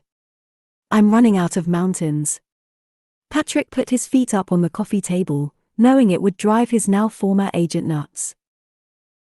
My assistant. Oh, no. She's off your desk. She's an agent now. She has a big new client. Neil set the ball down and pressed both of his palms on his desktop like he was bracing himself to stand up. You don't get to promote people at your whim. You don't work here. Who do you think you are? She said you were promoting her if I agreed to come back. I'm back. Back with me. I'm sure it won't be a problem. Neil was approaching wit's end. And what if it is? They stared at each other in a battle of wills, but the upper hand was Patrick's. It's why he had mentioned Neil's wife. Patrick grinned, pleased with himself. Then you know what I'll have to say about it. Neil chewed this over before lifting his arms in the air as if Patrick had him at gunpoint. He let out an annoyed growl. That's right. Keep your hands where I can see them. Neil muttered under his breath. He lowered his arms and made a project of stacking some papers while shuffling some others, waiting for this torture to be over. Anyhow, I'll see if Cassie can get me a Fanta. I don't know what it is, I'm just craving a pineapple soda. Patrick stood and patted himself to make sure he had his phone and his keys. I'll get out of your hair. I wouldn't want to mess up those sweet plugs. Patrick paused in the doorway. A surprising flash of regret overcame him. My goodness, he thought, people are complex and weird, but there was no turning back now. It was good to see you, Neil. Be sure to transfer my files. He waved and, without waiting for a reciprocal goodbye, stepped out in the hall. He locked eyes with Cassie, who sat stunned in her cubicle, certain she was going to catch a cyclone of shit the second Patrick left. Well, it's you and me, kid. Cassie untangled the headphones from her hair and placed them on her keyboard as Patrick sat on the edge of her desk. What do you mean? I'm back, but you're my agent. Congratulations. You've got your first client. That's not possible. I worked it out with Neil. All systems go. The phone on Cass's desk started ringing and she moved to answer it. Patrick lunged for her headset. Neil will get it. Really? Really? You're serious? The phone stopped ringing. Deadly. Patrick pulled a pen from a pencil cup and put it in his shirt pocket. Turns out, you're the one I like. She stammered a few times before she was able to form words. I don't know what to say. A cubicle neighbor of Cass's prayer-dogged over the partition dividing them to see if she was hearing this all correctly. Patrick met her gaze with a single eye, and she slowly lowered herself out of view. Look, I know it's technically outside of your job description, but I'm going to need a few things. Sure. Cassie was still too stunned to object. I can't remember any of my social media passwords. Can you have them reset? Just look for my name with the blue check marks. Of course. Anything. Cassie scrambled for a notepad. What else can I do? I'm having a party and I could use your help. I need you to invite all my dearest friends. Even the ones I haven't met yet. It was a line from Mame, but as soon as Patrick said it out loud he had a newfound appreciation for the wisdom in it. He pulled his new pen from his breast pocket and handed it to her, cueing her to write this down. Especially the ones I haven't met yet. Okay. Use your resources. Shake the fruit tree and see what hits the ground. You'll be there, of course. And invite Neil. He won't come, but what the hell? I'm in a mood. He signaled at her to write. Maybe it will clear the air. Cassie scrambled to get it all down. A party. Dearest friends. Fruit tree. Invite Neil. Okay. Patrick could hear the uncertainty in her voice. Hesitation, perhaps, but not dismissal. Even she had to see the benefits of getting to know him better to do her job with any sort of aplomb. Planning a party, spending more time with him, could only help in the long run. Anything else? Yes. Patrick ran through the list in his head one more time, the one he'd concocted at the bottom of his pool. There was something else. What was it? Oh yeah. I was thinking of getting the kids a dog for real.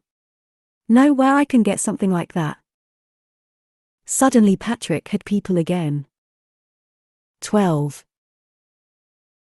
They sat at Lulu's around a circular four-top that straddled the inside, with its air conditioning, and the patio, with its misters, the temperature both hot and cold depending on which moment you asked, the kids holding enormous dinner menus that covered their faces.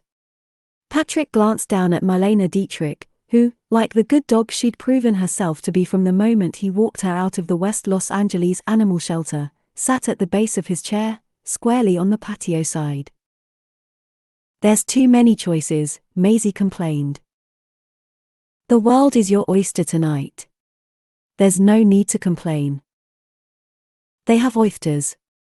Grant asked skeptically. Look, you asked to come here. Patrick would have preferred any number of other establishments, Copley's, for instance, on Cary Grant's old estate, but Lulu's large, colourful street presence caught the children's eyes. Just look at the kids' menu. There's like 3 things. The same 3 things that are on every kid's menu in every restaurant everywhere in the world. Even I know this, and my experience is limited.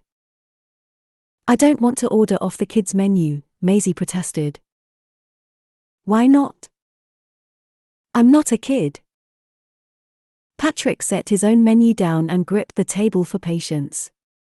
Don't be in such a hurry to be older. You're going to spend the rest of your life wishing you were younger. Maisie glared at him before relenting and picking up the separate menu for kids. Lulu's reminded Patrick of a cafeteria in a futuristic spaceship, as if people should be lined up at steam tables and carving stations dressed in utilitarian jumpsuits with neat lapels in primary colors after putting in a hard day's work fixing warp drives and flux capacitors.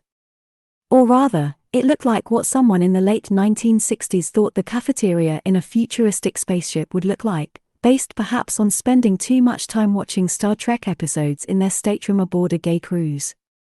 But it was one of the few places that he knew of that had both a kids' menu and a bar that served a decent martini, dry, very dry. Just wave the vermouth over the vodka and it's probably still too much vermouth, which ultimately made it a judicious choice for tonight's supper. "Can Marlene be in here?" Maisie asked, always concerned with the rules. "Why not? She's a service dog." "No, she's not." "I'm blind." Patrick retrieved the sunglasses that were tucked into the neck of his t-shirt and put them on for effect. "No, you're not." "Fine. She's an emotional support dog." "For who?" "For you. For me, if you don't decide on your dinner." "Why are there olives in your water?" Patrick was putting out fires left and right. He took a long, slow sip of his martini. "It's not water." "Can I watch YouTube?" Grant set his menu down, bored. "No." "You hate YouTube." "I don't know YouTube well enough to hate it." But Patrick was certain if he did, that would probably be true. "Then why not?" "Because we're having a family meal. And yes, I realize I sound like my father. This is what you've reduced me to in a matter of weeks." Patrick tore off a piece of bread from the basket on the table before remembering he was throwing a party in a week for people he hadn't seen in ages and he didn't want to appear bloated. Panicked, he dropped the bread on Maisie's plate. "Here. This is for you." Maisie picked up her knife and reached for the butter. "I got you guys a dog, you can't possibly be bored. Should I take her back?" Marlene sat up as if she understood the threat. To placate her, Patrick dropped another bite of bread at her feet. At the shelter, her scruffy face looked haunted, frozen just so in perfect black and white, black around the eyes with a white snoot and perfect black nose. Patrick lied and told the kids she came with the name Marlene. The shelter was calling her something common like Bella or Sophie, he'd already forgotten. On the drive back from Los Angeles with the sun setting behind them, Marlene, who uttered not one bark, proved to be a true silent star who always found her light. "No. Don't take her back," Grant protested. "Okay, then." Patrick leaned down and scratched the dog on top of her head. "Look, it's not YouTube I have a problem with. It's social media as a whole. And, yes, I know. YouTube is more than social media, but what you watch on there, kid vlogs and whatnot, is. I don't expect you to understand this at your age, but I'm older and I see what it's doing to society, and I don't want to see you fall into the same trap." "What trap?" Grant started swinging his legs and Marlene jumped back just in time not to get hit. She resettled on calmer turf under Patrick's chair. "You know. We're hyperconnected, but at the same time desperately lonely. We're overstimulated by bright lights in our face all the time and the promise of more and more content, more and more people to follow, but we're also numb, scrolling and scrolling past images we don't even take the time to recognize, or form a cognizant thought about what they're saying. About us, the creator, not God, mind you, the content creator, about life. But we're not society. We're just Maisie and Grant." Maisie gave up on trying to butter her bread and dropped her knife with a clang. Patrick took the bread plate from her to help. "Do you even care about the kids you watch?" "They do toy reviews," Grant exclaimed. Patrick plowed right over him. "Or do you just watch them because they're there? Because one video rolls into the next in a never-ending parade of I don't even know what. Bullshit, is what it is.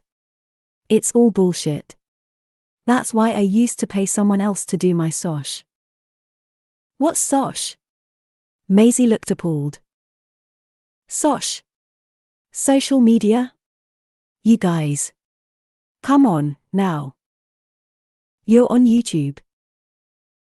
No, I'm not. I'm at the dinner table with you. No, you're on YouTube. Mommy helped us do the arch. Grant twisted sideways, away from Patrick, before resting his head on the back of his chair. Oh, what? Clips from the show? That's copyright infringement. That should be taken down. No, Maisie corrected. A woman was asking you questions. Like an interview. My God. Was it that one where I had quinoa in my teeth? Patrick shuddered and Maisie laughed. It wasn't really funny, though. Patrick still wanted that segment producer fired. That was the problem with the internet. It was the Wild West and nothing could ever be erased. Grant spun back around to face his uncle. You could put us on YouTube. Yeah. Maisie agreed. It was almost like the two had planned this and were making a rehearsed pitch. If that was the case, Patrick would advise them to work on their subtlety. I could order your lupper for you. Spaghetti with extra worms. I don't want worms.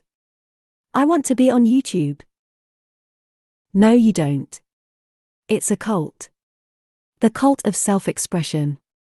Everyone wants to put everything out there and the truth is no one cares. No one cares. I'm sorry to say that to you in the face of what you've been through. But no one out there really gives a shit. You know who does care? I do. GUP. So decide what you want to eat, let's order it, and then we can sit here and you can tell me whatever it is you want to tell the masses. And I won't have to go on my phone to see it because I'm sitting right here. I don't want to tell you. Grant made two little fists that were ready to strike and yet also adorable. Sit still and look who you're talking to. I'm an actor, okay? I understand the need to perform, I really do. But now everybody is performing. That's what vlogging is. Performance. Everyone is performing everything all the time for everyone and there's no reason for it. I was at least acting out a story. I went to school to learn how to act, and writers went to school to learn how to write, and directors, even the TV ones, spent years honing their craft, and producers, well, no one really knows what they do, but they seem to work very hard at it. Okay. It has purpose. It has value. People used to want to escape from their lives at the end of the day. Now they want to lie back in bed and watch themselves over and over again and count their likes and comments and shares and followers. Don't you see? They're performer and audience. It's just one big masturbatory waste of time. Patrick pushed a menu in Grant's direction and caught the eye of an older woman eavesdropping. Patrick gave her the thumbs up, he's got this. Now, what do you want to eat? No one knows what you're talking about. Let it marinate while you decide on lupper. I don't want lupper. Grant shoved his menu back at Patrick, nearly knocking over a water glass. Patrick sighed. He'd seen these families at restaurants before, children misbehaving, acting out. Parents ignoring them, looking exhausted, clutching their silverware like pitchforks and tossing back cheap Chardonnay like it was the only thing preventing them from stabbing their spawn. He'd judged them then, sometimes harshly. He wanted to do better now. I'll have the pizza. Maisie offered a feeble smile, even she felt sorry for him. Patrick thought back to his years on the people upstairs. Did he know what he was talking about? In the early seasons the cast would gather at someone's house to watch the show the night it aired, first with takeout, later with mid-list catering like Maggiano's eggplant parmesan.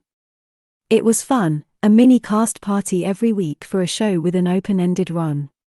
They were all young, breaking into the business together, and nothing excited them more than being an audience for each other. None of them had ever made money like this, and maybe it wasn't much by Hollywood standards, not at first, but it brought happiness, temporarily, at least. Especially in those early years. For Patrick it was a second chance. A sign he would survive. A reason to believe there would be life after Joe. And yet, he stopped attending those screenings, and the others eventually did, too. By the fourth season, not one of them copped to watching the show, and perhaps they themselves were responsible for the series' diminishing ratings. But watching a program you were on had a strange effect. It made Patrick nostalgic for experiences he was still in the middle of living. It pulled him out of it. He was both him, living his life, and some ghostly version of himself, floating above his terrestrial self, watching, judging. He stopped feeling present in his own body. Stopped being able to feel this new joy, and it was eclipsed by sorrow again. Perhaps happiness was destined to be temporary regardless, perhaps it never even stood a chance. Now he worried about that happening to the kids. Grant. Pizza? I don't want anything.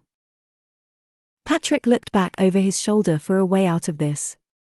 3 tables over was a party of silver-haired men in tragic Hawaiian shirts celebrating a birthday. At the center of their table was an enormous martini glass containing a mountain of pink cotton candy. He motioned for their waiter as he was passing by. "Excuse me, we're going to start with one of those." He pointed to the cotton candy. "You're going to start with dessert." "That's right. We can't seem to decide on a main course, so we're going to start with dessert. When you have a moment." This seemed to get Grant's attention. "Look, it's not right for me to film you and put you on the internet. That's a decision that your father should be a part of, and I don't want to hear any protest out of you. But let's see what you got. Okay. When the cotton candy comes, I want you to do as many goofy things with it as you can think of. I will record you on my phone. Think of this like an audition for YouTube." Patrick sat back in his chair to consider this. Could he use this to their advantage? For better or worse, they were part of a self-documenting generation at ease in front of a camera. Perhaps he could get them to open up by filming them. Get them to talk about their grief in a way that they simply couldn't manage face-to-face.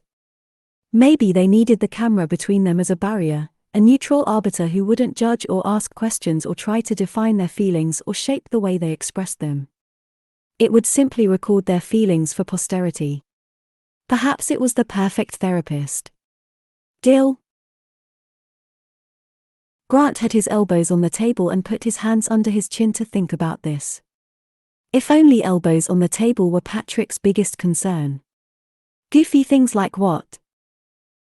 "I don't know, kid. What would you do on your vlog?" "I don't know." "Well, that sounds like a rather dull viewing experience. 2 kids staring sadly at candy."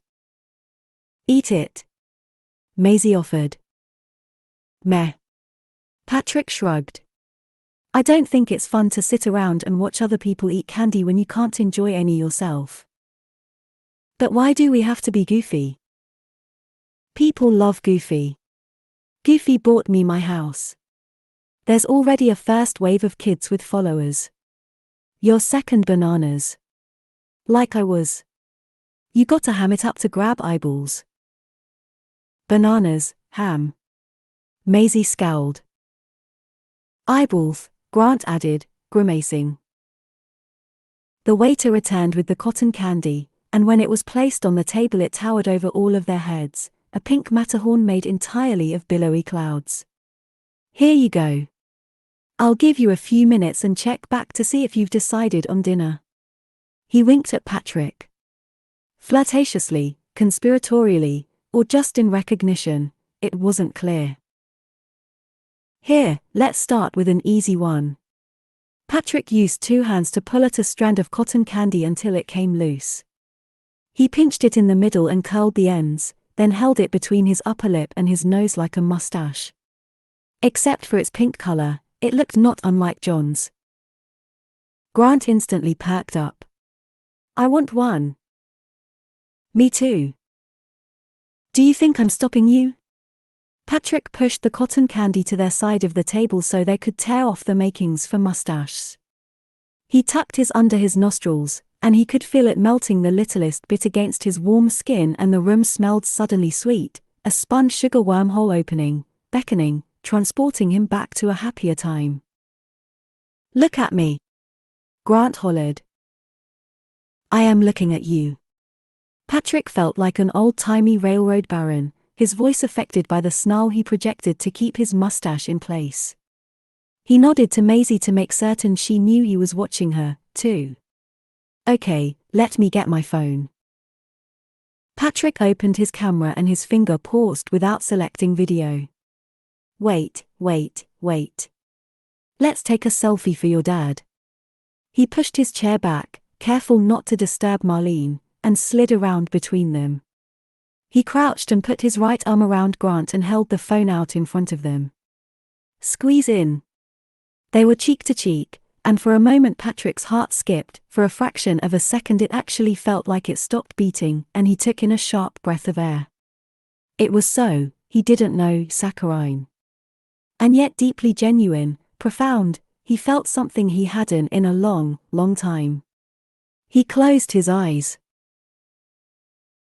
I love you, he said silently in his head, to himself, to the kids, to Joe, to Sarah, to no one. To everyone. Uncle Patrick. He blinked his eyes open and fumbled with the camera like he was caught, as if everyone in the restaurant had been reading his mind. He'd never felt more exposed. Say bananas. No. Grant yelled. Say cotton candy, then. This seemed more agreeable. Cotton candy. He snapped the photo, a keeper on the first try. He swung around back to his chair and looked at the picture. It was deceptive, a perfect moment of happiness in the middle of an otherwise tense meal, 3 sneers employed to hold their pink facial hair in place, when in fact it was the first time in days they were smiling. It was also artful, a column with luminescent tile perfectly captured the light, blotting out the disapproving woman behind them with blues and turquoises and pinks that picked up the color of their mustaches. He looked back in his phone to find his last text chain with Greg, scrolled and scrolled until at last there it was. Their last text, before Sarah died, about something inconsequential, a pictorial in National Geographic. About a climber who free-scaled El Capitan, Greg mentioned planning a future trip with the kids to Yosemite. And then nothing. As if he was silenced along with Sarah. Patrick attached the photo and hovered his finger over send. Was Greg even in possession of his phone? And if he was, why hadn't he texted? Why hadn't he checked in to make sure everything was going okay? Do a video. It was Grant. His mustache slipped and he caught it just in time. Patrick placed his sunglasses on his nephew, then added a pinch of cotton candy on each side where the glasses connected with his ears to make sideburns. Grant laughed and Maisie looked on in amazement. You look like Martin Van Buren. Who's Martin Van Buren? Maisie asked. Who's Rip Van Winkle? Who's Dick Van Patten? No one really knows. He then grabbed the top third of their dessert and placed it like a bun on Maisie's head. Okay. Now you're ready. The kids twittered and giggled. Do you know what you're going to say? We're going to talk about our favorite desserts. Grant nodded his enthusiastic agreement. His uncle's glasses slid half an inch down his nose and he tilted his head back to hold them in place, giving the camera a perfect view up his nostrils. Well, I'm not one to chase trends, but baking shows are very hot right now. Okay. And action. Patrick worked overtime to contain his smile as he hit record. 13. Patrick took one look at Cassie and blurted, no, no, no, no, no on repeat, as if a cosmic crisis were bearing down and he had the ability to stop it with the sheer force of his command. This is a party. The trepidation was apparent on Cassie's face, as she hesitated to even step inside. Patrick could see she thought this was a mistake, the party hadn't even begun and she was clearly panic-stricken that she'd done something wrong. I'm well aware it's a party, she stammered. I put together the guest list. And hired the bartender. And the valet. Patrick admired the feeble defense she mounted. In fairness, she had accomplished a lot very quickly. Well, don't just stand there. Come inside. The house was immaculate, glimmering white with colorful pillows and ceramics freshly rearranged, glorious vases and sculptures in orange and bronze, including a small metallic blue coons. Patrick's golden globe sat in its new home, a shelf above where it had previously lived, out of the reach of young hands. It even had its own key light. And yet it was the 7-foot pink tinsel Christmas tree with shimmering clear lights and glass ornaments that stood as a sort of pièce de résistance that really drew one's eye. Patrick grinned proudly, claiming full ownership, when Cassie finally noticed it. Was I supposed to be in charge of decorations? Cassie asked, worried the Christmas tree was there to cover some further failure on her part, the lack of balloons or streamers or some sort of custom banner. Or maybe supposed to get ice? No, just the guests and the bartender and the valet, and you did all those things flawlessly. Patrick snapped his fingers 3 times. But what are you wearing? A dress. Cassie's shift dress was white, sleeveless, perfect, it seemed, for a desert garden party when it was likely to be over 100 degrees. She twirled like she was on the red carpet, mistaking the horror in his voice for interest. It's white. Yes, she agreed nervously. Am I keeping you from your wedding? What? Of course not. And those shoes? It's a 2-hour drive. I can't do that in heels. Cass's eyes darted as if she knew she were out of her element. You look like Louise Fletcher. Even though her MBA was not an MFA and she lacked a formal education in film, Patrick's remark was perfectly clear. In all white from head to toe, with shoes that were just shy of orthopedic, she resembled not Louise Fletcher but Nurse Ratched. She stared at Patrick. You're wearing white. A white shirt. That's totally different. As if to underscore that difference, Patrick kicked out a leg to display the loud butterfly print of his pants. I see. Her expression suggested she didn't really see. Well, it's not a disaster. We can certainly fix it. We can? No. But we can burn this and start over. Maisie.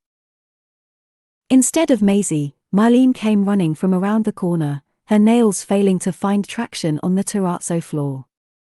She looked even smaller than her 16 pounds, navigating the steps of the sunken living room, her splotchy face and tail and button nose standing out most against the white tile. A pink tongue hung limply to one side. Any eyes Marlene may have had were lost in the sprouts of dark fur.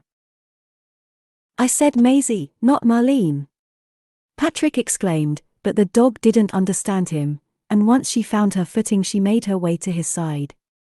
Well, anyhow, Cassie, Marlene, Cassie. You adopted a dog named Marlene.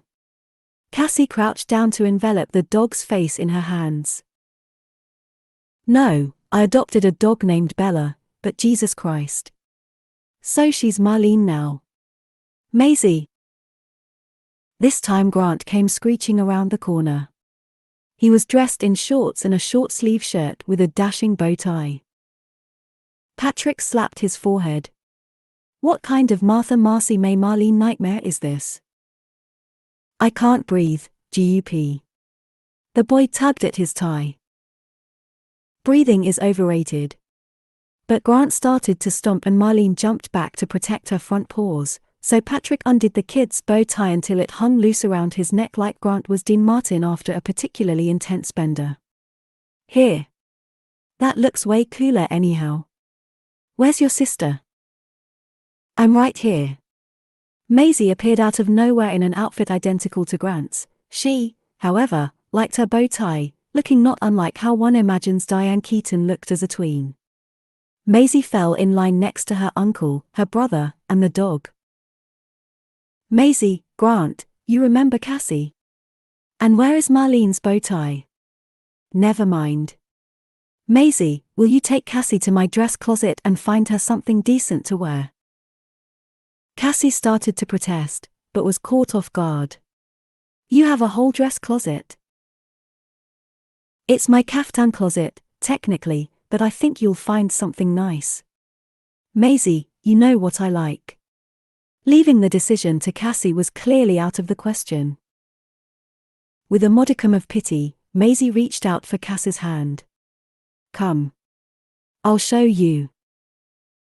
They took a few steps through the living room toward Patrick's bedroom. You have a Christmas tree, Cassie exclaimed. We found it in GUP's garage. It's pink. Cassie thought she would focus on the tree's appearance rather than the fact that it was July. I would have preferred blue. Maisie shrugged. What are you going to do? By the way, who's coming to this party? Patrick turned around, but Cassie was already gone. You know what? I'll be surprised. He looked down at his nephew. Seriously, though. Where is the dog's bow tie? Grant looked over each shoulder and then lost interest. Did you know snails can sleep for 3 years? Did you know that 40% of icebergs are penguin piss? Grant's jaw dropped. Is that true? How the hell am I supposed to know? He mussed Grant's hair to make it look more stylish. Would you like a martini? I'm 6. Is that a yes? The doorbell curtailed their conversation. By 9 o'clock, the party was in full swing. Patrick was both touched and horrified by the number of people who had made the 2-hour drive. More than that, who committed to spending the night in Palm Springs. There was no driving back to Los Angeles after an open bar. He should have had Cassie book a group rate at the Parker. Patrick was loath to admit, but she had done a remarkable job with the guest list. All of his friends and a few of his frenemies, but none of his enemies, and a smattering of up-and-comers who you would want to be seen at any A-list event. It's like she'd read back issues of Us Weekly to see who was in and who was out, or at the very least the list of people he passively followed on gay Twitter. Cassie, Patrick remarked when he finally caught sight of her in his kaftan. Bravo. She looked amazing and knew it, so she beamed and gave him a spin. And this is quite a crowd. He was legitimately impressed. They're all here for you, she replied, but her smile was not nearly as radiant as her dress. Patrick raised a stern eyebrow. Fine. And for the Eagles. They're playing tomorrow night at Agua Caliente and I bribed them all with tickets. I can't tell if they're being ironic, but they think Don Henley is cool. She steeled herself for Patrick's wrath. Instead he placed his hand gently on her shoulder. Well done. And I like that you tell me the truth. Guests smiled and waved as Patrick weaved through the crowd. Many hugged him tight and declared some version of "Where have you been?" each putting their emphasis on a different word in the question. Patrick smiled back and did his best to remember little inside jokes he had with each of them.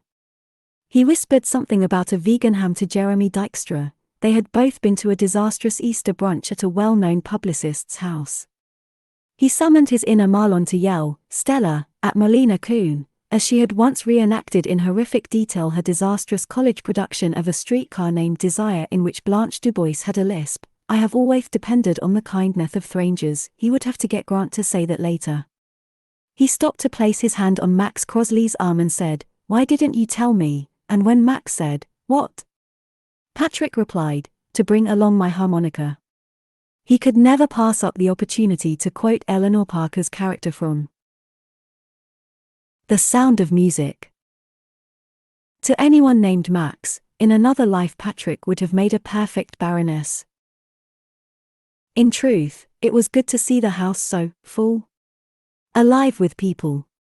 He felt like part of something again, seen. But also strangely like a ghost, invisible. These parties were happening in Los Angeles night after night, week after week, without him. People were happy to see him tonight, sure. They would greet him, then retreat into conversations with themselves, afraid perhaps of becoming trapped in a conversation with the crazy man who left Hollywood. He had to be mad. Why, after all, would anyone leave LA at the height of their success?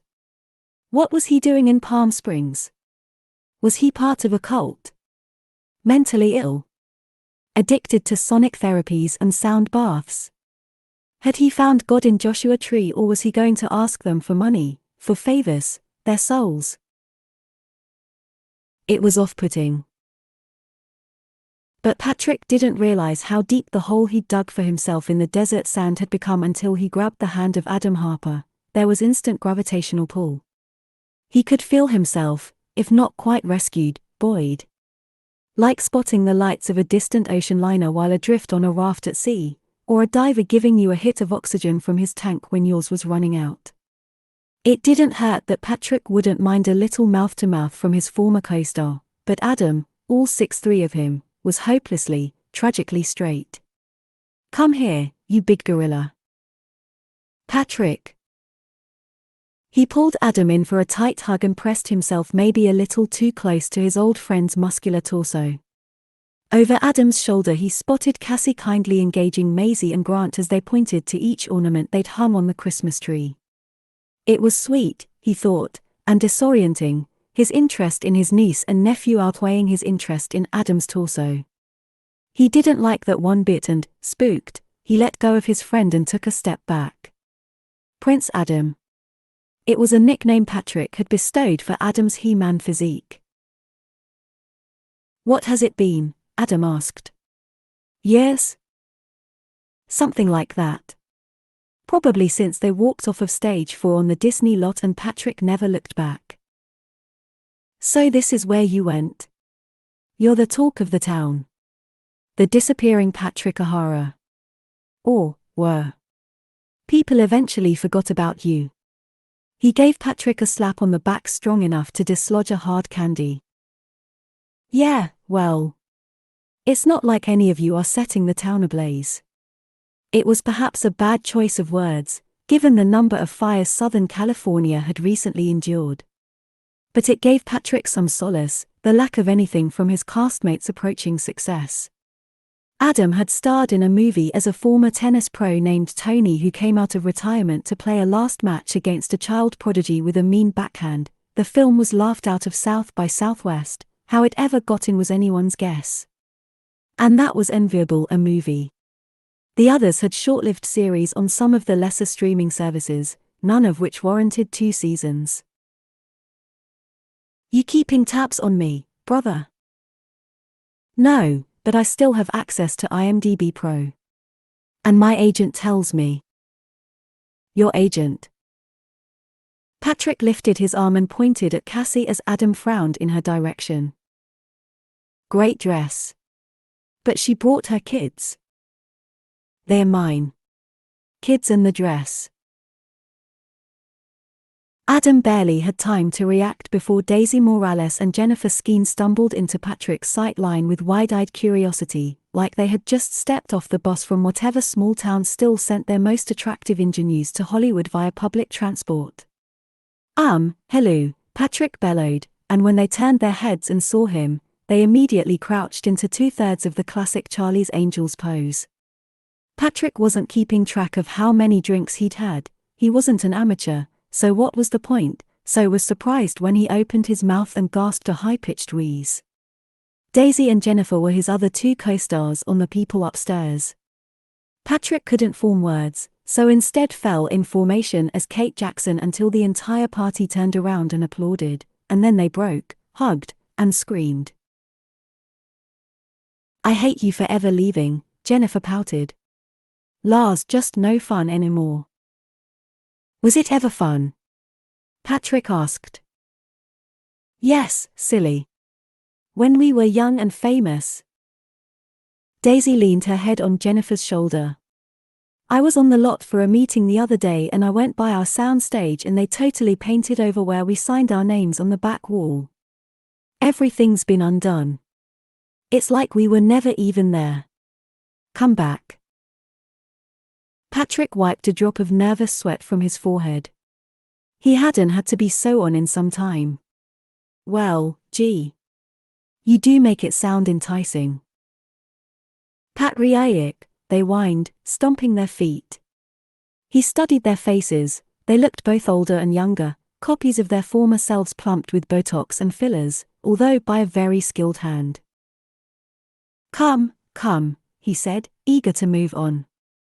I want to introduce you to my wards. They spun around and Patrick pointed at Maisie and Grant. Oh, my God. Jennifer covered her mouth, as if her ovaries had taken control of her speech. Patrick felt something akin to pride. If the kids were anything, they were cute, especially in their matching outfits. He could see why they would be the object of maternal desire. You have a tree. What? Not the tree, the children. Are they yours?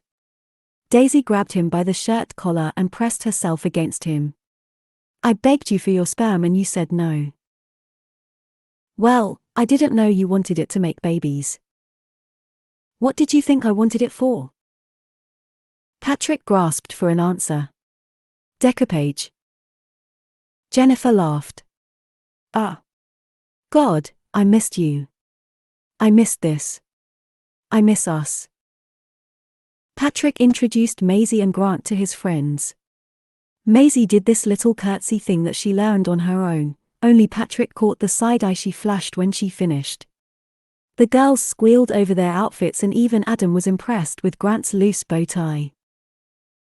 I wish I was still that cool, Adam declared. Still? Were you ever? Fuck you.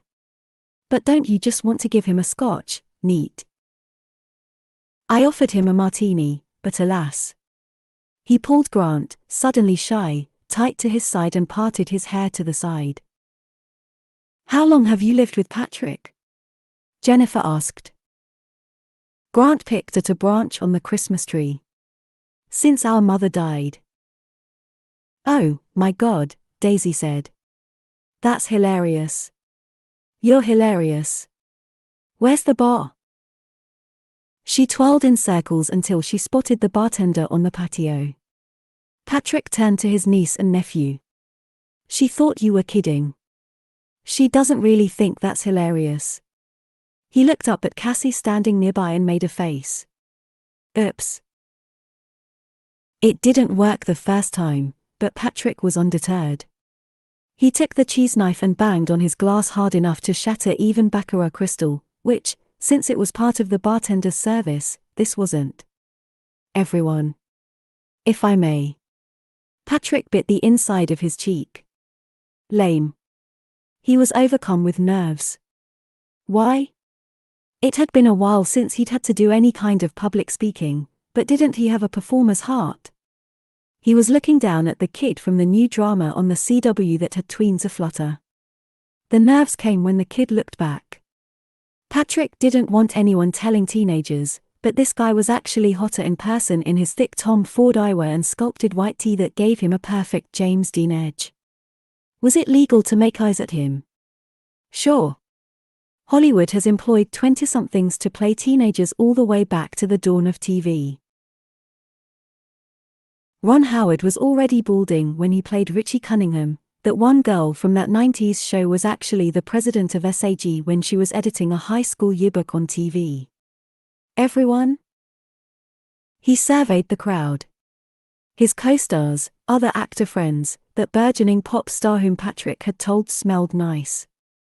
He misunderstood her reply. When she thanked him and said it was her fragrance, he didn't immediately get that she meant it was her fragrance, something bottled and sold with her name on it for girls to buy at malls nationwide. Chunky glasses, Emery something or other, wet his lips, put his fingers in his mouth, and whistled so loudly the dog jumped, almost completing a full somersault. Emery winked at Patrick. Whoa. Does one ever become immune to hot boys winking? Thank you. He almost said Emery, but what if that wasn't his name? What if it was something else, something trendy and embarrassingly dumb, like Every? Maisie, Grant, and I wanted to thank you for coming to our little party. Maisie's little voice pierced the quiet.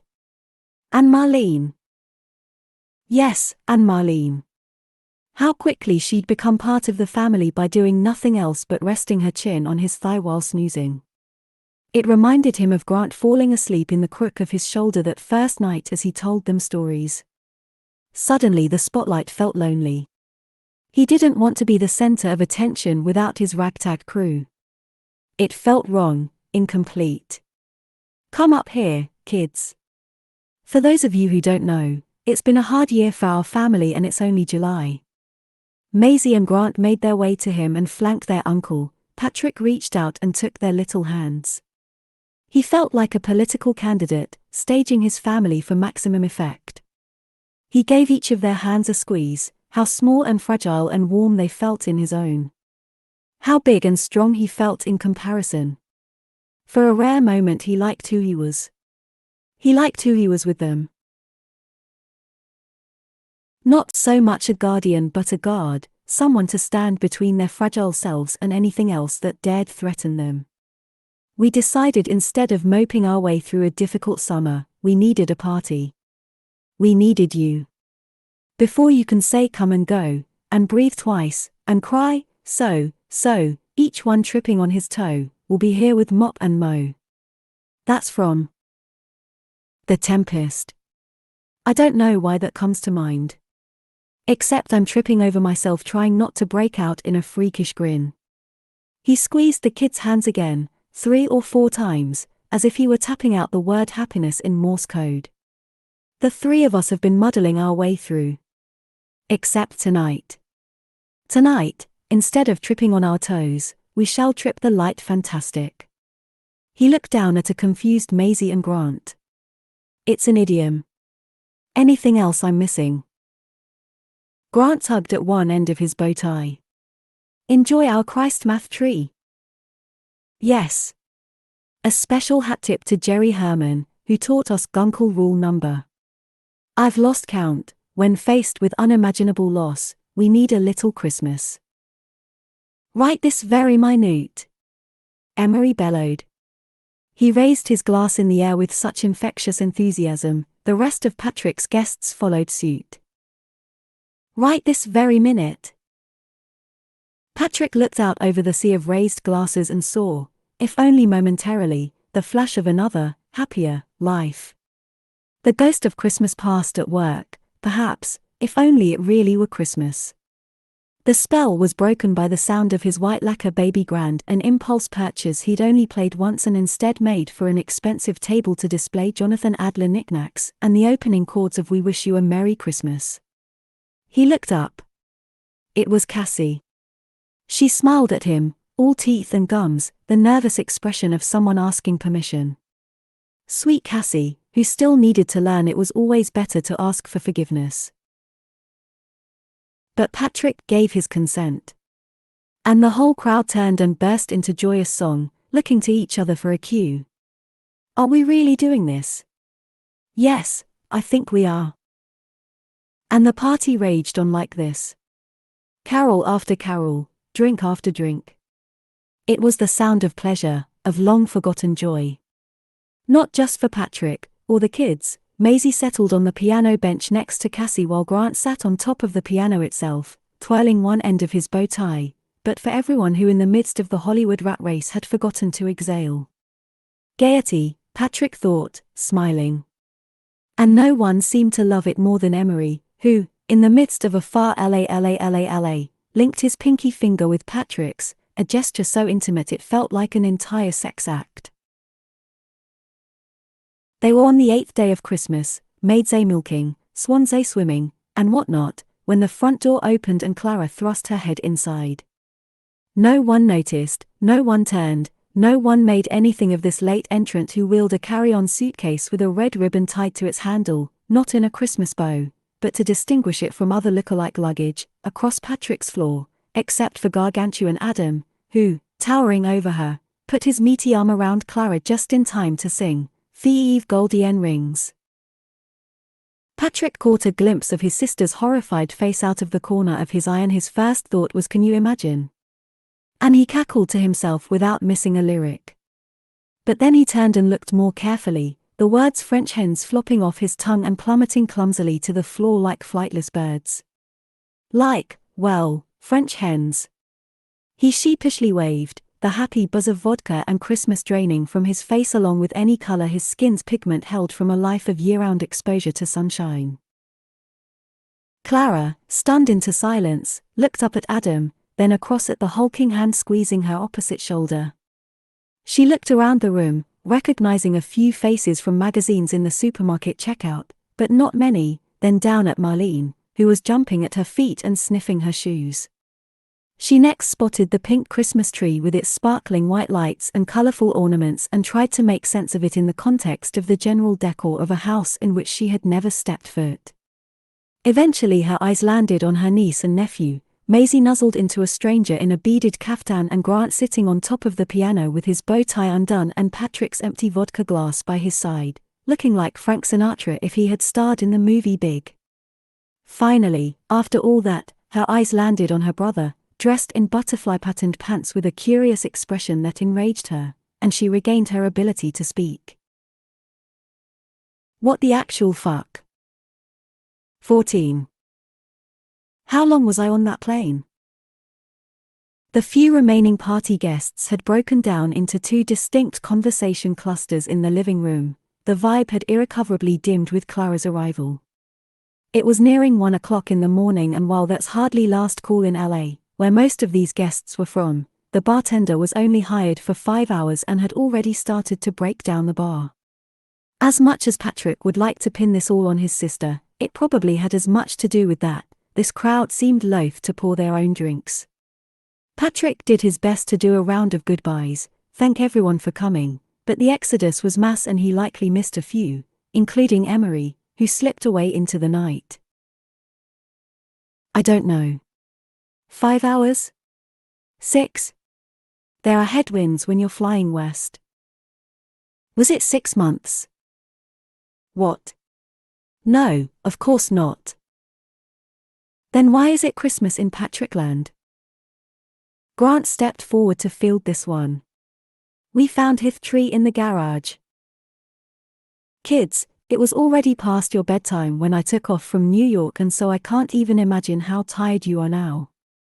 Let me use the restroom and then I will help you brush your teeth.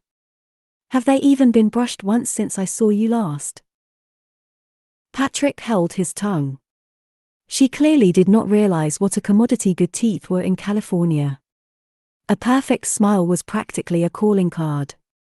He'd rigorously overseen twice daily teeth brushings for a month now, which, between the two of them, 3 if you counted Patrick, equaled 180 brushings. Where is your powder room? Powder room. There's no powder in there. Patrick bit his lip. Unless you count cocaine. What? It's a joke. Relax. Just go. Patrick pointed behind him and Clara turned sharply on one foot. He grimaced, and when she closed the bathroom door behind her, Maisie and Grant laughed nervously. They all knew they were in gobs of trouble, but there was at least some safety in numbers. Do we have to clean this up, GUP? Maisie surveyed the living room, which was dotted with half-empty glasses on colorful cocktail napkins and little plates with discarded nibbles that Marlene was dutifully tending to. No. Tomorrow's a new day. I asked Rosa to come and we can all clean up together. He took in the chaos around them. Remind me to pay her double. Do we have to take the Christ math tree down? Grant asked, sadness dripping from the question. The evening had been a high point in their stay and it was sad to think it was over. Patrick took a knee so that he was eye to eye with Grant. Is it Christmas yet? No. Not until December. Well, I've never heard of anyone taking their tree down before Christmas. Have you? Grant grinned broadly. No. Besides, you did such a marvelous job decorating, I should think your dad would like to see it when he joins us. Let's leave it up to show him. Both kids threw their arms around their uncle and squeezed him tight. What on God's green? It was a muffled Clara from behind the bathroom door. "How do you flush this thing?" Patrick was drained, a kind of exhaustion that you felt in your bones, from the night, from the week, from the month. He exhaled, blowing his hair from his forehead before fishing the washlet's remote from his back pocket, where he'd tucked it earlier for safekeeping. He didn't want guests squirting water all over his powder room. He handed the remote to Maisie. "You want the honors?" A wicked smile formed on Maisie's face. She took the remote with both hands like she was being trusted with the nuclear football, found the button for the bidet feature, clenched her teeth, and pressed hard. The delay was maybe 3 seconds. Clara's scream pierced the silence and they could hear her leap up and scramble to safety. Grant laughed first, then Maisie, then Patrick, until they were reduced to a pile of yowling hyenas. It was, in that moment, the funniest thing they'd ever done. Patrick sat at his patio table picking at the paper on a bottle of spring water. The kids were in bed, together, and Clara had passed out in Patrick's other guest room. The worst of her ire would come tomorrow. Marlene lay at his feet, the patio stones finally cool and offering relief from the warm night air. When he shifted in his chair, she raised an eyebrow, then closed her eyes tight, her rhythmic breathing melting into a gentle snore. Along the back wall, the solar lights were holding their charge. Patrick always wondered if they lasted all night or if they faded at some point in the pre-dawn. He felt guilty for not inviting Jed tonight, but he'd never been good at mixing friend groups, especially at parties. Some acquaintances overlapped well enough, but Jed was a world apart. Or maybe he was just being a snob. What would his Hollywood friends have to say about a throuple who sometimes wore matching shirts? Fortunately, their house was dark. If they were stewing, they were doing so inconspicuously. If they asked about the party at some future date, Patrick would lie and say he thought they had already left for Burning Man. An unfamiliar light pierced the darkness above one of the pool lounge chairs, dancing a slow, intricate ballet like a single firefly. It startled him. Patrick squinted until the light sharpened into some sort of focus. It appeared to be the tip of a cigarette. "Hello?" He stood up and walked over to the light, cupping his hands against his brow as if that would help him see. At the edge of the house he stopped to flip on the pool light and the water shimmered a perfect summer blue. "Great party." It took a second for the voice to register. It was Emery. "Is that you, chunky glasses? What the hell was he still doing here?" Patrick had assumed he was halfway back to LA. He approached his pool slowly, hoping he projected a certain nonchalance. In the flesh. Patrick sat on the edge of the lounge chair next to Emery's, allowing himself a moment to imagine that flesh. He may be a family man now, but he was still a man. "I sit here at night sometimes, to look at the stars. After a while your eyes adjust and you can make out the crest of the mountains. I was doing just that. Until you blinded me with the pool light." He took a drag on his cigarette before ashing it over the deck.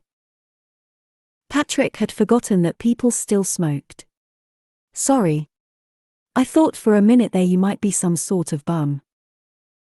"You get a lot of them out here, bums. Scaling your private wall."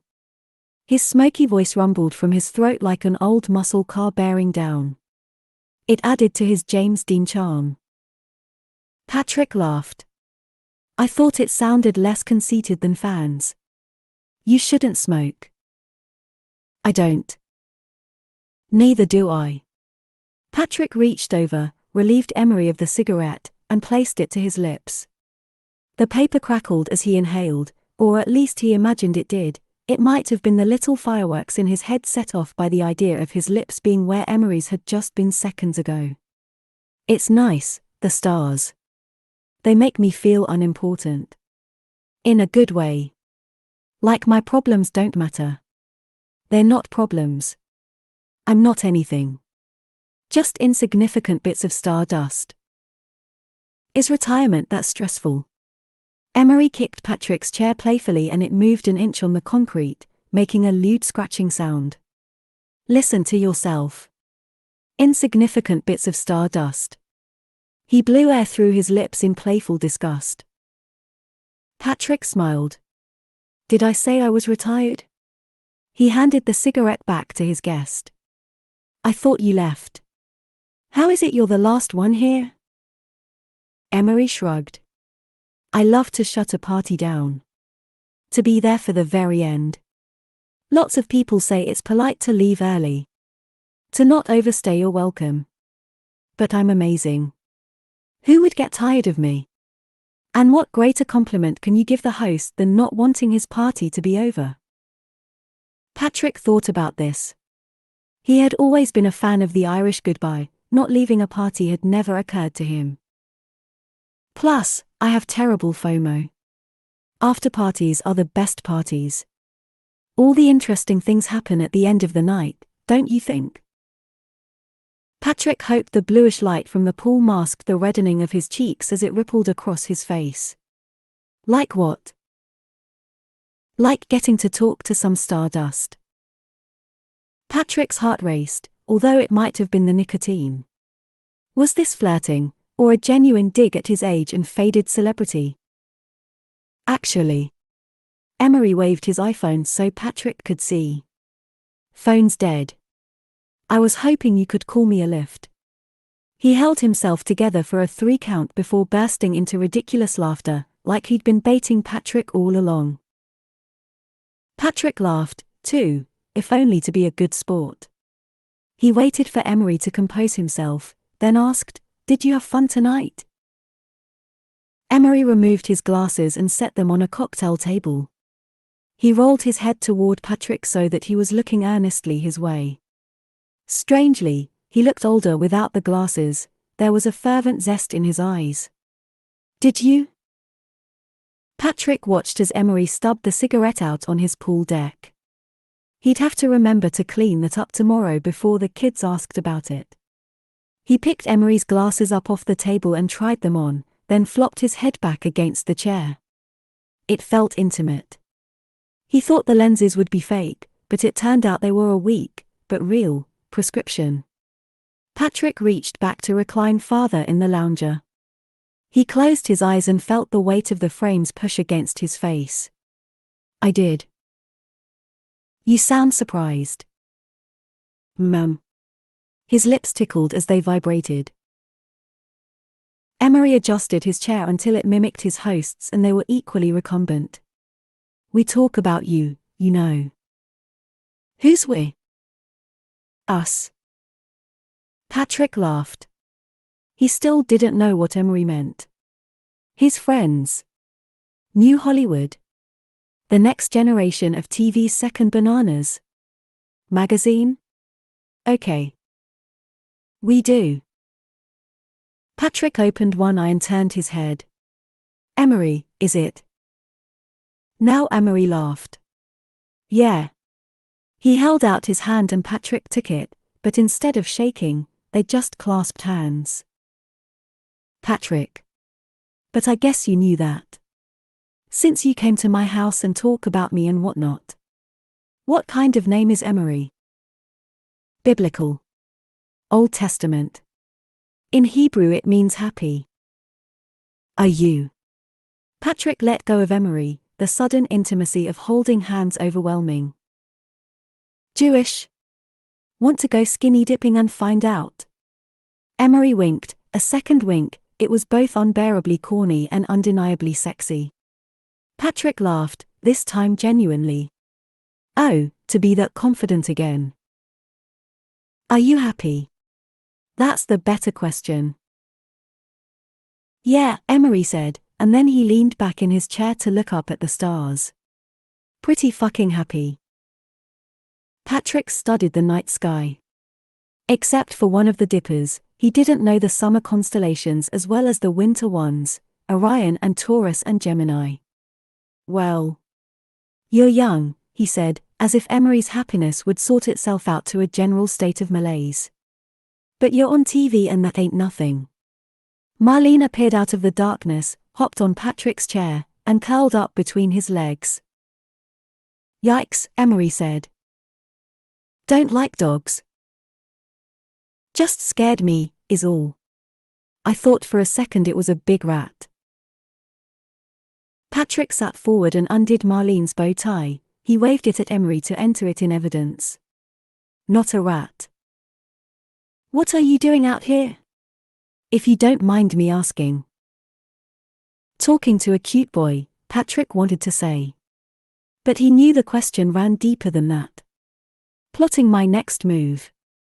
He did his best to take in the details of Emery's face without looking directly at him. The thick blonde hair that fell in his face when he wasn't leaning back, his bold nose and strong chin, a profile that belonged on currency. He was clean-shaven, a look not exactly favored by most of young Hollywood these days. And yet his face was not baby smooth. It seemed he could grow a beard in about an hour if he wanted. The makeup department on his show must have to work overtime to make him seem like a teen. What is that, like a comeback? Emery writhed in his chair to find a comfortable position, but the way he did it took on a sexual air.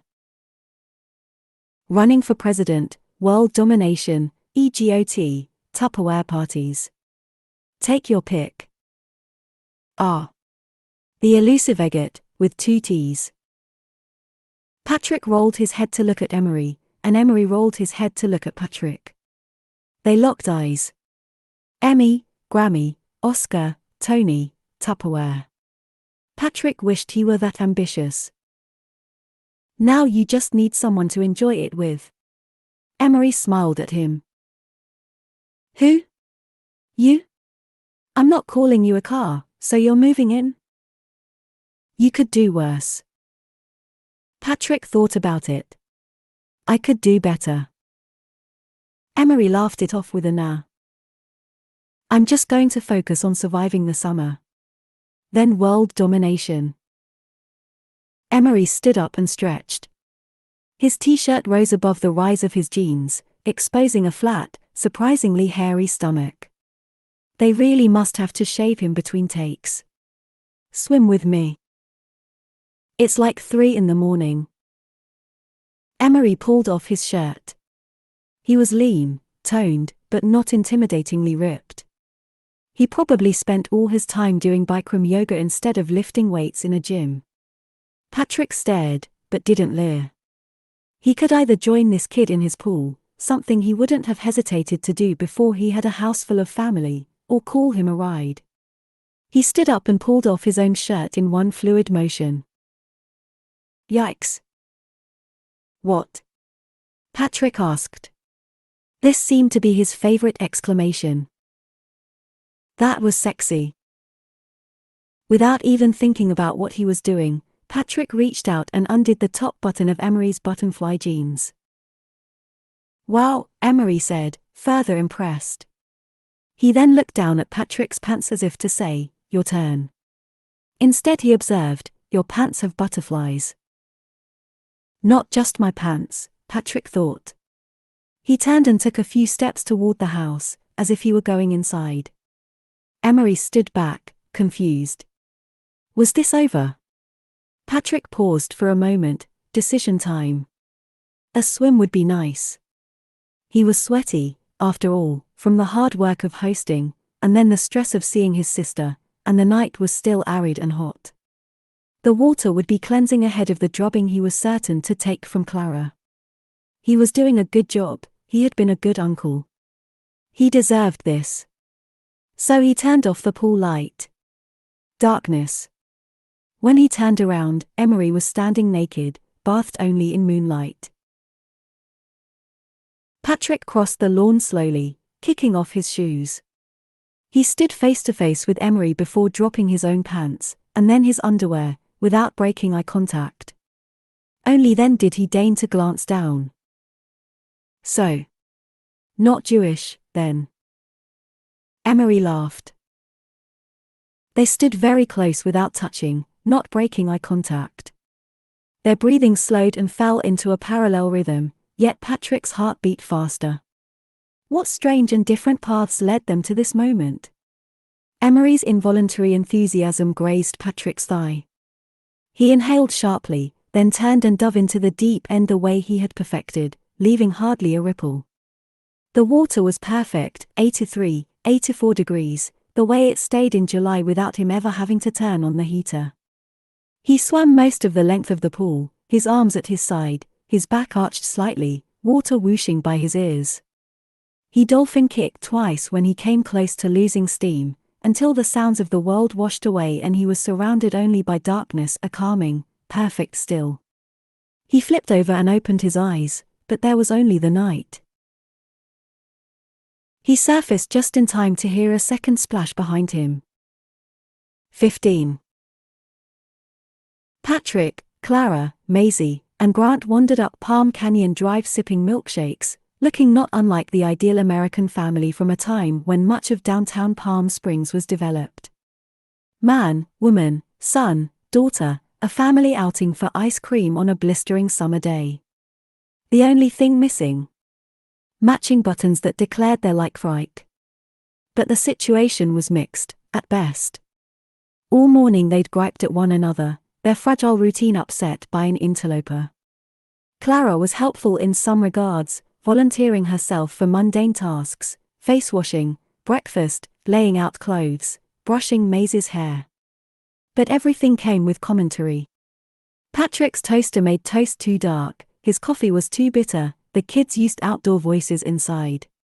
Patrick had his own mental commentary, Clara was too uptight, not helpful with things that actually needed doing, forgot to pack her sense of humor. However, he had the good sense to keep his observations to himself. They worked as a family to tackle the house, getting it back in presentable shape, but by early afternoon Rosa had chased them out so she could finish cleaning in peace. Patrick suggested Great Shakes, a milkshake place whose straws came festooned with a small cake donut.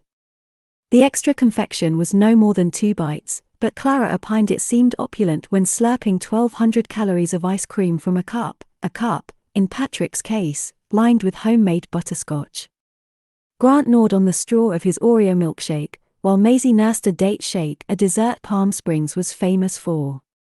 Clara ordered something particularly Clara, honey lavender vanilla or some such nonsense, a combination more suited for soap than dessert, and made an increasingly sour face with each sip. She seemed horrified by the whole experience, but found employment for her milkshake by pressing it against her neck in a vain effort to stay cool. How do you live like this? It's cleansing, the heat. The kids ran ahead undaunted, fueled by sugar, Grant's little body in particular vibrating pure cookies and cream energy. The arrival of family, if anything, made it seem more like Christmas, not less, and Patrick insisted no Christmas was complete without gifts. They arrived downtown with a mission, to find presents to open with the roast turkey dinners Patrick planned to have delivered from Billy Reed's. Cleansing. Like seasoning a cast-iron pan. It bakes off the hardened layers of grime. Clara didn't look like she was buying it, so Patrick added, "You get used to it." They paused in the shade under the misters that the business district blasted from the concrete awnings in summer. The fine drizzle they produced made them feel like wilting vegetables in the grocery produce section. Patrick eyed a gaggle of tourists puttering by in an ill-fitting pastiche of pastels. A splotch of Grant's whipped cream sloshed over the side of his cup when he wasn't paying attention and landed with a splat on the ground. He handed his nephew a napkin. "What are these stars?" Patrick glanced down at the Palm Springs Walk of Stars. With the people's names. The stars honored celebrities with a connection to the city, whether they were residents or frequent visitors. People from Mary Pickford to Clark Gable, Elvis to Sinatra. Even presidents, Eisenhower and Ford. Those are famous people who lived here. Or that was the idea, originally, a sister walk to the Hollywood Walk of Fame. Lately, they seem to give a star to anyone, news anchors and philanthropists, or just anyone with money to buy one. "Can we see your star?" Maisie asked. Patrick paused. "I don't have one." "But I thought you were famous." "I am." It was a minor point of contention. A bony whippet trotting by looked up at Patrick as if to say, "Can you believe it? The dog wore little booties to protect his paws from the hot pavement, and Patrick looked back. Can you believe those? And the whippet, in fact, could not. But in order to get one, I'd have to get involved in the community, and you know me. I don't like getting involved. Clara scoffed, like that was the understatement of the century. That's not fair, you should. Maisie spun around in front of a gift shop selling vintage-looking, but decidedly modernly mass-produced, knickknacks. Can we look in here, GUP?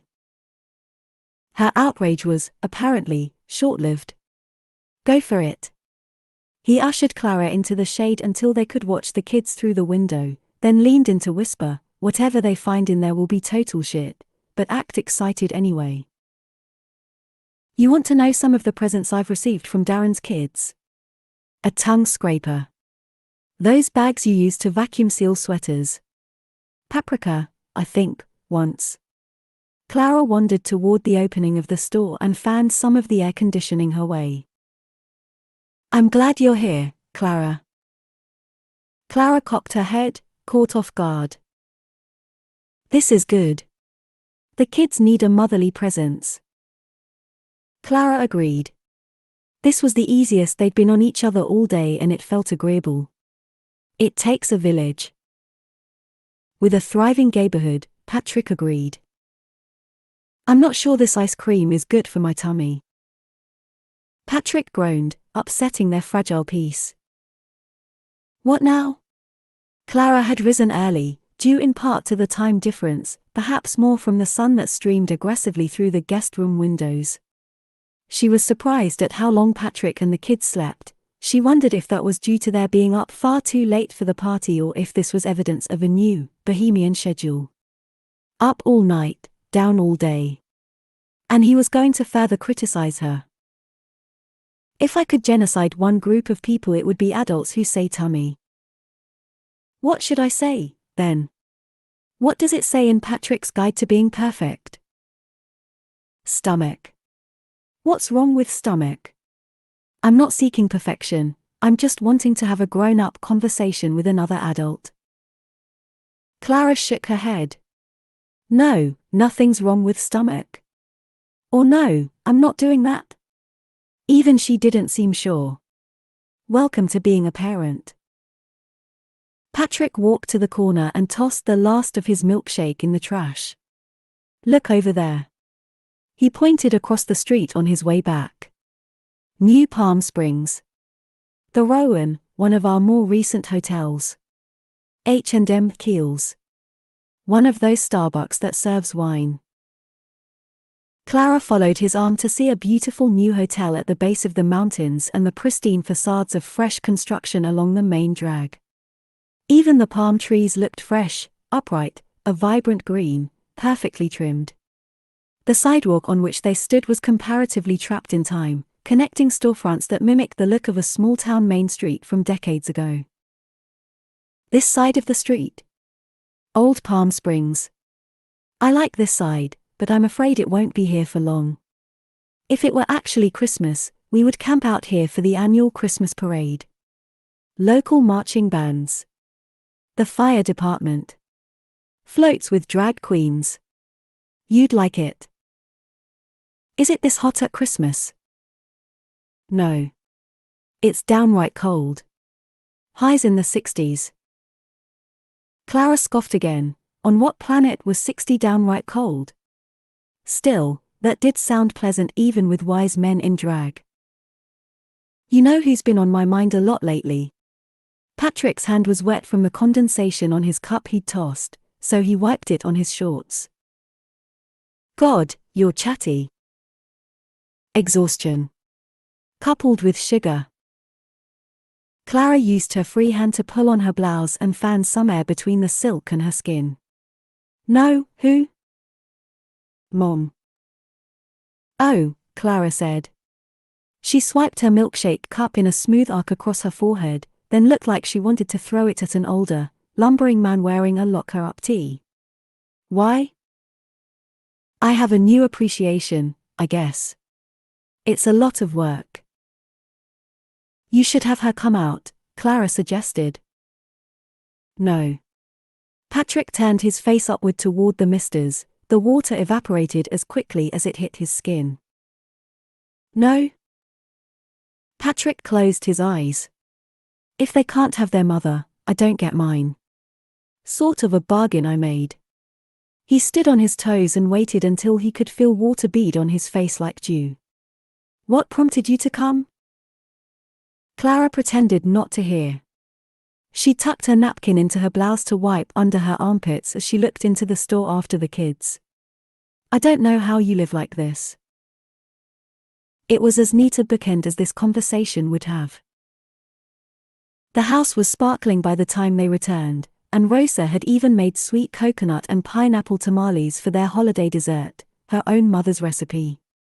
Patrick thanked her with a handful of cash he'd withdrawn in town and instructions to go home and spend Christmas with her family. Clara's eyes rolled so far back in her head Patrick feared they might come all the way around.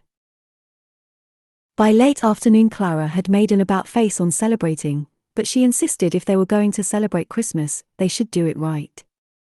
There was no wrapping paper in the house, so they made do with pages they tore from old magazines for the smaller gifts, then cut up several paper shopping bags he had from the Saks outlet in Cabazon for the larger ones. The kids had to use kitchen scissors, but for some unknown reason their uncle had plenty of tape. He let Maisie and Grant draw snowmen with markers they picked up in town, and Grant even attempted reindeer, although they looked more like some twisted lab creation otters on stilts, with horns. Patrick looked forward to putting them out of their misery in the act of zealously opening a gift. Clara argued for eating their turkey dinners in the formal dining area, a corner of the house Patrick was certain had never been used, and she set his table to look surprisingly festive.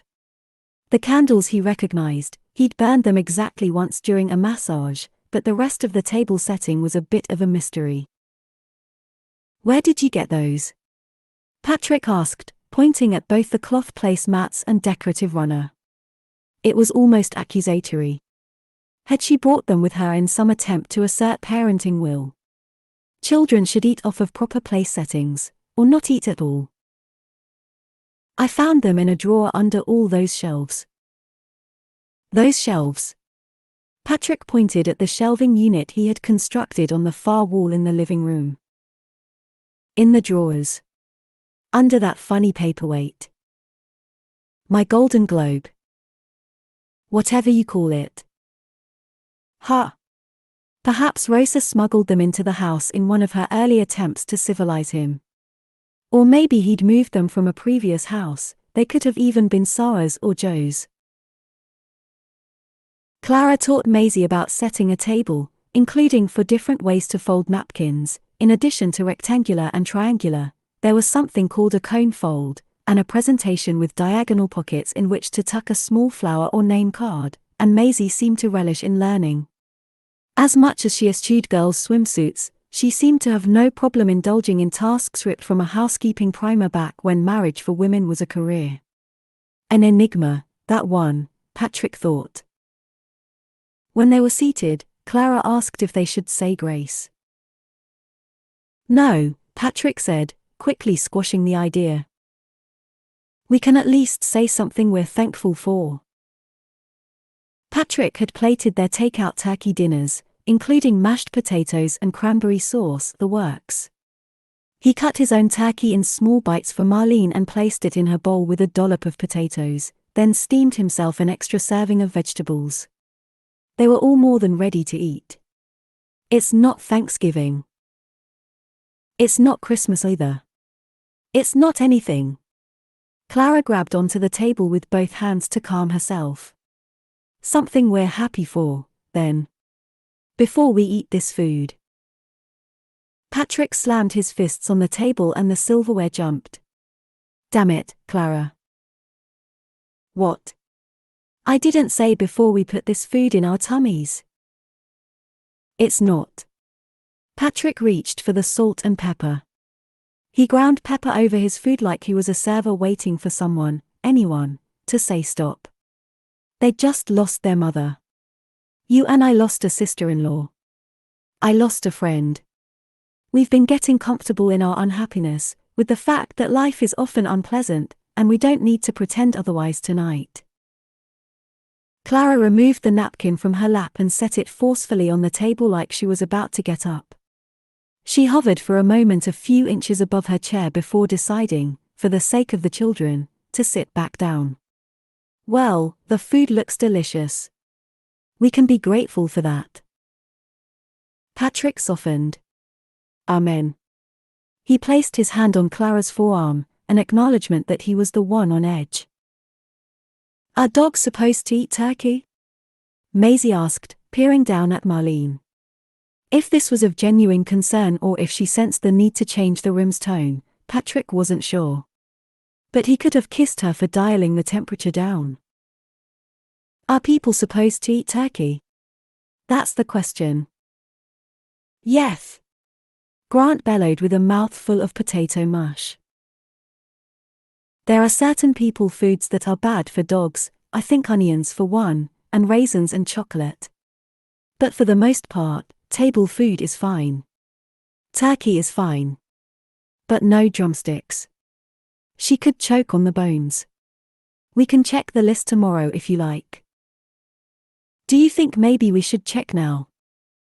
No. Patrick, Clara scolded. I think we should eat our food while it's hot. He took a bite of his cauliflower. Clara cleared her throat to get her brother's attention. Patrick looked at her, annoyed. Are you choking on a turkey bone? Maisie is asking you if you're sure because she's concerned about potential harm to someone she's become attached to. Clara gestured toward the dog by nodding her head several times to the left. Patrick's face grew hot, embarrassed that it was Clara who clocked this after the outburst he'd just had. They were actually not a bad team. It was clear why parenting was often done in pairs. Turkey is definitely fine. Let me tell you a story. When I first moved to Los Angeles, I was working as an assistant to this producer guy. Real asshole. Patrick. It's fine, Maisie said, twirling her fork in her stuffing. We're used to it. I wanted to quit every day, but, I don't know, I guess I thought he could help me get auditions or something. Anyhow. He used to send me to pick up food for his dog at this gourmet dog food place. All the meals were made with people food but, you know, it was packaged especially for dogs. Low sodium, real ingredients. All that nonsense. But they had turkey. Turkey with whole wheat macaroni. Lima beans. Brussels sprouts. Something like that. Gross. Grant interjected. Not for the dogs. Compared to what they're used to eating. This was not for the hoi polloi.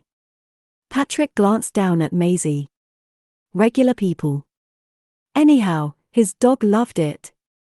A few weeks later, this guy's wife gives birth to their first child and before you know it is asking me to find him a private chef to make gourmet food for the baby. At this point he's on my naughty list because he hasn't helped me get one audition. So I'm picking up the dog food one afternoon, thinking, where on earth am I going to find a private baby food chef? This was, I don't know, before smartphones. Then it dawns on me. Why not just blend up the dog food? Put it in little jars. It's really people food anyway, and without any preservatives or sodium. So, I do it. You did not. Clara's jaw was practically on her plate. I most certainly did. I drove to the Container Store, which I was already familiar with because a month prior he told me to replace every plastic container in his house with glass because of the PVCs, or the CFCs, or the CDCs, or MTVs, or whatever. So I got these little glass jars, blended up the dog food and, voila! Instant baby food. The baby ate dog food. Maisie's eyes were so wide, they might as well have been propped open with toothpicks and Grant spit out some of his food. Dog food, baby food. The kid loved it. So much so, this guy, my boss, he started bragging to all his celebrity friends about this great new baby food chef that I found him. And how they had to hire him, having no idea the whole time it was me. So I bought a couple of those, I forget what they're called, NutriBullets, Vitamixes, whatever they had at the time, and picked up a trunk load of supplies from the pet store, several cases of glass jars, and fired up my blenders. I jacked the price, my profit margin was insane. I swear, for like 6 months I had every famous baby eating dog food. Clara had had enough, and leaned over to cut the meat on Grant's plate. Did anyone ever find out? Maisie asked. What? No. I started getting auditions on my own and quit that stupid job. Soon after that I booked my show. Guncle rule number 10, don't trust any label you don't know. Labels should have a good, recognizable name, like Tom Ford, whether it be his own label or his work for Gucci or Yves Saint Laurent. Clara added some cranberry to another bite of turkey. You're filling these kids' heads with nonsense. Don't listen to your uncle. Oh, it's not nonsense. It's practical life advice. And how many of these Guncle rules have there been? 10. Clara looked around the table for confirmation. I think so. Maisie could tell you. She has them written down. Well, how about auntie rule number 1, labels don't mean anything. For people, yes. For consumer goods, God no. Patrick chuckled. Unless you want to eat dog food or buy everything off the rack. Grant threw his fork down on his plate with a clang. No. No, what? I don't want to eat dog food. Okay, well, finish your people food, then. I tipped the Postmates guy extra because it was Christmas. Patrick winked at Clara because he knew she was dying to scream that it wasn't. She set her silverware down and took a deep breath. Besides, after a good dinner, one can forgive anybody. He kicked Clara under the table. Even one's own relations. Oscar Wilde. Clara was amused in spite of herself and worked hard to stifle a smile. Oh, look, here comes Marlene for seconds. The dog circled to Patrick's side of the table and sat wagging her tail. He leaned down to scratch her between the ears. We should take her for a walk afterward. I think the pavement will finally be cool. Presents. Grant screamed. A walk, then presents. Grant slouched, defeated, but pleasant conversation resumed and everyone cleaned their plate. Patrick let Marlene choose the route as they weaved their way through his movie colony neighborhood. She led them dutifully around the cul-de-sac with the old Tony Curtis estate. There were other Hollywood star homes in a several-block radius. Cary Grant, Gloria Swanson, even Frank Sinatra camped out in the neighborhood for a time when his Twin Palms home became a notorious party house, but Patrick forgot whose was whose, and many homes were hidden from view by high walls and ficus. The streets were wide and empty. They walked straight down the middle of the road and the air was eerily still. Clara stayed behind to do the dishes. Is Aunt Clara mad at you? Maisie asked. Who, me? No. Is she mad at us? Patrick stopped and put his hand on Grant's head, leaned against him as he lifted one leg off the ground to adjust his Prada slide. Absolutely not. She loves you guys. Your Aunt Clara and I. Well, she's my sister, your dad's sister. There's a lot to unpack there. You know how you guys are brother and sister. Sometimes you annoy one another, but you're not mad at each other. Frustrated, maybe. But not mad. I'm mad, Grant said. Then stomp your feet. Grant stomped and growled and was instantly agreeable again. Marlene swerved back and forth as they turned onto the main road, hot on the scent of something. It looked like she was navigating an obstacle course set up with invisible traffic cones. Can I hold the leash? Patrick handed the retractable leash to Maisie. Don't let her get too far ahead. Patrick closed his eyes for their next 10 steps, enjoying the momentary silence. I want a turn. Grant grabbed for the leash. Hey. Cool your jets, you'll get a turn. He stepped between the two kids. Having a brother or a sister. That's something really special. I want you guys to remember that. You two to remember that. Aunt Clara wouldn't want me to say guys, as that's the language of the patriarchy. Patrick picked up several stones in the road and skipped one across the asphalt like it was a pond. Can we do that? Grant asked, excited. You can't really skip stones on the road. You need a pond. We have a pool. I have a pool and you're not skipping stones in it. Why not? Because they'll sink to the bottom or clog my filter, and guess who has to dive in to get them? He pointed at himself with both thumbs. But listen to me. The sibling relationship. Brother and sister. That's special. Especially for you. With your mom gone. You need to be there for one another. Hear me? Don't let stupid shit get between you. You'll end up regretting it. Patrick jumped ahead to grab the leash from Maisie. Marlene was out sniffing something suspicious in the adjacent vacant lot. The last thing Patrick needed was for her to lunge for a dead animal or something equally horrific. He reeled Marlene in and locked the retracting mechanism so Grant could walk her with a shorter lead on his turn. Don't make our mistake. Patrick had fresh determination to make things right with Clara. He would lead by example. Be the bigger man.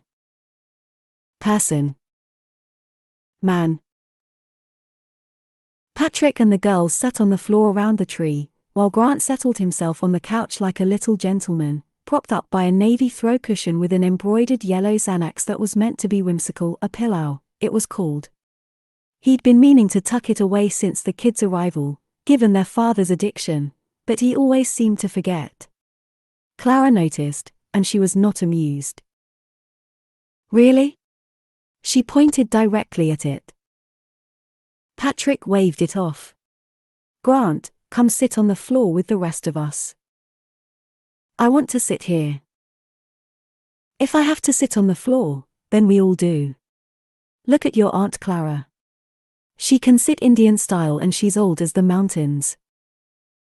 They don't say Indian style anymore, Clara corrected. What do they say instead? Patrick wasn't sure who she meant by they. Crisscross applesauce, Maisie offered, always ready to help. Crisscross, what? Applesauce.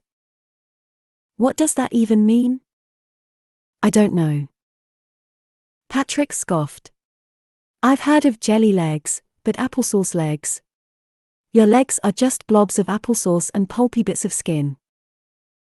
Grant laughed as if it didn't make much sense to him either. It's just a fun little rhyme, Clara implored. And then she dropped her voice to a whisper. Indian style is racist. Sorry. Native American style. It's okay. This is Native American land we're on. Clara raised her hackles, ready to push back. What do you mean, Native American land? My property belongs to the Aguacaliant Indians. I own the house, but this is tribal land, and I lease it from them. That's true for a lot of Palm Springs. Clara was instantly fascinated. The idea of Native Americans retaining land, something they were historically, and horrifically, stripped of, and charging rich white people to use it, was of great interest. Maybe this was Christmas, and a merry one at that. How much do you pay? She asked with delight, as if she secretly hoped it was through the nose. Patrick didn't answer. Grant. Hand out some gifts. Grant scrambled down from the couch and crawled straight for the tree. Patrick had given the kids $2.20 each to find gifts for him and Clara at the souvenir store. The kids had been very secretive about their purchases, and Grant passed out their presents with a giggle. "For me?" Clara asked, feigning surprise in that exact, predictable way adults do when handed a gift. She neatly picked at the corner of the wrapping paper and slid her fingers under the tape. "Come on, Aunt Clara," Maisie implored. "But you decorated this paper so beautifully. I want to keep that, too." She pulled apart the wrapping to reveal a jigsaw puzzle that said "Greetings from Palm Springs." Each bubble letter in Palm Springs contained a different desert landscape. "For when you get up first, you'll have something to work on." 1,000 pieces, Clara read from the box. "You must be planning on sleeping awfully late." Patrick chewed on his lip to keep quiet.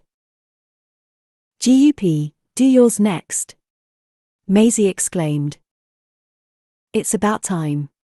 Patrick locked eyes with Grant and tore his present open, both to destroy, finally, that hideous paper and earn the respect of his nephew. Clara protested, but it was over in a flash. Underneath the wrapping was a small box from Sunilife. Inside were 4 pineapple-shaped floating drink holders for the pool. "So you can take your drink with you in the pool." Maisie's excitement exposed her hand. Clearly, this purchase had been her choice. "Thanks, you too. And there's 4, so we can each have a drink when we swim." He enveloped Grant, then Maisie, in big bear hugs before turning his attention to Clara. "Not to worry. They like Shirley Temples for the pool, 7 maraschino cherries each." Clara actually laughed. Now you. Patrick pointed to 2 identical gifts under the tree. "Grant, hand one to your sister and the other is for you. Doesn't matter which, they're both the same. I was going to give you these at the end of the summer, but I guess now seems like as good a time as any." Grant handed one of the flat boxes to Maisie. "Ready, set, go." The kids had the paper off in a flash, revealing plain white gift boxes. Inside each was a layer of red tissue, and under that was a framed photo of their mother that Patrick had taken on the roof of their dorm building soon after they started college. The photographs caught Sarah mid-laugh, her thick, reddish hair cascading effortlessly behind her. Back then she would spend up to an hour blowing it straight. Behind them, Boston.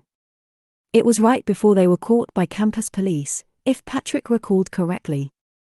There was a write-up of the incident in the campus police blotter that ran in the student newspaper and, for a second at least, they felt infamous. "Do you know who that is?" Maisie grasped her frame with both hands like a student driver grips a steering wheel.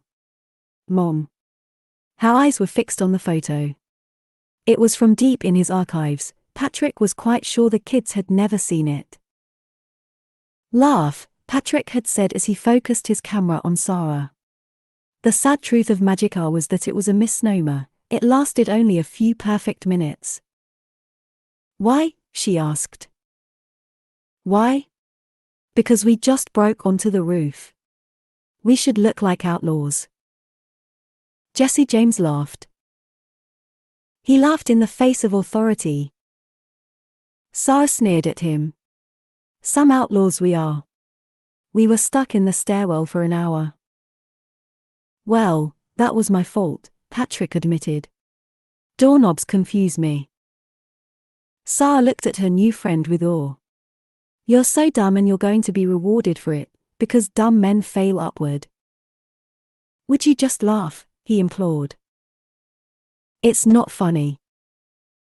Patrick rolled his eyes. "Fake laugh, then. Like I'm fake crying." Since the light was on her face, Patrick was backlit and she couldn't quite make out the expression on his, especially as it was blocked by the camera. "I hate you." "You love me." "I hate you because I love you." She laughed for real and Patrick snapped the picture. "That one's going in a frame." Patrick studied Maisie as she regarded the photograph. "Your mom was so pretty, wasn't she? She was only 10 years older in that photo than you are now." Grant scrutinized his gift before smiling, then handed it to his aunt for a look. Clara held it up to the table lamp beside her and glanced up at Patrick warmly. Grant nestled under his uncle's arm. Clara mouthed, "Beautiful." He might have been mistaken, but there was something glistening in her eyes akin to pride. Merry Christmas, family. Guncle Rule number 11, make the Yuletide gay. 16. Patrick fussed around his living room, picking up stray bits of wrapping paper and ribbon and even a well-hidden cup with the remnants of some cocktail from the party that was, good God, could that be possible? Just the night before. Clara sat with a cup of tea, her legs curled beside her on the couch. The kids crashed hard, they'd been up far too late for the party, and having Christmas as a follow-up wasn't exactly resetting the clock, if there was even such a thing as normal anymore. Before bed, Clara spent a good half-hour brushing chlorine snarls out of a patient Maisie's hair. She whispered, "Mom used to do that," barely able to muster the words for her aunt. Her eyes were wet, perhaps from discomfort, but it wasn't hard to imagine Maisie herself as a tangle of throbbing memories. Patrick had read to an exhausted Grant, who complained when his uncle skipped a page. "Why do you need me to read this to you if you already have it memorized?"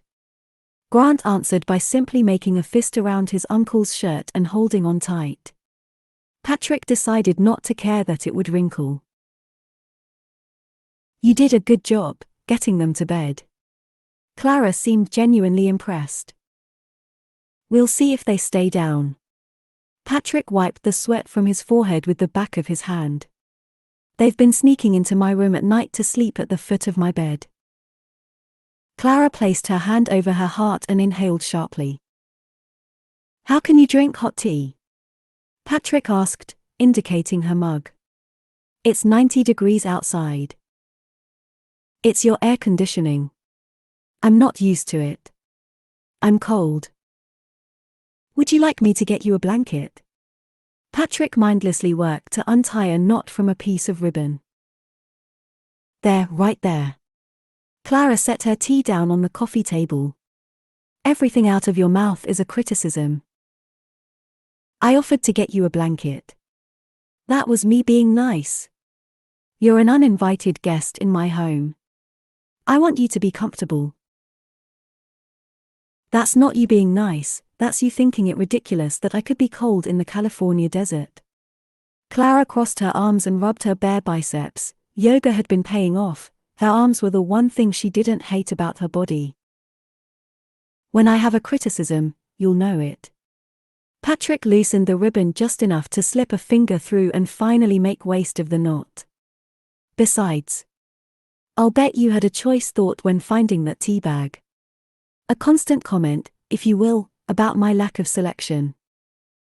He'd read her completely. "How do you only have one kind?" she asked. "Because I'm not 100 years old." Clara rubbed her cold feet to bring circulation to her toes. "When did this start?" "What start? Why are we like this with each other?"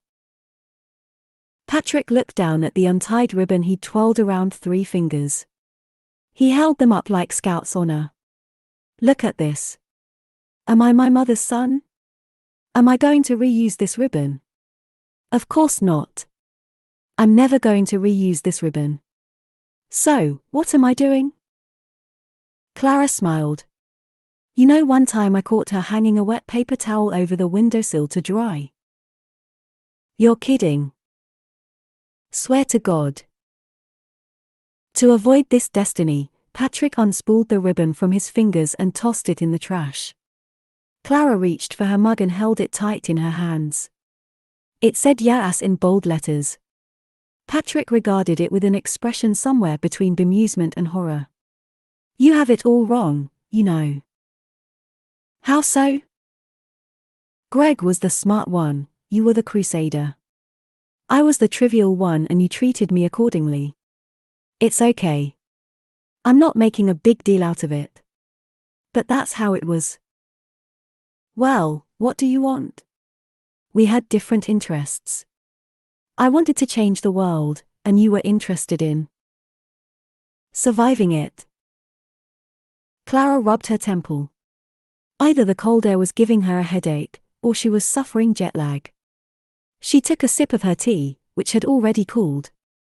"Where's your microwave?" "You don't hear me, do you? Every conversation we've ever had, you don't listen." "Not really. You look at me.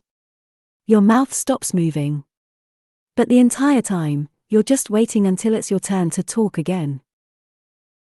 "I'm not sure you're aware of this, but the problem with the world is not that women don't listen to men." Clara marched her tea into the kitchen and Patrick followed in pursuit. "You're doing it right now." "I'm not." R2. It was amazing to Patrick how quickly siblings could devolve into the language of childhood. "If you were really listening, you would have said, 'I'm sorry you feel that way, Patrick.' That must feel devastating not to be heard. It was never my intention to contribute to your feeling that way. We're not actors, Patrick. We don't all follow a script." Clara held her breath, failing to stop an impending hiccup. "You want to know what it's like to not be heard? Try being me. Or any of the rest of us when you're around. Or not around. All anyone wants to talk about is Patrick. Do you know what that's like?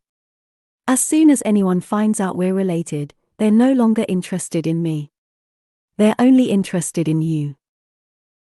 Patrick opened the microwave drawer that pulled out from under the counter. "I'm sure that's very frustrating. If it's any consolation, I'm sick of hearing about me, too." He hit the button to reheat. They waited in silence for the microwave to beep. When it did, Clara removed the mug, testing the temperature carefully. Nothing productive ever comes from litigating the past. It's the past. She headed for the living room. "Perhaps," Patrick said to himself as he folded and refolded a dish towel before tossing it on the counter with disgust.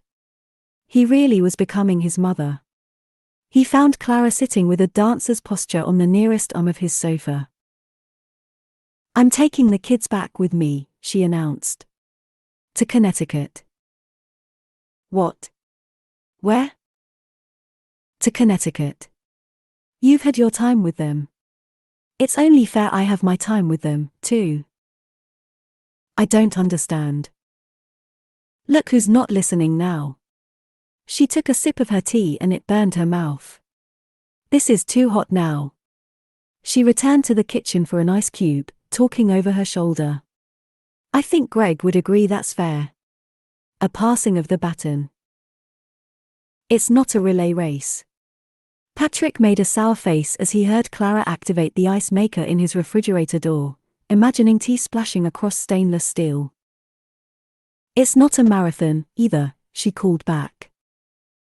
"We're kind of in the middle of something here. The kids and me." He leaned in the kitchen doorway. "What's that, Patrick? Throwing parties at all hours of the night?" She set her tea on the counter to let the ice melt. "Party. One party. They had fun."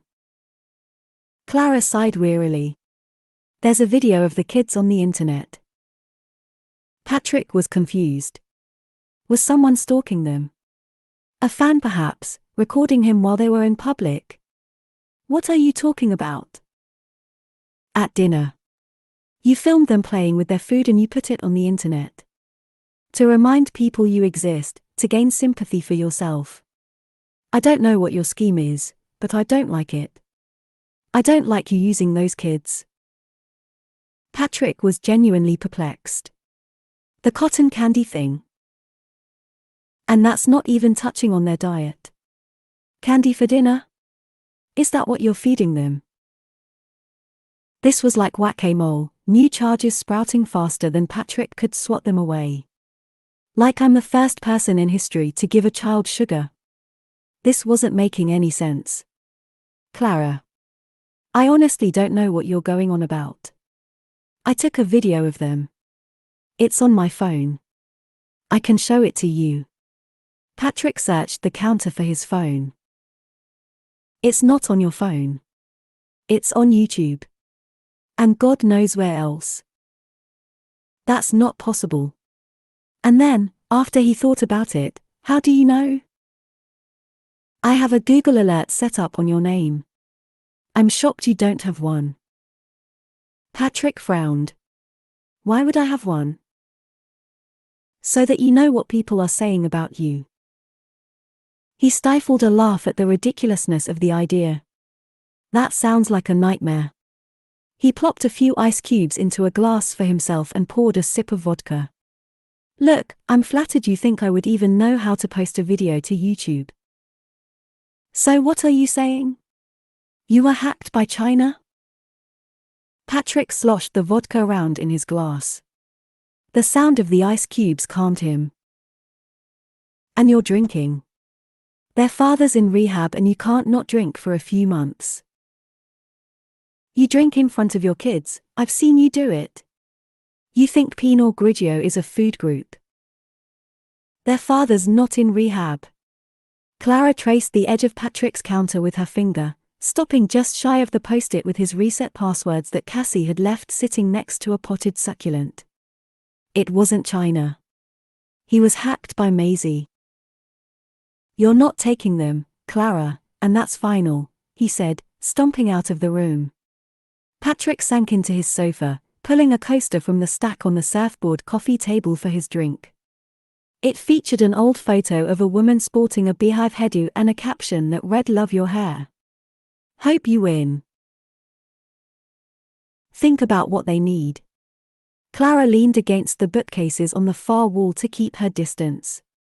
She knocked a ceramic bowl to one side with her elbow, then awkwardly returned it to its proper place. I am thinking about what they need.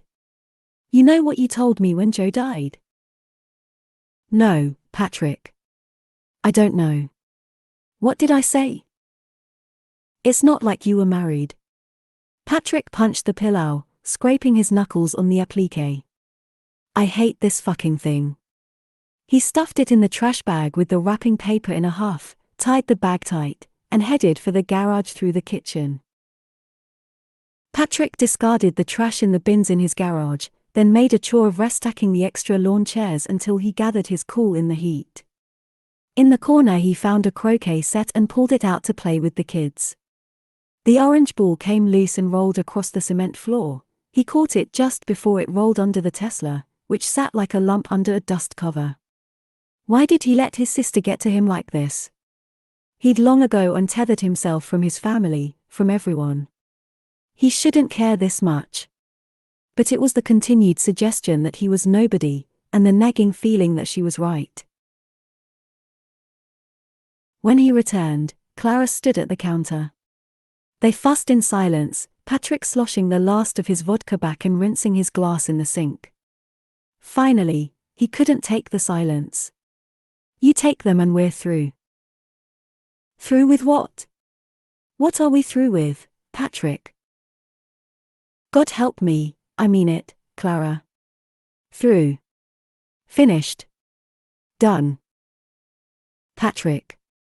Clara gestured to encompass the room. Look at where you live. You're not part of this family anymore. You're not part of life anymore. You're already done. Now it's time for them to come home. Patrick spun the glass in his dish towel so quickly, not only did it dry but the towel seemed to also. Clara put her hands in her pockets and studied her toes. I got a pedicure for this. This argument. This trip. Patrick didn't know what to do with that information. Someone should give you a medal. Oh, God.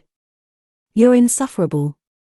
I wish I could chalk it up to your own grief over Sarah, the sister you never had, but you've always been this way. The sister I never. Please. Let's not pretend otherwise. Our names even rhyme. It's like you recast me with her the moment you met. Patrick opened his mouth to protest, but couldn't. Following his own advice, he had to at least acknowledge that Clara felt that way, and it didn't require much thought beyond that to understand those feelings were probably valid. So instead he kept his mouth shut. Clara seemed to respond favorably to his silence. Her tone shifted. Did I really say that? About Joe? I didn't really say that. Patrick dried his hands on the dish towel and fished a clean spoon out of the drawer. Not when he died. Maybe 6 months later. It was in the context of something else, some other point you were making. For me to get on with my life. But, yeah. You said it. He pulled open the freezer, took out a pint of expensive-looking ice cream, pried off the lid, and took a bite. This is awful. What is it? Guncle. Patrick swallowed. I sound like Grant. Butterbrickle. Maisie picked it out. We tried them all and she only likes old lady ice cream. Did you see her earlier? She had a date shake. Clara recoiled. I thought she said grape. No, date. Like prunes. Patrick pointed at the freezer. We probably have some Neapolitan, if you prefer. Let me try. Clara opened the drawer for her own spoon and took a bite. Oh, God. Right? You know who would like this? He shrugged. Greg. Patrick rubbed his eyes. Oh my God. Remember when we were kids and all he wanted was rum raisin? Nothing chocolate. No peanut butter. Rum raisin. Do you think he thought there was actual rum in it? Always the addict. Clara smiled as she set the ice cream down and rinsed her spoon in the sink. We should bust him out. She meant it as a joke, but as soon as it was out of her mouth it seemed plausible. We could do it together. It'd be fun. Patrick had an image of the two of them dressed as cat burglars in the shrubbery, tossing pebbles at Greg's window until they saw a light turn on. It would be just for the night. If only to get some better ice cream. Patrick agreed. If I said that to you about Joe, I'm sorry. You did say that to me about Joe. Would you let me apologize? Clara blurted before lowering her hackles. I liked Joe. Patrick opted for silence again. He reached for the butterbrickle before remembering he hated it. He pushed it away from him so hard it tipped over. I did, too. Clara looked out the window, but since it was pitch black she only saw her own tired reflection staring back at her. I'm almost 50 years old. Can you believe it? Her voice was pinched, thin, sad. Patrick covered the ice cream with its lid, pushing until he was certain it was on tight. It was one of those practical tasks you do when you don't know to do anything else. You think I'm selfish. You think everything's about me. Me. Always have. But you know what? Self-love for gay people can be an act of survival. You think it made me unserious, while you toiled away in the non-profit world, or raised money for any number of causes. But when the whole world is designed to point out that you're different, it can be a way to endure. Clara looked down at the counter and flipped through a stack of Patrick's mail. I'm teaching these kids. I have something to offer that others, frankly, you don't. He hoped this would close the door on this ridiculous notion of them leaving with her. Clara held up a letter. Who is Jack Curtis? Patrick sighed. Once again, she wasn't listening. I am. Skeptically she replied, you are. Patrick smiled and held out his hand in the way he remembered Gene Seberg doing once in a movie. Enchant. See? I don't know who you are. You preach self-love, but I doubt you really know, either. Clara pushed the mail aside as if it were toxic and reached for her purse. She dug through the bag before giving up and emptying the contents on the counter until she found some lip balm. Patrick caught the tickets out of the corner of his eye. He reached out, grabbing them before she could stop him. Give those back. These are airline tickets. 3 return tickets. Patrick was dumbfounded. This has nothing to do with parties or my drinking or YouTube. You were planning this all along. Patrick. I came prepared. You want to put me on trial? That's the markings of a good parental guardian. Preparation. Frankly, the fact that you weren't prepared for someone else stepping in, the way you've been carrying on. It just goes to show how unqualified you are. Oh, God. And you make a show of asking my permission, pretending I had some say. Calm down, Patrick. We can talk about it again in the morning. Patrick seethed. We're done talking. He flipped through the airline tickets until he found the one in Clara's name. He handed it back to her while tucking the other 2 tickets in the pocket of his shorts. You're not taking the kids. One more word about it, and I'll show you exactly who I am. He turned off the kitchen light, leaving his sister alone in the dark. 17. They rose up, the 3 of them, in the rotating cable car, suspended far above Chino Canyon. The Palm Springs aerial tramway on the north edge of town was a tourist destination, a point of interest in the Coachella Valley, taking visitors to the peak of Mount San Jacinto. Mountain Station, their destination, was more than 10,000 feet above the valley floor, at least according to the pamphlet that was imposed upon Patrick when he purchased their ride tickets. It was also 30 degrees cooler, relief they all needed in the wake of Clara's rocky departure. Patrick's insides were jagged like the craggy cliffs, and they were only a few thousand feet into their ascent. Hadn't he just lectured Maisie and Grant on the importance of siblings? Didn't he promise to demonstrate that by example? Instead, Clara snuck in to say goodbye to the kids before he was even up. The creak of the front door and the sound of her cab driving away down his quiet road is what woke him. Why did Aunt Clara leave so early? Why? Yeah, Grant added. Why? Work emergency. Patrick ushered the 2 of them in front of his perch at the tram window. Can you see my house? The cables above them were suspended from towers. They were approaching the 3rd tower of 5 and they were in the perfect spot in the car's rotation to see the valley floor. The view below was incredible, brown, mountainous, and then endless dusty flats. It was like looking across the arid moonscape of distant, orbiting rock. What does she do again? There was no cell reception here, but Maisie's bullshit detector was pinging. I don't know. Something with non-profits. He leaned down over her shoulder and pointed.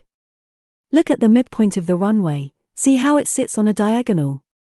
Now follow that over and to the right. Somewhere in that area. But what for non-profits specifically? Raising money. That sort of thing. Non-profits always need money because they don't have any profits. Why the sudden interest? Patrick wanted off the topic of Clara before they reached the top. Today was about clearing the air, returning to some semblance of normal, moving on. Mostly, he wanted to settle his guilt. That's where your house is? Grant asked, looking at the dotted horizon. Yes. Finally. Some traction. That's where you've been living. The car operator announced they were passing over Tower 4 and advised everyone to hold on for support. Patrick guided Grant's hands to the guardrail. Maisie already had a tight grip. Whoa. Grant looked up at his uncle as the cable car swayed back and forth. It tickles my tummy. Mine, too, Maisie added. Patrick was about to intercede, but in the wake of Clara's departure recognized he needed to work on letting things go. Besides, tummy was fine if you were 6. Mine 3. What are we going to do at the top? Hike. Hike? They complained. Oh, come on. You know where Pop took your father and Aunt Clara and me? Battlefields. Revolutionary and Civil War battlefields. I take you to see dinosaurs, to the zoo, swimming, on this tram, all of it much more fun. Believe me, you'd rather hike the ridge of these mountains with me than haul us all over Pennsylvania to see Valley Forge, or Maryland to see Antietam. Why? To Grant it all seemed equally horrible. Because of the views. You know what Maryland has? Crabs. You know what Pennsylvania has? The Dutch. Maisie and Grant shook their heads at one another and they rode the rest of the way to Mountain Station in silence. It's cold up here. Maisie kept her arms crossed, partially in protest, partially to keep her body heat contained. It's 75 degrees. It is? Yes, this is what summer feels like in Connecticut. You've just gotten used to it being 105. They forged ahead on the easiest trail Patrick had scouted. It was a loop with 5 scenic overlooks that ran just over a mile. The forest floor was littered with enormous pine cones, the size, almost, of Grant's head. Birds were chirping, chatty but unseen, and the ground was soft with pine needles. It took less than 10 minutes in the cable car to get from the valley station to their destination, but they were a world apart. Look, a lizard! Grant was beside himself with joy. Where, bud? Tuning himself on that rock. He pointed to a sunny patch that formed between 2 trees. Good eye. Is it dead? No, just sleeping. Are you sure? Patrick took Grant's hand. I'm positive. Grant ran toward a cluster of trees to study the pine cones that lay beneath them until he was far enough ahead to make Patrick uncomfortable. Slow down, Grantelope. Grant picked up a pine cone and studied it. Can I keep this? No. Why? Bears eat them. Grant looked skeptical. Bears eat pine cones. You know what else they eat? Patrick picked Grant up in one sweeping motion and threw him over his shoulder. Grantelopes. Grant laughed and squirmed. What's a grantelope? You are. Like an antelope, but a grantelope. Or a cantaloupe, Maisie observed. I'm not a cantaloupe. Grant protested more and Patrick set him down on the ground. A term of endearment, Patrick thought. That was new. They stopped at the third outlook and sat on a rock that mimicked a bench to sun themselves like lizards. Patrick closed his eyes. It was nice to feel sunshine as comforting warmth and not scorching heat. Although they were 10,000 feet closer to the sun. Shouldn't it be hotter? Science, he thought. Not to be understood.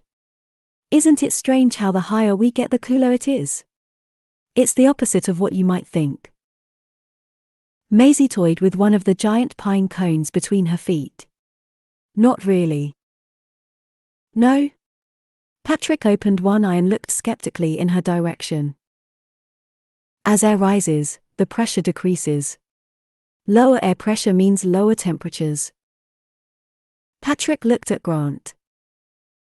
You know this, too. Yeah, he said, but it was clear that he didn't. How'd you kids get so smart? School, Maisie said. She gave the pine cone a swift kick and it went sailing over the ledge. I heard you two fighting. Who? Patrick feigned innocence. You and Aunt Clara. Patrick looked at his fingernails. They were getting long. He remembered accusing Sarah once of neglecting her appearance after she had kids, but now he understood there simply wasn't time. Families fight sometimes. There's a lot of history. Mom and Dad used to fight, Grant offered. Oh, yeah? Patrick's curiosity was piqued, but it wasn't the right time to pry. Your mother was a fighter. Why? Oh, I don't mean it in a bad way. She was spirited. You know. Passionate. That's a good thing. The reason you had her as long as you did. When she was first diagnosed, they gave her a year, and she held on for 3. I didn't like it, Grant said. When they would fight. The sky seemed blow up here, the air cleaner, sharper, as if there was more oxygen in it, not less. People who love each other fight. The opposite of love isn't anger. It's indifference. When people stop fighting, that's when you should be worried. Patrick wasn't sure how much he believed that, at least as it applied to Clara. He felt for her, but he wasn't sure how much of a relationship they had to save and if it was even worth saving. It was true, he supposed, with Sarah. They'd had epic fights. One of their biggest was at the Grand Canyon.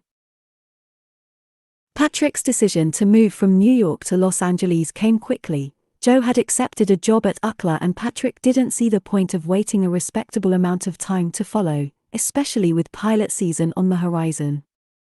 To make this relationship work, he would need a job, too, so he might as well go all in on getting a job on TV. Despite his deep love for Joe, his feelings for Los Angeles were less clear, and moving coasts just to wait tables seemed at best like a lateral move. Joe had gone ahead to scout for apartments while Sarah had agreed to accompany Patrick on the cross-country drive. The trip started well enough. They stopped at Graceland and braved inconceivable crowds. Sarah asked a woman in line for a tour if it was always like this. It's Elvis's birthday today, she had said with a Midwestern twang, kind on the surface but with just enough judgment underneath to express she thought they might be mentally impaired. They took New Orleans by storm and drank hurricanes at Pat O'Brien's, suffering a hangover for the record books, then went to the school book depository in Dallas and eyed the grassy knoll. For 6 hours they made it their life's work to solve the Kennedy assassination beyond any reasonable doubt, but lost interest as hunger set in and wound up at a barbecue place and then later that night at Billy Bob's, a honky-tonk in Fort Worth. They learned to two-step and line dance and swayed to the music until they were bathed in sweat.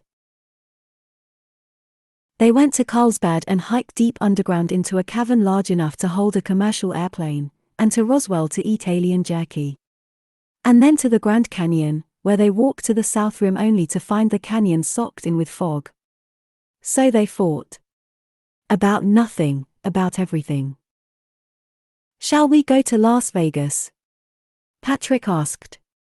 He had a vision of himself in LA, a cliché of West Coast living, of going to the gym and drinking green tea and perhaps being a vegetarian.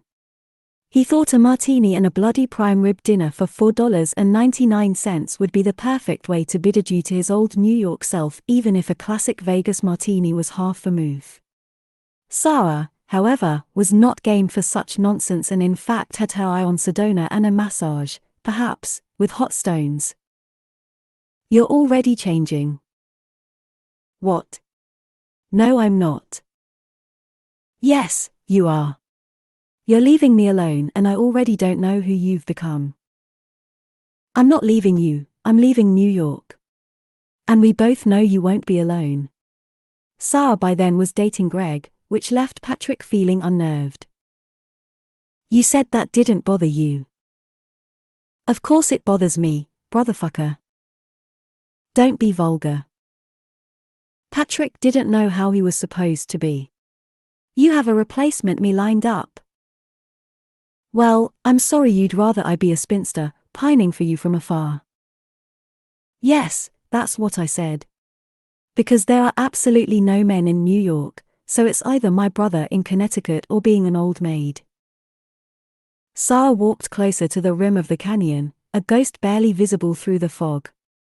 It reminded Patrick of their rooftop adventure in college, how nervous it had made him, her standing so close to the edge. How he promised he'd never let her fall. How times had changed. He lifted his hand, curled his forefinger to his thumb, and then pretended to flick her over the edge. She turned just in time to see it. Did you just flick me off the edge? Patrick did it again. This time he added a sound.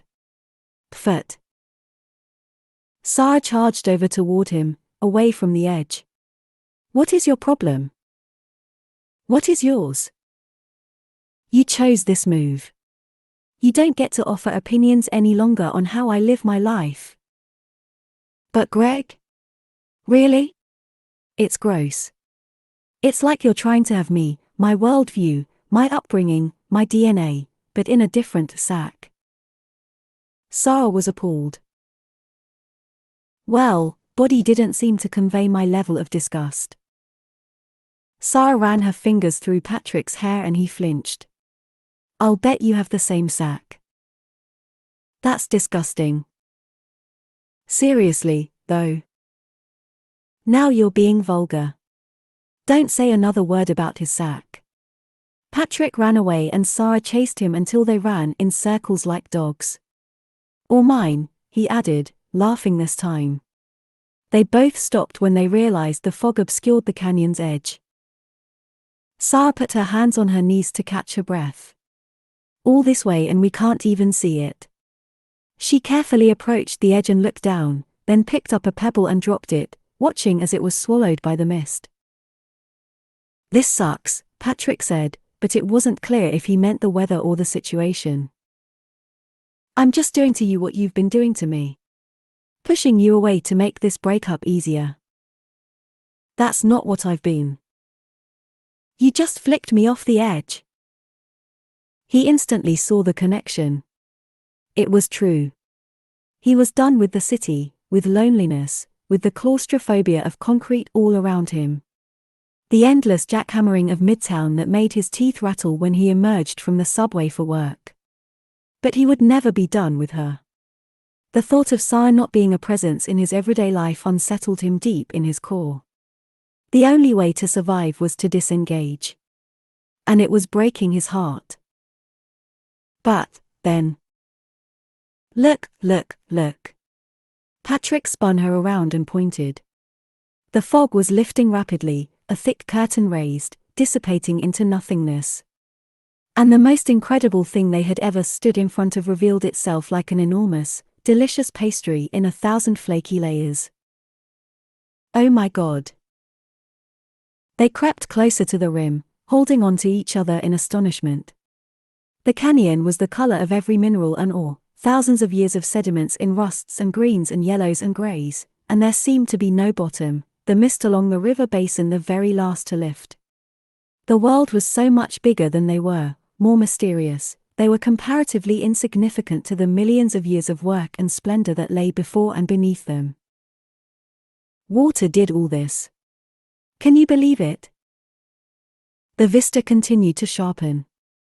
People ran from the direction of the parking lot, others oohed and ahed.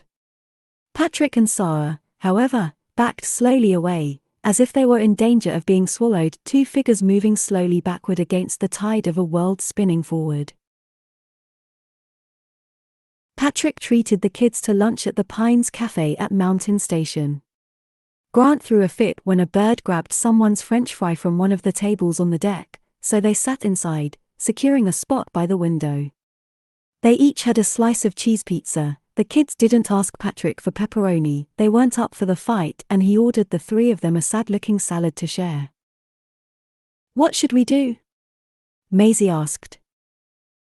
With our afternoon? I don't know. I thought this would take longer. Patrick took a bite of his pizza, which was doughy and lukewarm, the sauce dry under a heat lamp. As much as he would have preferred actual food, a salad with genuine greens rich in nutrients, or any array of options available to him on regular ground, he was in no hurry to reboard the tram. We could just hang out here among the trees. Like the air, they were lighter up here, floating above the stressors that waited for them below. There's nothing to do here, Grant griped. Patrick glanced up to see a sign announcing Wi-Fi, the magic answer appearing out of the mountaintop's thin air. Without thinking, he handed his phone to Maisie. She snatched it from him and, much to Patrick's dismay, already knew his password. Hey, did you guys upload our video to YouTube? What? Maisie feigned innocence. The one from dinner. With the cotton candy. Maisie refused to look up at her uncle, as sure a sign of guilt as there was. What did I say about that? About it not being appropriate? Your Aunt Clara saw that and blamed me. They both picked uncomfortably at their pizza. Grant stretched his cheese like it was bubble gum as Patrick pieced together their scam. The passwords were on his counter and he'd been giving them a wider berth with his phone. It's okay. I'm not mad. I can handle your Aunt Clara. It's just, if I make rules, they're to protect you. Okay. You have to respect them. Patrick opened the salad he'd ordered and picked off bits of blue cheese. The lettuce appeared wilted, like their energy. They were all three in need of a boost. Well, pull it up so I can see how it looks. Excitedly, Maisie opened the YouTube app and tapped in a few key search words. I have the YouTube app. I downloaded it. Patrick shot her a look, which she absorbed and shot right back. Maisie found the page and handed Patrick his phone to show him. 83,000 views. A family at the next table turned to look. Patrick pulled his ball cap down farther over his eyes. Maisie took a bite of pizza. You already had a channel, so we have lots of subscribers.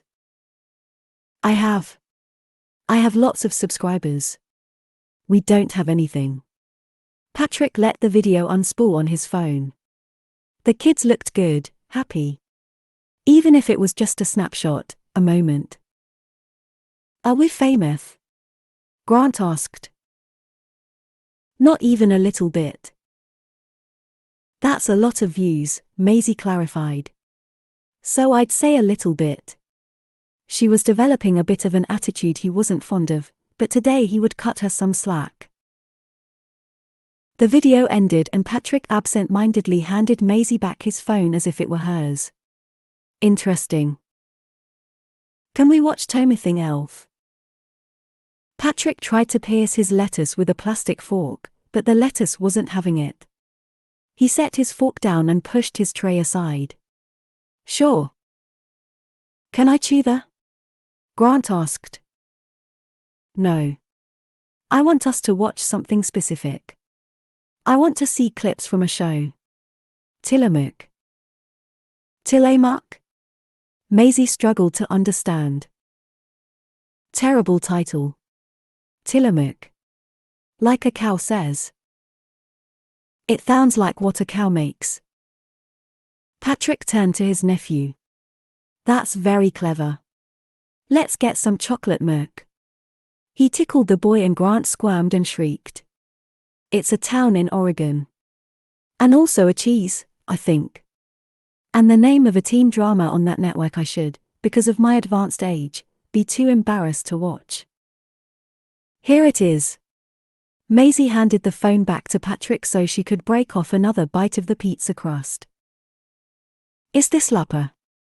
Grant asked, lifting up his pizza as if there might be something more appetizing underneath. It's a lack. What th a lack? Lunch/snack. Eat up, Patrick replied. Is it really? It's certainly lacking, he said without looking up from his screen because there he was Emery, his face clean-shaven and smooth with makeup. Patrick's heart, while not skipping the proverbial beat, did, against his will, pound a little harder. His finger hovered nervously over the thumbnail. What was the hesitation? 3 days ago he'd barely heard of this person. And he'd had, over the years, plenty of these little affairs without giving a single one so much as a second thought. So he pushed play. And, voila, magic. Emery, alive on his phone in a glorious close-up, that familiar sparkle in his eye, until the camera pulled back to a two-shot to reveal he was talking to the girl. Can I see? Maisie asked. She set her pizza crust down on the paper plate on her tray and leaned across the table to watch. Grant likewise snuggled into Patrick's side. He found them, in this moment, to be an intrusion. He was at the party, Grant declared. Can't slip anything past you. Thank God Emery was wearing more than when Patrick saw him last.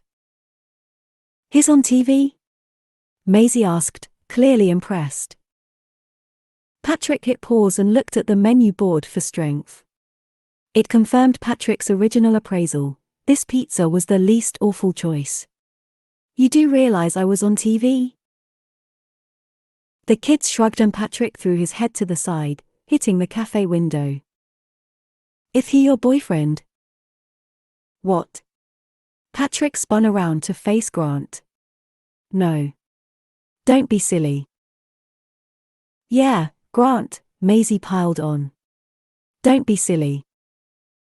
Patrick raised his gaze to challenge Maisie. Why is that silly? Maisie said nothing.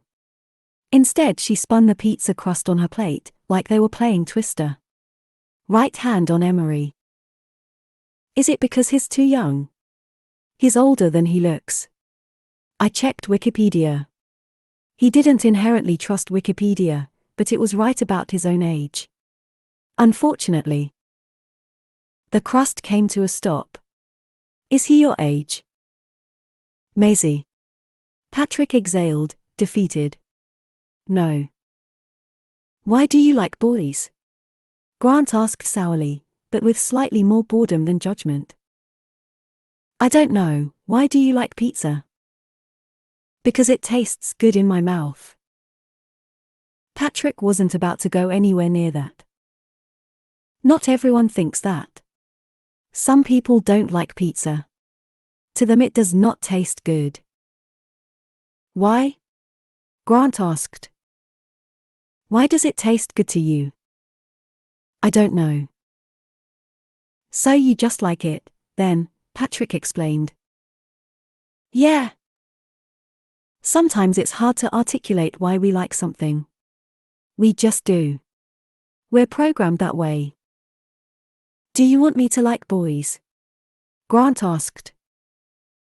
I don't want you to like anything. Patrick slunk in his chair as a woman walked by dragging two kids of her own. She glanced over at Patrick in solidarity. Let me rephrase that. I want you to like whatever it is you like. I like boys. Congratulations. As friends, Grant clarified. Bravo. As you should. Boys can make excellent friends. And if anything changes, you'll know as you get older. Grantelope. Grant beamed at his uncle. Patrick had a memory from first grade, around the time he was Grant's age. It was the last week of school and a heat wave upended a Connecticut June. Classrooms were sweltering and there was no central air. His teacher told the boys that if they were wearing undershirts, they could unbutton their top shirts or remove them altogether. The kid who sat 3 desks over from Patrick was named Charlie and, man, there was just something about him. He had a twin sister in the other first grade class, Heather, perhaps, or Lisa. They were the only set of twins in the school, which gave them a certain mystique, and both of their names sounded like low-cost department store fragrances. Charlie was blonde. He was tall for his age and the other kids hung on his every word. His shirt was Western style, popular back then, and had mother-of-pearl-colored snaps. As Charlie undid his shirt, each snap made a sonic boom in Patrick's ears. He peeled it off and leaned back in his chair in a White Hands t-shirt, looking like some sort of Pee-wee prototype, a pint-sized tab hunter or Marlboro man. He was effortlessly cool and Patrick knew he would never be that comfortable in his own skin. Not around other kids.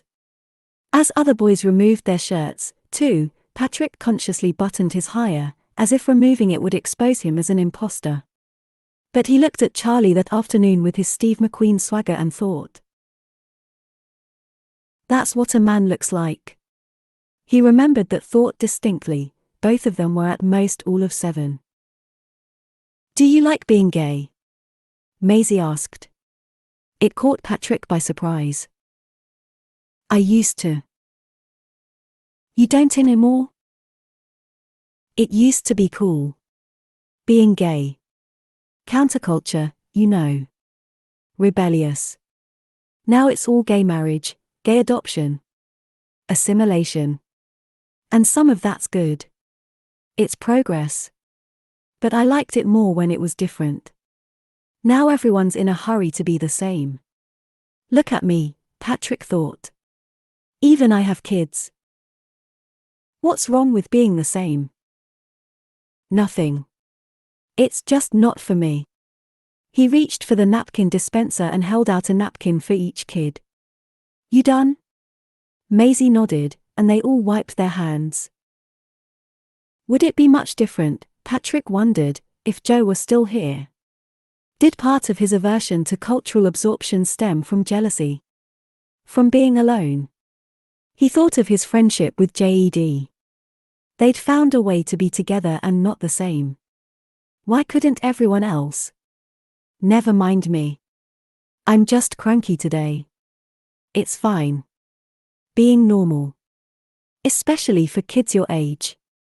As you get older, you will find the freedom to be exactly who you are and eventually no one will care. He pulled his phone closer so he could focus on Emery. The sexual tension was palpable. Patrick just wasn't sure if it was between Emery and the girl on the screen, or Emery and the man watching YouTube in a mountaintop cafe. Grant reached up and touched the scar on Patrick's forehead and held his finger there for longer than Patrick was comfortable with. You look like Harry Potter. Patrick took Grant's hand and placed it back by his side. That's rude. Why? Because Harry was a Gryffindor and I'm clearly a Slytherin. He hissed for emphasis. I'm going to call you Uncle Scar. Thekar. Like Lion King? Maisie added. No. Uncle Thekar. Stop. He turned to Grant to show he meant business. That's homophobic. Why? Because they threw him off a cliff. That was Mufasa. Maisie crossed her arms, and Grant copied his sister. Yeah. Thekar was the lion eaten by hyenas. Oh, yeah, I liked him. Misunderstood. Scar wasn't into assimilation, he was simply a power-hungry tyrant. Still, he wanted the attention away from his physical reminder of Joe. Okay, watch this. Patrick, the magician, pulling a sleight of hand. I'm going to show you something else. Maisie leaned in, excited, and Grant crawled under the table and popped up on his uncle's other side with a grin. Patrick was grateful for the audience. We're going to watch a few clips of me. 18. It was Rosa who answered the phone. Mr. Patrick. She cupped her hand over the receiver as she waited for her employer. Who is it? Patrick implored as he entered the kitchen, 2 paper bag puppets, 1 elephant, 1 dog, over his hands. It was a craft he used to do with Clara and one he was recreating this morning with the kids. In terms of activities, he was scraping the bottom of the barrel. While grateful for the interruption, no one ever called the house phone except for telemarketers, and Rosa knew better than to bother him with solicitors. To Marder, she answered, looking worried. Patrick's face soured. His mother. What does she want? He tried to clasp the phone with his puppets, but failing, motioned for Rosa to hold the phone up to his ear. Don't be mad, his mother's voice echoed through the receiver. That all but guarantees I will be. Patrick hastily removed the puppets from his hands, tearing the elephant's trunk in the process. He took the phone from Rosa and stood up to his full height. Don't be mad about what? Did you get your mail yet today? It's 10 in the morning. What was this about? The important thing to remember is that her heart is in the right place. Clara. What did she do? He glanced at Rosa, who grabbed a dish towel and busied herself. We received a notice. I wasn't sure at first why we of all people received it, but apparently you're supposed to notify everyone, and as the children's grandparents we were on the list. It's standard procedure, apparently. What has she done? Patrick was being handled by his mother, and he hated being handled. Neil used to do this with news he wouldn't like, parts he missed out on, or if the studio was dragging their heels on a new contract. I'm guessing Sarah's parents received the same notice.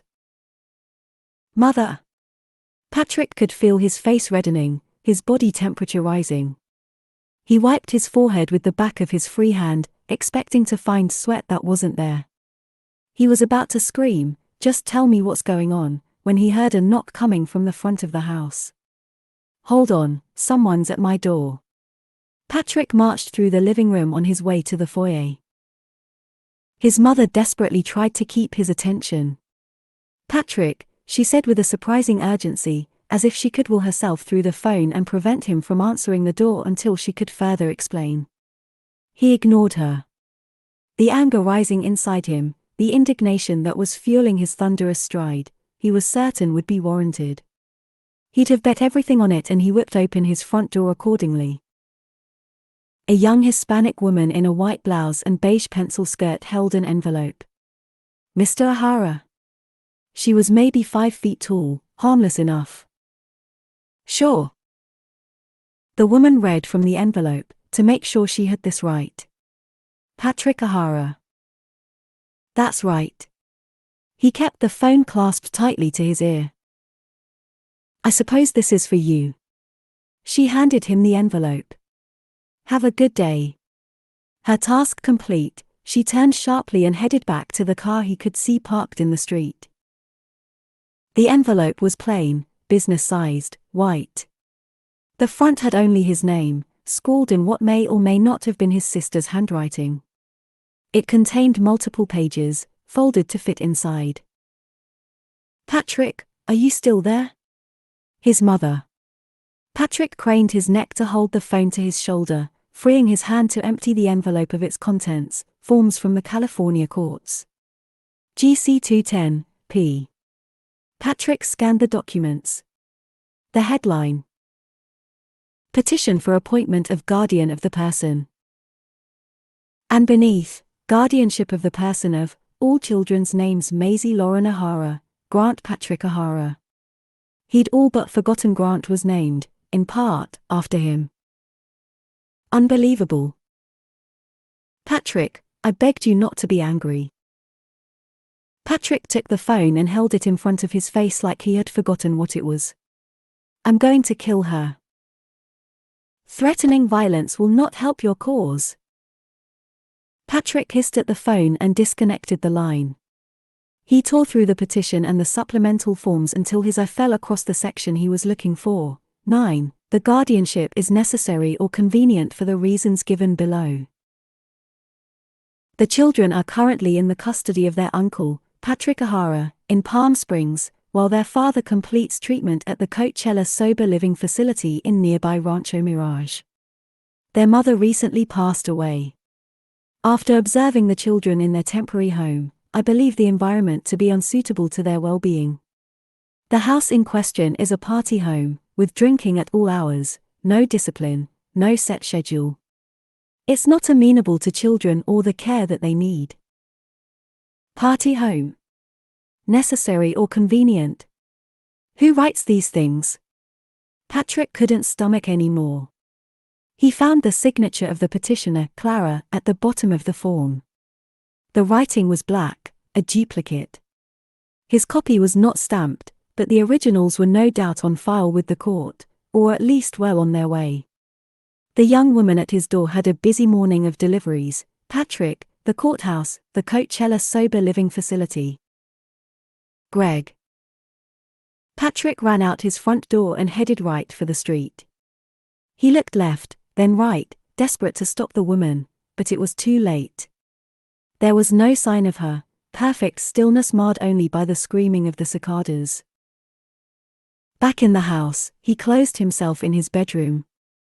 He dialed the Coachella whatever, and when someone answered the phone he said he needed to leave an urgent message for his brother, Gregory O'Hara. The message? 3 words. "I'm handling it." Handle it he would. The Hyatt in Palm Springs was a bland behemoth, spanning an entire city block. It looked as much like a convention center as a hotel, but in a city of high-end guesthouses it provided necessary rooms at a reasonable rate. And it was exactly the kind of recognizable brand that would speak to Clara, who was uncomfortable with the unfamiliar and the frivolous expenditure of money. Patrick sat in the lobby with its slick tile floors and oversized furniture, perched with a clear view of the front entrance. He prayed he wouldn't be recognized, or pegged as some sort of creeper. How long could he occupy space in the lobby of a family hotel without drawing the attention of security? His white shorts made it look like perhaps he was just coming back from a game of tennis. He wished he'd had the foresight to carry a racket to complete the disguise. After he'd left word for Greg, he tried Clara next. She refused to answer her phone. He imagined having to stake out all of Palm Springs hotels, but a quick deduction and a confident call to the Hyatt asking to be connected to Clara Drury was all the detective work that was needed. She didn't answer her room phone, either, but 7 rings was confirmation enough for Patrick that she was there. As he fled out the door to his awaiting ride, Rosa was teaching Maisie and Grant the first several verses of La Cucaracha on these cheap tambourines. Patrick had ordered one lazy afternoon, thinking maybe they had enough talent to start a band. They didn't. As much as he was dreading a confrontation with Clara, that it would free his eardrums from certain torture made him feel better about leaving the house. His Uber ride was mercifully silent. Patrick lifted his thighs one at a time to peel them from the naugahyde upholstery, his skin like the fruit leather he had relented and purchased at the kid's request for snacking. He scanned through his phone. When he'd exhausted his other apps, he opened YouTube to search for his channel. There were now 2 videos of the kids. After their mountaintop lunch, he'd led them back outside, much as his own father had marched Patrick across numerous battlefields at the height of his own summer vacations.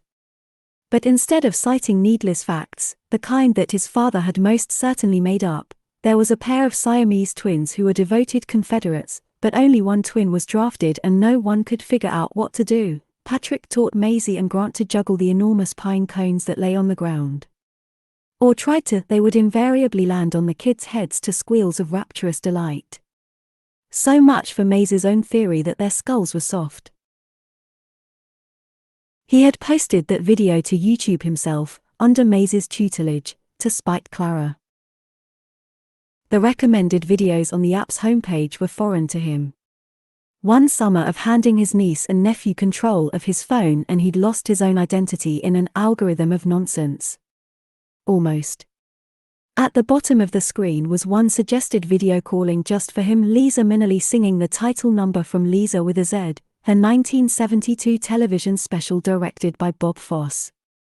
Patrick smiled and hummed to himself. He hadn't completely been obliterated. He pressed play and watched as Lisa expertly walked the microphone over to the stand.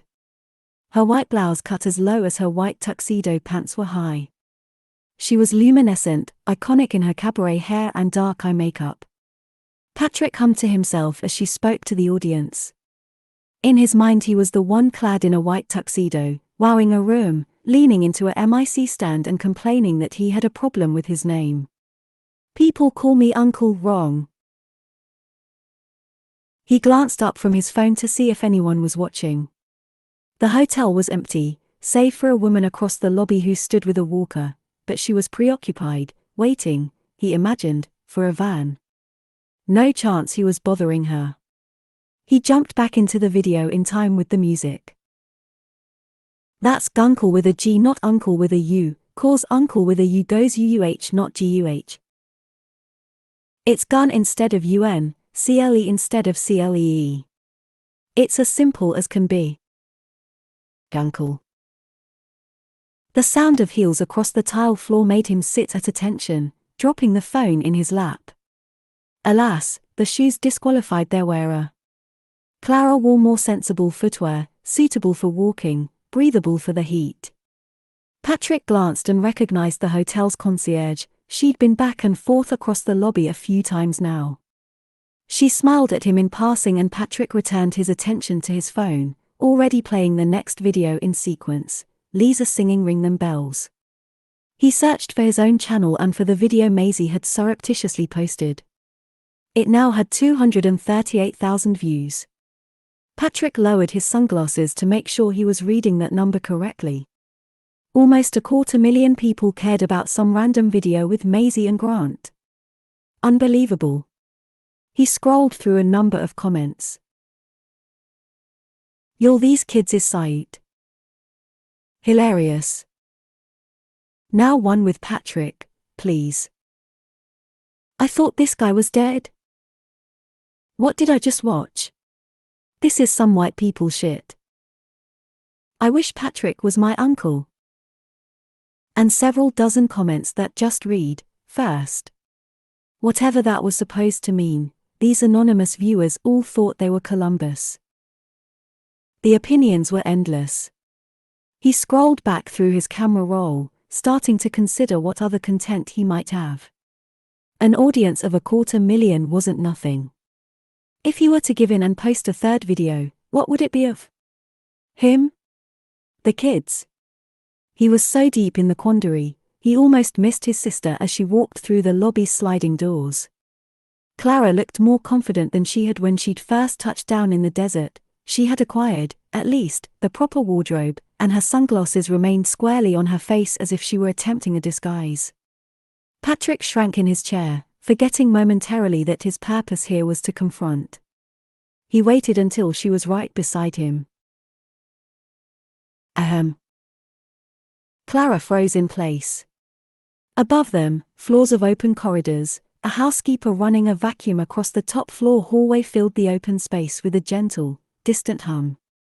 Whether it served to amplify or diffuse the underlying tension, Patrick wasn't sure. "How did you find me?" Patrick stood, leaving the backs of his thighs on the tacky chair. He ignored the smart of his legs and motioned for his sister to follow him. "Come." Clara drew her shoulders back. "I'm not doing this, Patrick.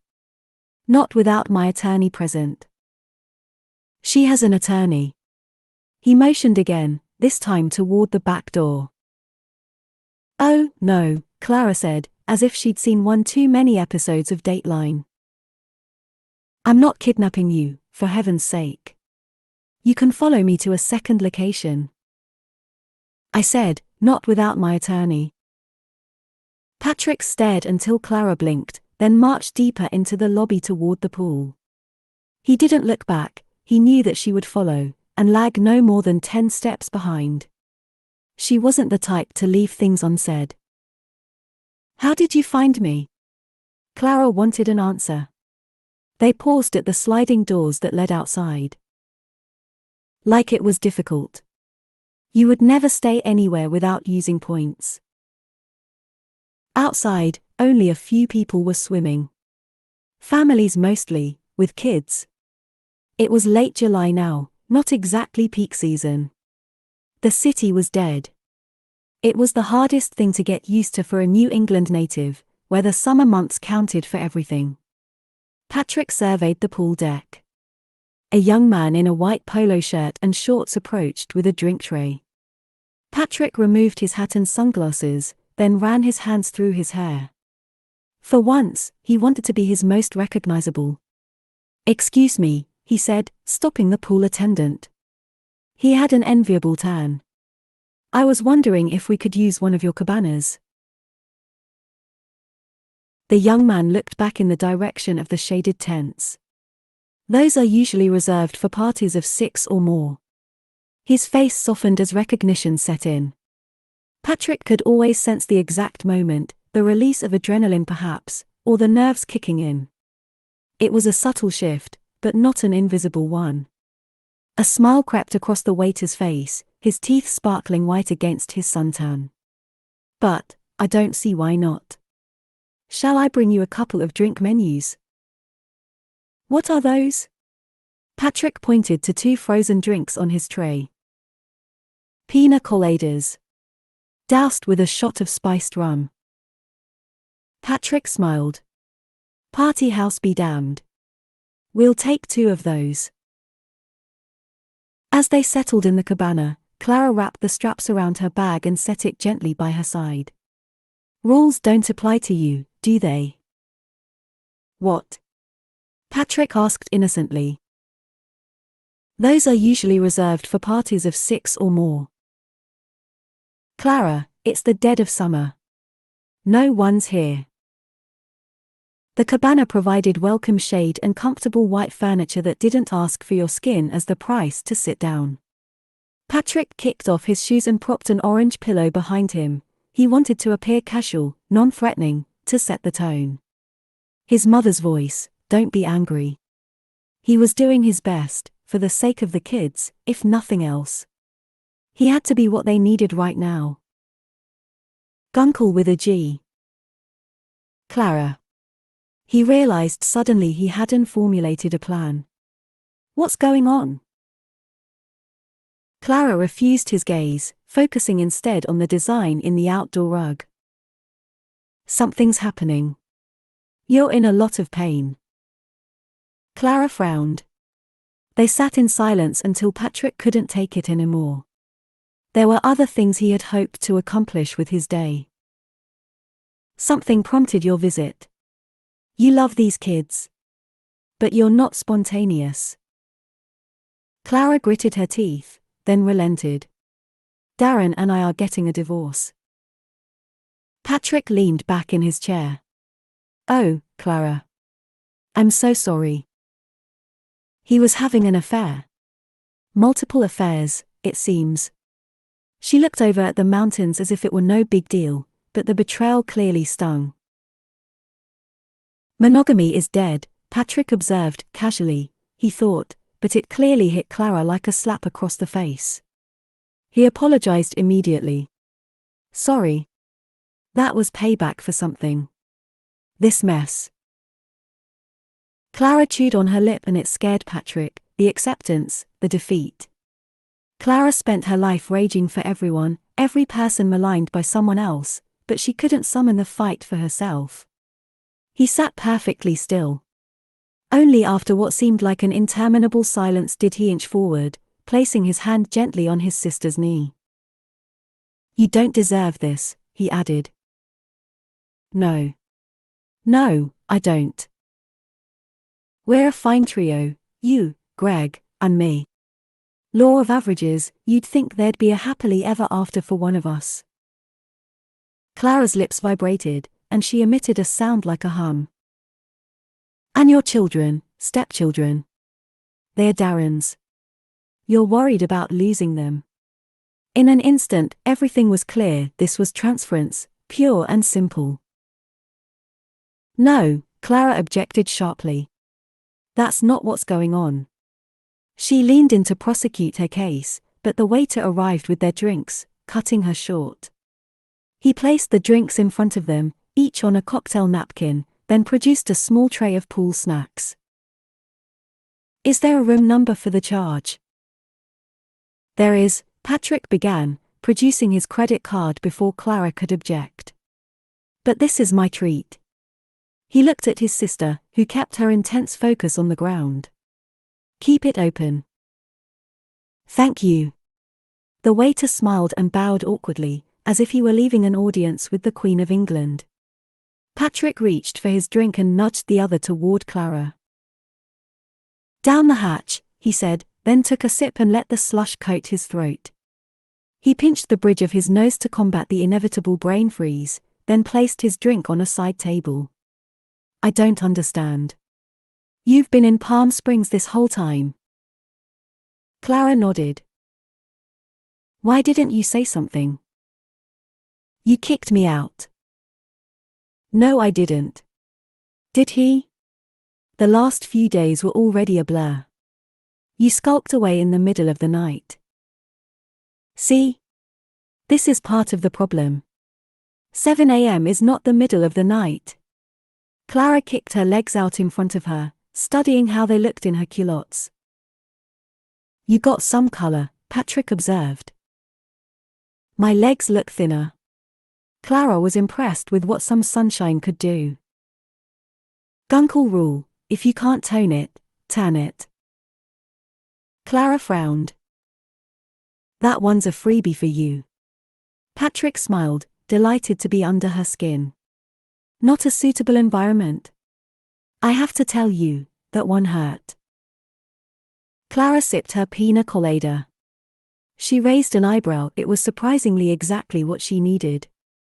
She took another swig of the drink before setting it on the table and pushing it an arm's length away. She was here to set the example, after all. And did you think about Greg? Serving him with papers in recovery. Risking a setback for him because you and I can't handle ourselves properly. 3 kids ran by on the pool deck and together they shouted, "Slow down, it's slippery," each equally surprised by the other.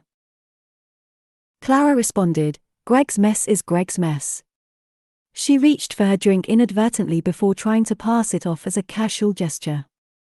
They're not dealing with their grief. Greg thought you could help them. We all want to give you the benefit of the doubt. She leaned back in her chair. For God's sake, there's another video of them on the internet. Laughing. Patrick crept his fingers into the sun and waited to feel a familiar sizzle. He bit his lip to keep from smiling. His posting the video had done exactly what he had hoped, gotten a rise out of his sister. You'd rather see them cry. Clara didn't have the words to explain how they should be, but she knew precisely how they shouldn't. They're playing a role, Clara. Inventing versions of themselves to mask who they truly are right now because everyone has told them to be strong. And that's okay. That's part of it. Part of grieving. Part of growing up. And who is going to prevent them from getting lost in these roles? From losing a sense of themselves? I am, Patrick said matter-of-factly. You are. What do you think gay people do? Have done for generations? We adopt a safe version of ourselves for the public, for protection, and then as adults we excavate our true selves from the parts we've invented to protect us. It's the most important work of queer lives. Patrick, you're an actor. Enough with the psychobabble. Patrick let it go. He would never make her understand the bravery of the arts. The importance of exploring the human condition, particularly for gay people, who did so with gusto, and with the very tool that they were first rejected for, their large, beautiful hearts. Men are impossible. You know that. You, Greg, Darren, Grant one day, probably. The whole lot of you. I swear if I get through this divorce alive I'm going to shack up with a woman. She watched as a father lifted his young daughter out of the shallow end and tossed her a few feet in the air. The girl squealed with delight. Later she might allow herself to think not all men were the devil, but she didn't have time for such naivete now. Is that a coming out? Patrick asked, needling her. Should I call Glad? We could issue a press release. Fuck off. A breeze swept through the cabana and Patrick raised his shirt a few times to feel it against his skin. I handled it. With Greg, by the way. He glanced down at the sweat forming on his pina colada's plastic cup, no hotel-served glass by the pool, and watched as one bead of moisture slalomed through the others. That was him, he thought, finding a way through. Clara took a handful of pool snacks, these Japanese-looking crackers shellacked with a luminescent glaze. She ate 2, then timidly placed the rest on her napkin. They were not at all to her liking. You're not going to do this, Clara. You're not dragging Greg out of rehab. You're not dragging Maisie and Grant in front of a judge just because your life is in transition. It's not who you are. She did not like hearing her motives belittled. Contact the court and withdraw your petition. Right now. And if I don't? Don't be angry. You want me to threaten you? Clara continued to glare. Fine. I will have an army of attorneys bury you so deep in a legal avalanche, those kids will be in college before you dig yourself out from under it. I have the resources. You do not. Patrick held his sister's eye until she looked away. When she did, his heart broke for her. I don't want things to be this way, he said softly. Clara twisted and squirmed, exhausted. She was done with the heat, done with her family, done with this hotel, done with the fight. Patrick was right about resources, and they both knew he had the resolve and the spite to employ them. It was 5 more weeks until Maisie and Grant would be home with their father. Back in Connecticut, where she could look in on them more carefully. Away from Patrick's influence. Under hers. Was it worth winning a battle only to lose the war? Fine. Clara, you have such a tremendous heart. She winced. But. Patrick took a sharp breath. But nothing. I know you only wanted to help. Clara sat silently. Patrick breathed a sigh of relief. He downed the rest of his drink, then ate the slice of pineapple off the rim. I'm sorry I threatened you.